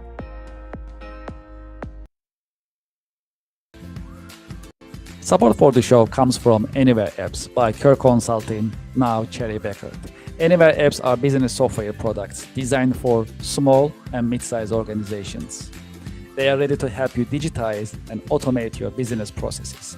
Today, I like to promote Asset Management Anywhere. Asset Management Anywhere is a CMMS software system. CMMS stands for Computerized Machine Maintenance Management System.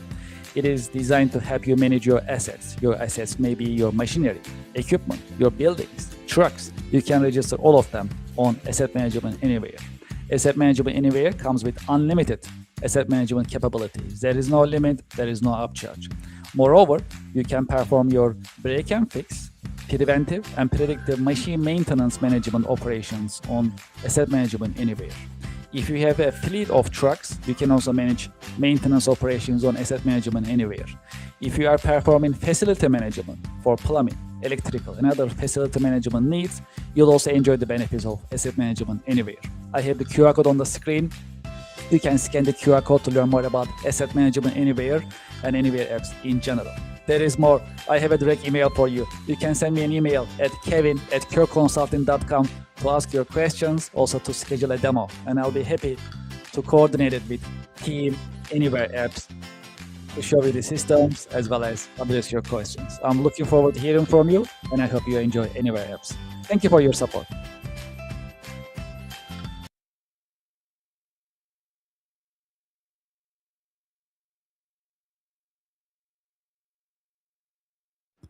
Thank you for joining me in this episode of the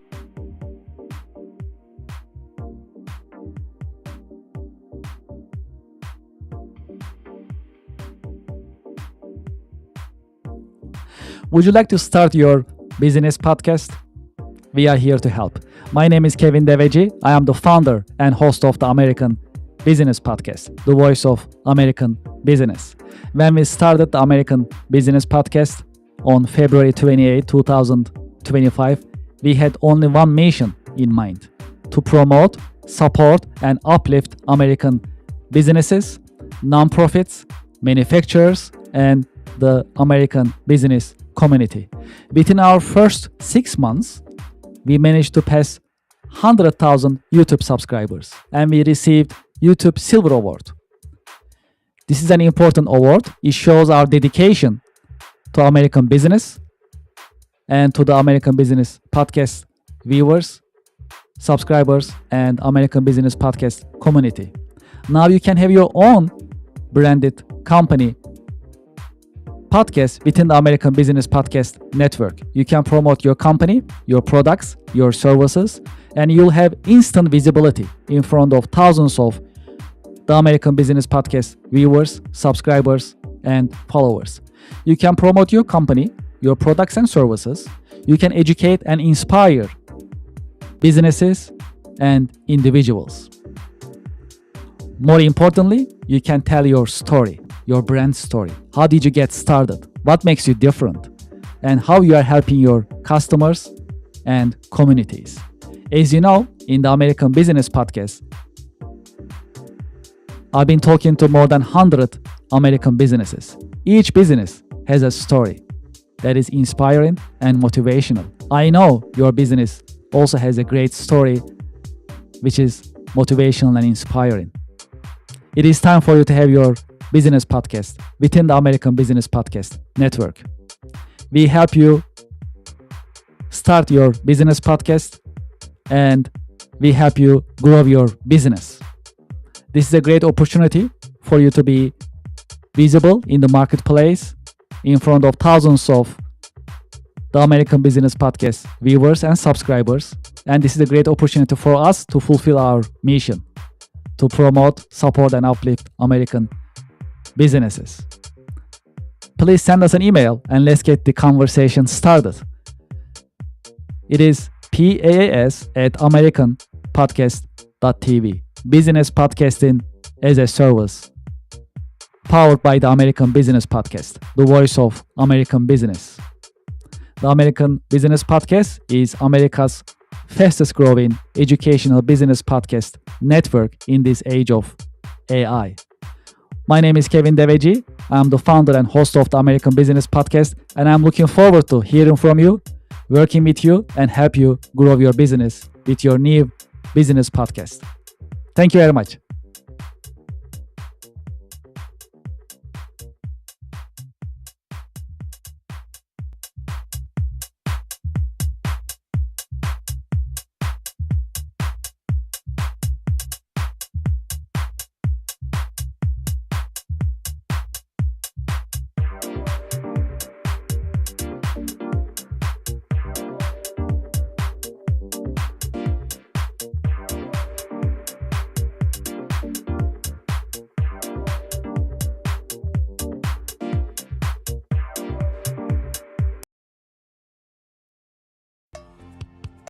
Support for the American Business Podcast comes from Reddit. Do you know the biggest challenge nowadays for American small businesses? That is visibility. That's why we partner with Reddit, Reddit for Business. Reddit has more than 400 million weekly visitors. Furthermore, Reddit is reliable. Reddit is the #1 source for real reviews on products, services, and brands. There is a promotion going on. When you spend $500, you'll get $500 in ad credit from Reddit. True story. I am a Reddit user. Anytime I need feedback or review for a product or service, I go to Reddit. I get the real answers, real feedback from real people, from Reddit communities. Scan this QR code and sign up for Reddit advertising for your business.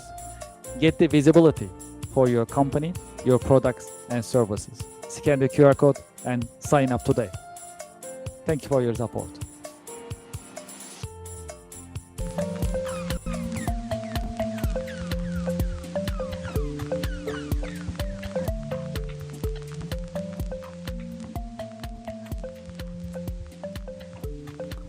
Hello, I'm Kevin Deveci, founder and host of the American Business Podcast, the voice of American business. The American Business Podcast is America's fastest growing educational business podcast network in this age of AI. As you know, a couple of weeks ago, we started podcasting as a service, PAS, powered by the American Business Podcast. As part of this service, we help businesses set up their business podcast within the American Business Podcast network, and we help them broadcast with the help and support of Team ABP, the American Business Podcast. As part of this service, I'm happy to announce that we have a new business podcast called Anywhere Apps Podcast Channel. As you may remember, we have been promoting Anywhere Apps in the American Business Podcast, and Anywhere Apps are coming from Kerr Consulting, now Cherry Bekaert. Fundamentally, Anywhere Apps are designed for digitization and automation of business processes. In this scope, Anywhere Apps are offering a long list of modern software systems, business software systems, such as CRM Anywhere, Nonprofit Management Anywhere, Asset Management Anywhere, Quality Assurance Anywhere, Advanced Planning and Scheduling Anywhere, and many more. In each Anywhere Apps podcast segment, we'll talk about technology for business, as well as practical use of AI and business software systems. And we are planning to share educational content to help small and mid-sized American companies to adopt change in terms of technology. I'm very excited for this podcast, and I just wanted to share this news with you. And I'm looking forward to having you in the coming The American Business Podcast episodes and Anywhere Apps podcast, which will be live very, very soon. Thank you very much for your support and for your interest, and I'm looking forward to seeing you soon.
Welcome to the American Business Podcast. I'm Kevin Deveji, your host. I'm welcoming you episode 117. And today's number is 33. That is the global business process automation market is expected to be $33.4 billion in 2032. And quote of the day: mistakes are the stepping stones to wisdom. We learn from trial and error. We become wise by understanding problems. Thanks to our partnership with missionstatements.com. Great. Well, we have a great guest today. Let me invite our guest to our virtual stage and let's get the conversation started. All right, perfect. Hello, Riaz. Welcome to the podcast. Hello, how are you? I'm well, thank you very much. How are you? It's very nice meeting you in the American Business Podcast. Thank you for having me. Very nice to meet you as well, Kevin. Pleasure is all mine. How are you? How is your week going so far? Week is good. Good. It's a little cold in New York area, but things are good. Yes, I'm also in New York metro area, and I agree with you. So it got a little warmer compared to a couple of days earlier, but still it is cold. So it's good for the holiday season and the spring, but it's really cold. So we need to protect ourselves. Absolutely. Well, so I'm actually really curious about your professional experience, and our audience, I'm sure they're also ready to hear from you. So maybe we can get started. As a start, would you please introduce yourself and your company to our listeners and to our viewers? Yeah, I run, and thank you for that question. I run the company called Synergy Consulting. We are a full um, end-to-end service provider on the technology and marketing front. I started the company about 12 years ago with my business partner, and we do mostly tech and AI automation, from building apps to websites to actual automation is what we started with. And now we are moving more into content automation with AI. So, how did you get started? Can you tell us about your career journey, how your career journey has unfolded over the years? Sure. Well, I got really lucky when I was in college. I was able to do some research on some technology. I wrote a few books while I was in college. I went out and worked for companies like GE, and back in the day, if you remember Netscape, I was working for them. Then I worked for a couple of other startups right off the bat. Worked for Cozon.com from CompUSA. I worked for a consulting company here in Stanford for 10 years as a CTO. And then I thought I would start my own company. I was always a entrepreneurial person, and that's how I started Synergy Consulting for the last 12 years. When you look at your day-to-day work, what are the exciting and challenging parts of your work on daily basis? The exciting part is always, dealing with clients, finding new clients, opportunities, dealing with folks who are tightening their budget, making sure they're always optimized. That's always a challenge. Also, I am a person who cannot do everything by myself, so I have to manage people, and people management is probably the hardest thing because in many ways, I'm a perfectionist, and when I'm producing something, I'm putting my company's name and my name with it, so things have to go right. Can you tell us about the state of the technology industry that you are in? Well, you know better than anybody else, technology is always moving and always changing. We are seeing dramatic changes right now. Um, Things that used to take longer time is taking less time. So clients are expecting more result for less, investment. So definitely technology is moving very, very rapidly. Things are evolving in many ways in many different areas, AI, robotics, and so on and so forth. And I think companies that used to do just pure software development, they have to pivot like we have to change the way they used to service clients or develop applications. Well, you just talked about AI. So that was actually my next question. How do you see the impact of AI on business nowadays? It's sort of like asking somebody, do you have a cell phone? This is what AI is going to be. If you don't know how to use AI, you're going to be one of those folks who are going to be left behind. Today, you cannot think about not having a smartphone because everything is on a smartphone. So AI is going to be your everyday companion. How you use it is what's going to make a difference. Everybody has a smartphone, as I said. How you use your smartphone is how you make progress in your career or day-to-day life. AI is going to be one of those things where individuals who know how to use AI, they're going to be ahead of the curve. If you're afraid of AI, you're actually not doing justice to yourself. So you have to learn how to use AI and not be afraid of AI. I love your approach. Similarly, I had a podcast interview with another expert, a technology leader, back in August, and he said one thing for those trying to understand AI: whether you learn AI or someone else will take your place, who knows how to use AI. So, just to your point, just to support your point, looks like that's the way to go. Um, well, as a business owner, what are the best marketing practices that you have been seeing that brings you the highest ROI nowadays? Well, the days of putting ads on a content, those days are in my opinion are the old ways of doing things. Now everything is organic content. Social media is now has changed to interest media. So social media is one of the best way to market your product and services. Also, TikTok has become a big part of everyday lives for many people, from services companies who are going live to talk about their services and having that personal branding. Uh, Marketing is now becoming a lot of personal branded approach. So founders cannot be behind the scenes and not do, like I'm doing a podcast right now, so that people get to know who I am and building the trust. So marketing these days are becoming more about, how authentic and how consistent you are be using social media, because social media is part of life. But there are other techniques that you would have to use, which is creating that relationship with that client. Those old ways are still there, but approaching the client so they can see you consistently. It takes 7 or 8 touch points for somebody to make a decision to work with you. You have to have that organic content mindset. And organic content mindset starts from on social media, because everybody's on social media. From your point of view, how would you define leadership and what are the great leadership qualities? That's a very important question, because leaders, the right leaders, they lead with examples, right? If you have never ridden a bike and you're asking, hey, go fast, and you have no experience, you have no idea what uh, challenges they're having.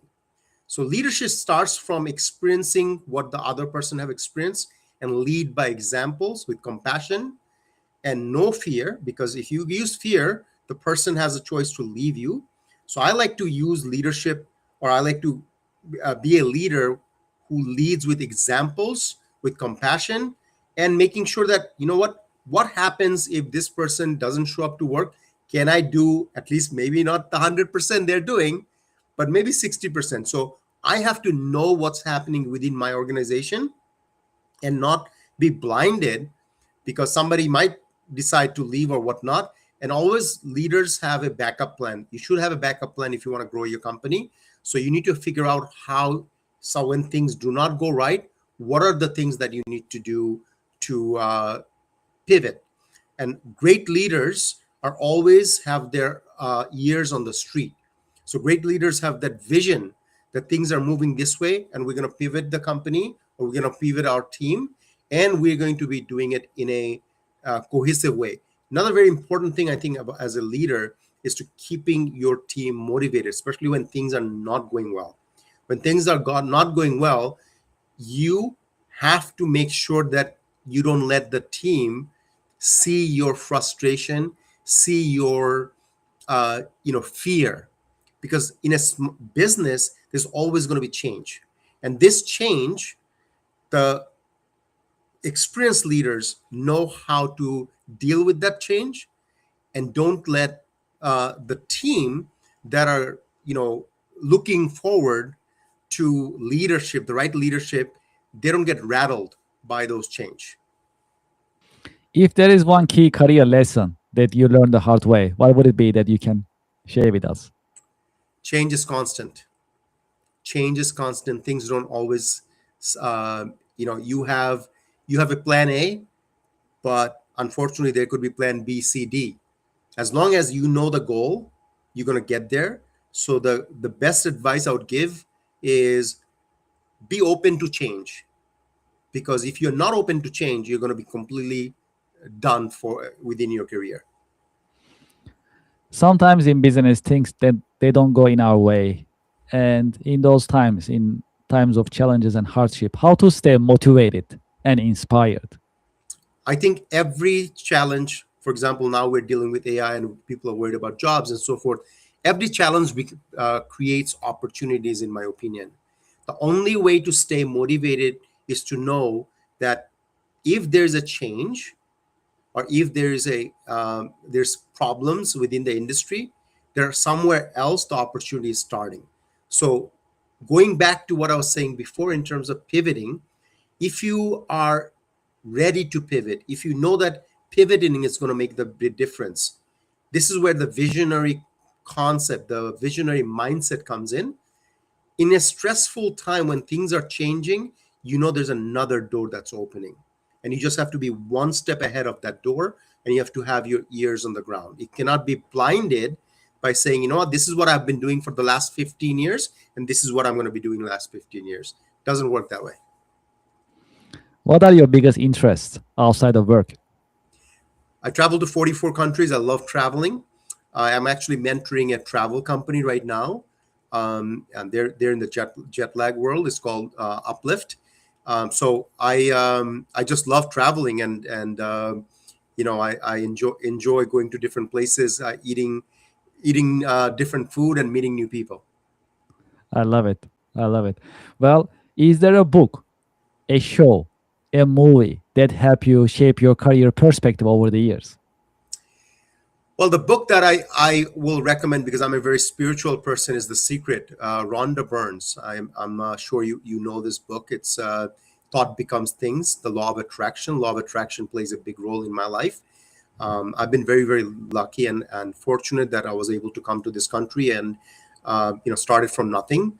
I was very fortunate that I was able to speak at conferences when I was a 19-year-old kid, in college. And I think that particular book really opened my eyes in terms of, obviously that book was not written at that time. I discovered later on, but the things that were written in that, I was already practicing it when I was a very young man. So that book taught me about, good energy, good vibration attracts people. Happy people attract happiness, not other way around, that you look for happiness and you become happy. Yes, you need to surround yourself with happy people. Absolutely, 100%. Yes, that's a great approach. And positivity is contagious. So when you have these positive people around you, you're in their world, right? The positivity. So that definitely helps. Absolutely. I love it. Well, what is the best career advice and the worst career advice that you ever received? The best career advice is, there is no such thing as I'm too old for something. That is the best career advice. You can start a company tomorrow. If you're 55, you can start a company. You're 21 and you just got out of college. It is about timing. It is about skill set. It is about how much risk you can take. And the other one, I know you asked for one. The other one is tolerance. Yes. Oh, yes, yes. If you want to be successful, you have to be tolerant to diversity and adversity, right? So if things are not going well, like we are talking about, and you give up, as soon as you stop, you give up, right? And the company goes nowhere. So this is when you have to have the tolerance that how long can I stick around for things to get better, and that's very important. The worst is go get a job. Well, in this podcast episode, so this is our 117 episode today in the American Business Podcast, the voice of American business. Is there any question that you expected me to ask you, but I haven't, or I didn't ask you? You pretty much asked all the questions, but if there's one thing that I would say to young people, right? And young people, I mentor a lot of different founders and so forth. One of the things is that be realistic. If you think it's going to take 12 months, expect 24 months.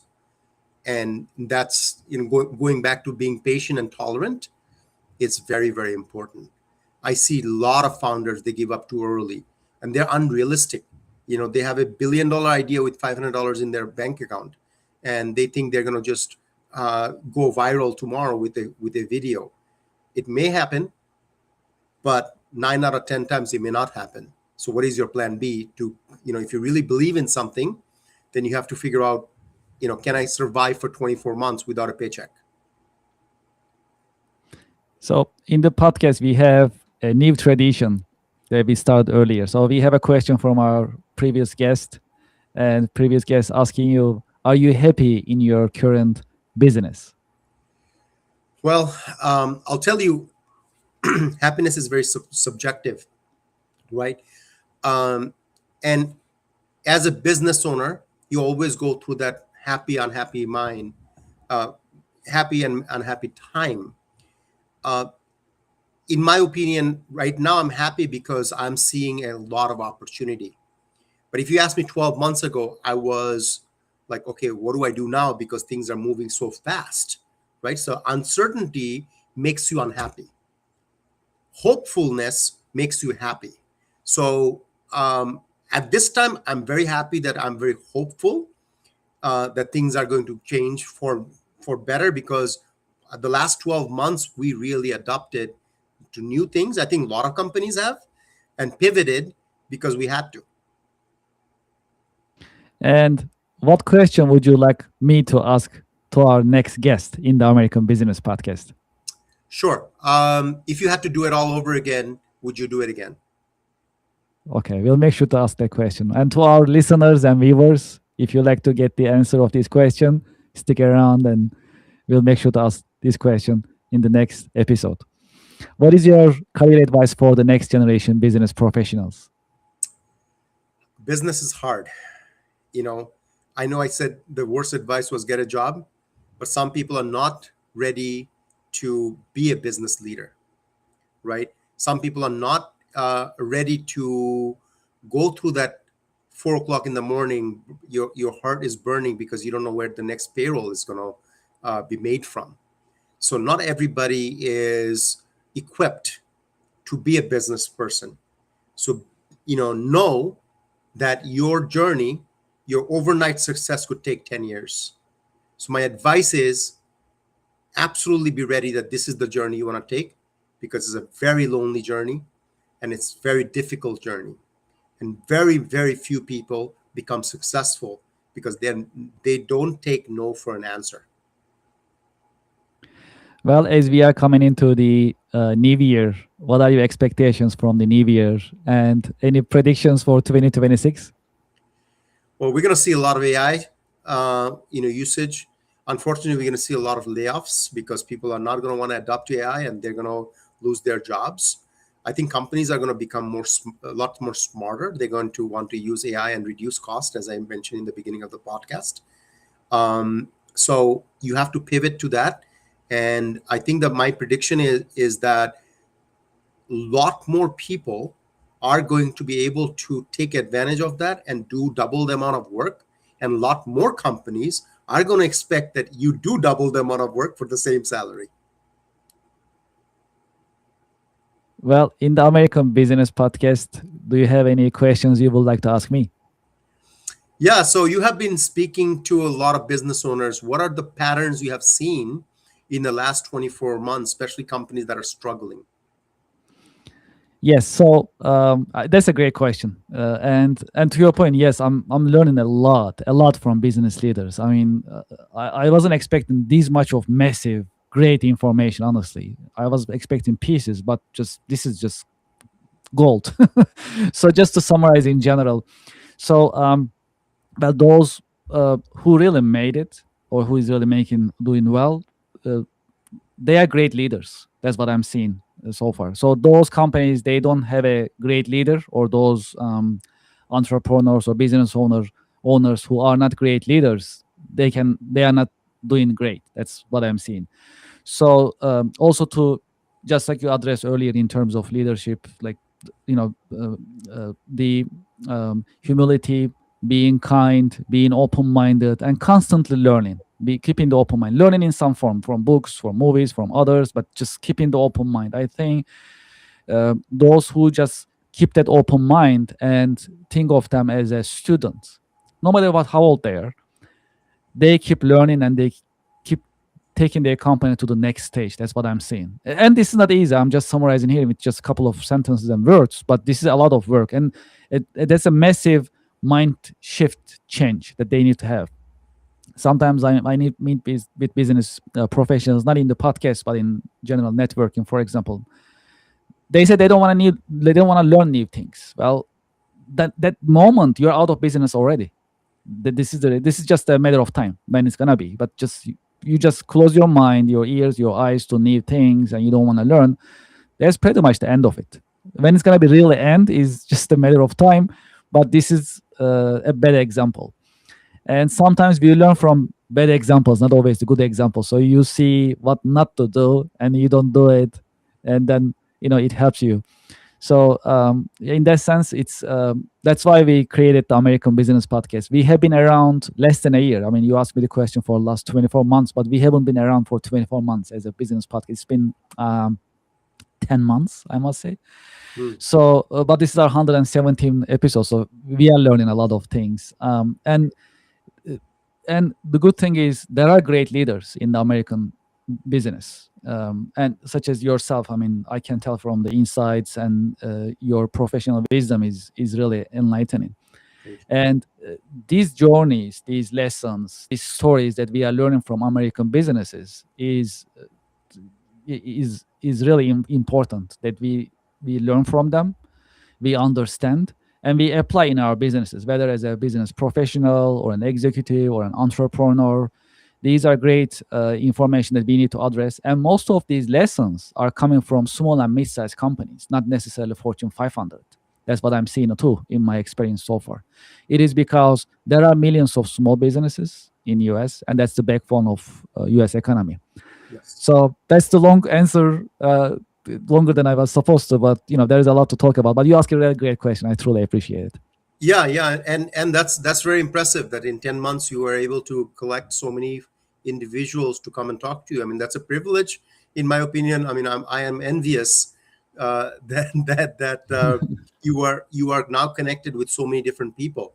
Don't be shy if I send you a message, in the near future, Kevin. Anytime. Introduce me to this business leader. Absolutely. That's actually our goal. This is a community that we are building. That's this American Business Podcast. That's a community, and these connections are important. And just like yourself, any business owner or a business professional come to these podcasts has a certain set of mindset. That's what I have been seeing. They all like to learn, connect, improve themselves, continuous improvement. So absolutely, I definitely welcome anytime. Let's stay in touch. And we can have a separate conversation as well. And I love to definitely stay in touch and cooperate. This is really important. And that's part of our mission too in the American Business Podcast. Great. No problem, Kevin. I really am privileged that I was able to talk with you. A very good insight. And I hope my conversation helped at least one individual who will be listening. And you're doing a great job, Kevin. Thank you so much for inviting me to have this conversation today. Of course, that's my pleasure. I'm humbled. And before we end the episode, would you like to tell us about your contact information? Those who like to continue this conversation, who like to be in touch with you, what would be the best way? Absolutely. I'm on LinkedIn. You can find me on LinkedIn, but you can also find me on our website, synergyconsulting.us. And I will be happy to talk to anyone who needs any help on social media automation, AI automation, and so forth.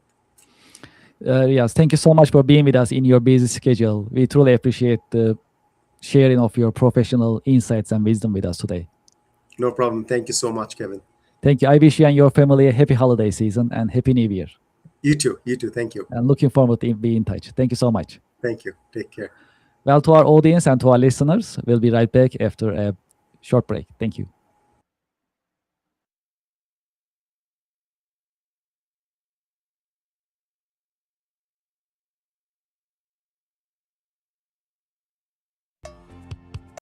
Support for the American Business Podcast comes from Reddit. Do you know the biggest challenge nowadays for American small businesses? There is visibility. That's why we partner with Reddit for Business. Reddit has more than 400 million weekly visitors. Furthermore, Reddit is reliable. Reddit is the number one source for real reviews on products, services, and brands. There is a promotion going on. When you spend $500, you'll get $500 in ad credit from Reddit. True story. I am a Reddit user. Anytime I need feedback or review for a product or service, I go to Reddit. I get the real answers, real feedback from real people, from Reddit communities. Scan this QR code and sign up for Reddit advertising for your business. Get the visibility for your company, your products, and services. Scan the QR code and sign up today. Thank you for your support.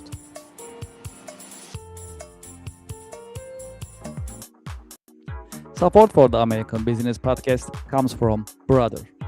From large companies to small offices, Brother has powerful printers and all-in-ones for your growing business. Scan the QR code and find the best printers for your needs. When you scan the QR code, you can see the entire collection, business office equipment collection of Brother USA, and pick the one that you like. You'll find printers, labels, toners, all-in-ones, and other office equipment available on Brother website when you scan the QR code. Scan the QR code and start shopping for Brother office equipment today. Thank you for your support.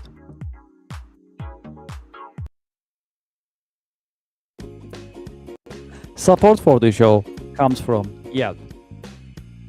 You know, I've been talking to more than 100 business owners in the American Business Podcast. Do you know the biggest problem for small businesses nowadays? It is visibility. That is why you should sign up and list your business on Yelp for Business. I have the QR code on the screen, and when you scan the QR code, the form will show up on your screen and you can sign up on the registration form. It comes with free trial with no obligation. Make it easy for your customers to find you. Do you know there are more than 70 million customers visiting Yelp website looking for services from businesses just like yours? Restaurants, home services, professional services, and many other businesses are being searched on Yelp on daily basis. That's a great opportunity. If you list your business on Yelp, you'll be findable, searchable, and you'll be visible. When you are visible, when your customers are able to find you, you're in business. You can get opportunities, you can get leads, you can build a healthy and profitable pipeline. Consider Yelp for Business. Scan the QR code, sign up, and start your free trial. It comes with free trial. Very comfortable, no obligation. List your business and start getting the results and enjoy the benefits of Yelp Business. Thank you for your support.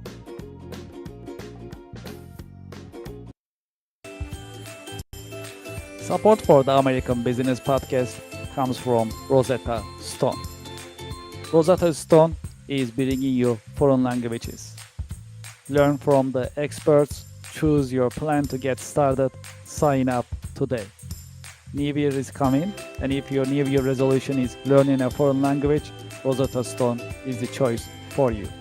Rosetta Stone is offering you a long list of foreign languages: French, Italian, German, Chinese, Greek, Turkish, Polish, Portuguese, Vietnamese, and many more languages are available for you to get started today. Scan the QR code on the screen and sign up for Rosetta Stone and enjoy the learning experience of foreign language. Thank you very much.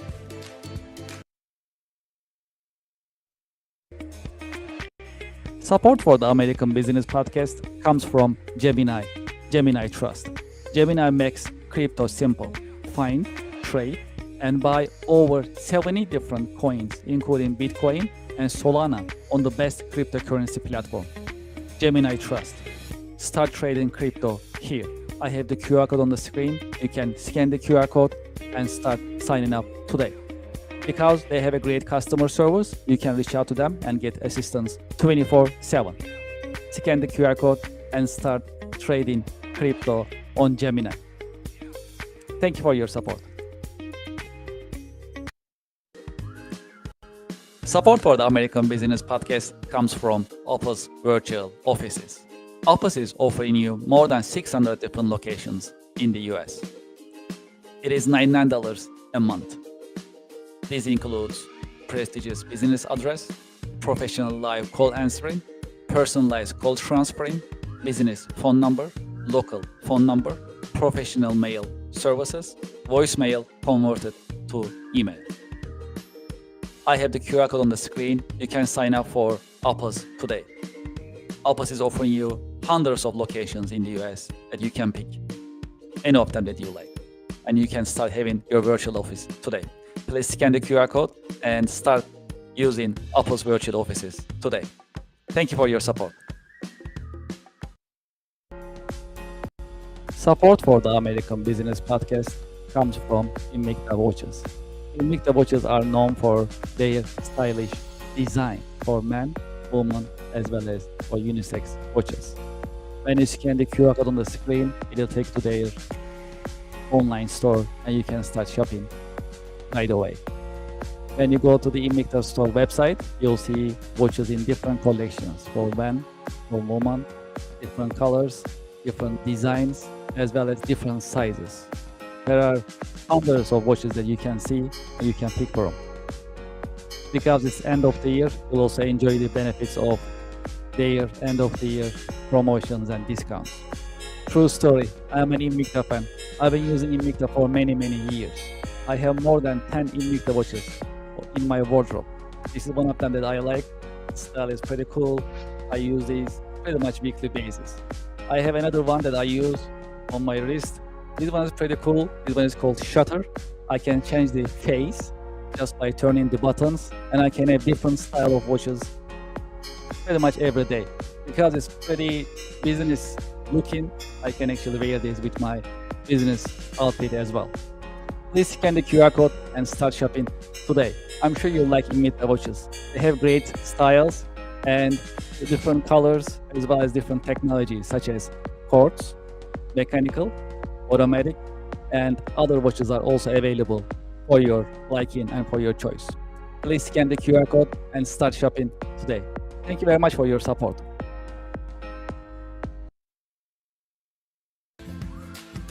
Support for the show comes from Anywhere Apps by Kerr Consulting, now Cherry Beckert.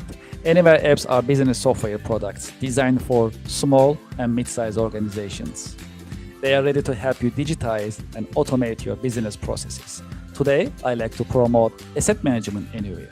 Asset Management Anywhere is a CMMS software system. CMMS stands for Computerized Machine Maintenance Management System. It is designed to help you manage your assets. Your assets may be your machinery, equipment, your buildings, trucks. You can register all of them on Asset Management Anywhere. Asset Management Anywhere comes with unlimited asset management capabilities. There is no limit, there is no upcharge. Moreover, you can perform your break and fix, preventive and predictive machine maintenance management operations on Asset Management Anywhere. If you have a fleet of trucks, you can also manage maintenance operations on Asset Management Anywhere. If you are performing facility management for plumbing, electrical, and other facility management needs, you'll also enjoy the benefits of Asset Management Anywhere. I have the QR code on the screen. You can scan the QR code to learn more about Asset Management Anywhere and Anywhere apps in general. There is more. I have a direct email for you. You can send me an email at kevin@kerconsulting.com to ask your questions, also to schedule a demo, and I'll be happy to coordinate it with Team Anywhere apps to show you the systems as well as address your questions. I'm looking forward to hearing from you, and I hope you enjoy Anywhere apps. Thank you for your support.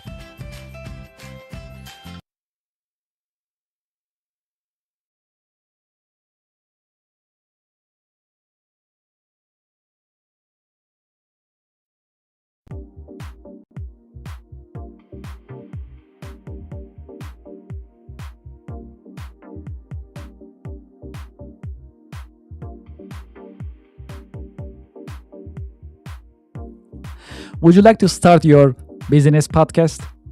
We are here to help. My name is Kevin Deveci. I am the founder and host of the American Business Podcast, the voice of American business. When we started the American Business Podcast on February 28, 2025, we had only one mission in mind: to promote, support, and uplift American businesses, nonprofits, manufacturers, and the American business community. Within our first 6 months, we managed to pass 100,000 YouTube subscribers, and we received YouTube Silver Award. This is an important award. It shows our dedication to American business and to the American Business Podcast viewers, subscribers, and American Business Podcast community. Now you can have your own branded company podcast within the American Business Podcast Network. You can promote your company, your products, your services, and you'll have instant visibility in front of thousands of the American Business Podcast viewers, subscribers, and followers. You can promote your company, your products and services. You can educate and inspire businesses, and individuals. More importantly, you can tell your story, your brand story. How did you get started? What makes you different? And how you are helping your customers and communities. As you know, in the American Business Podcast, I've been talking to more than 100 American businesses. Each business has a story that is inspiring and motivational. I know your business also has a great story which is motivational and inspiring. It is time for you to have your business podcast within the American Business Podcast Network. We help you start your business podcast and we help you grow your business. This is a great opportunity for you to be visible in the marketplace in front of thousands of the American Business Podcast viewers and subscribers. And this is a great opportunity for us to fulfill our mission to promote, support, and uplift American businesses. Please send us an email and let's get the conversation started. It is paas@americanpodcast.tv. Business podcasting as a service, powered by the American Business Podcast, the voice of American business. The American Business Podcast is America's fastest growing educational business podcast network in this age of AI. My name is Kevin Deveci. I'm the founder and host of the American Business Podcast, and I'm looking forward to hearing from you, working with you, and help you grow your business with your new business podcast. Thank you very much.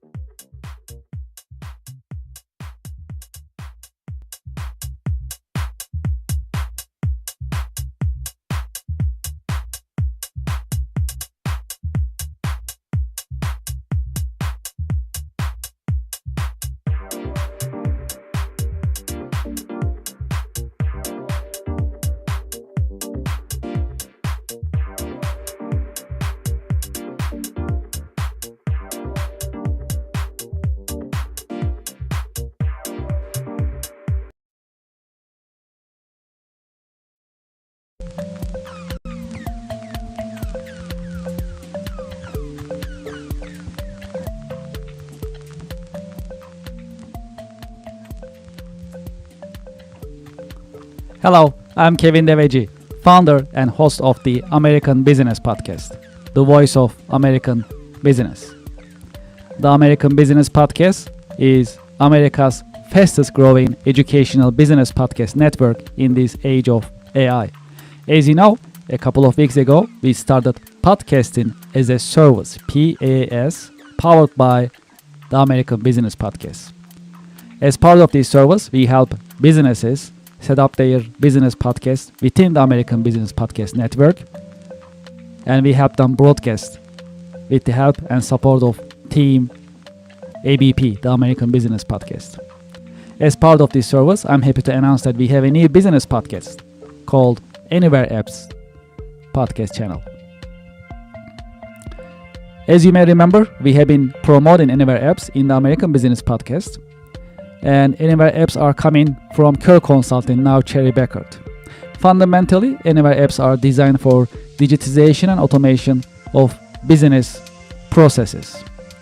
In this scope, Anywhere Apps are offering a long list of modern software systems, business software systems, such as CRM Anywhere, Nonprofit Management Anywhere, Asset Management Anywhere, Quality Assurance Anywhere, Advanced Planning and Scheduling Anywhere, and many more. In each Anywhere Apps podcast segment, we'll talk about technology for business, as well as practical use of AI and business software systems. And we are planning to share educational content to help small and mid-sized American companies to adapt change in terms of technology. I'm very excited for this podcast, and I just wanted to share this news with you. And I'm looking forward to having you in the coming The American Business Podcast episodes and Anywhere Apps podcast, which will be live very, very soon. Thank you very much for your support and for your interest, and I'm looking forward to seeing you soon.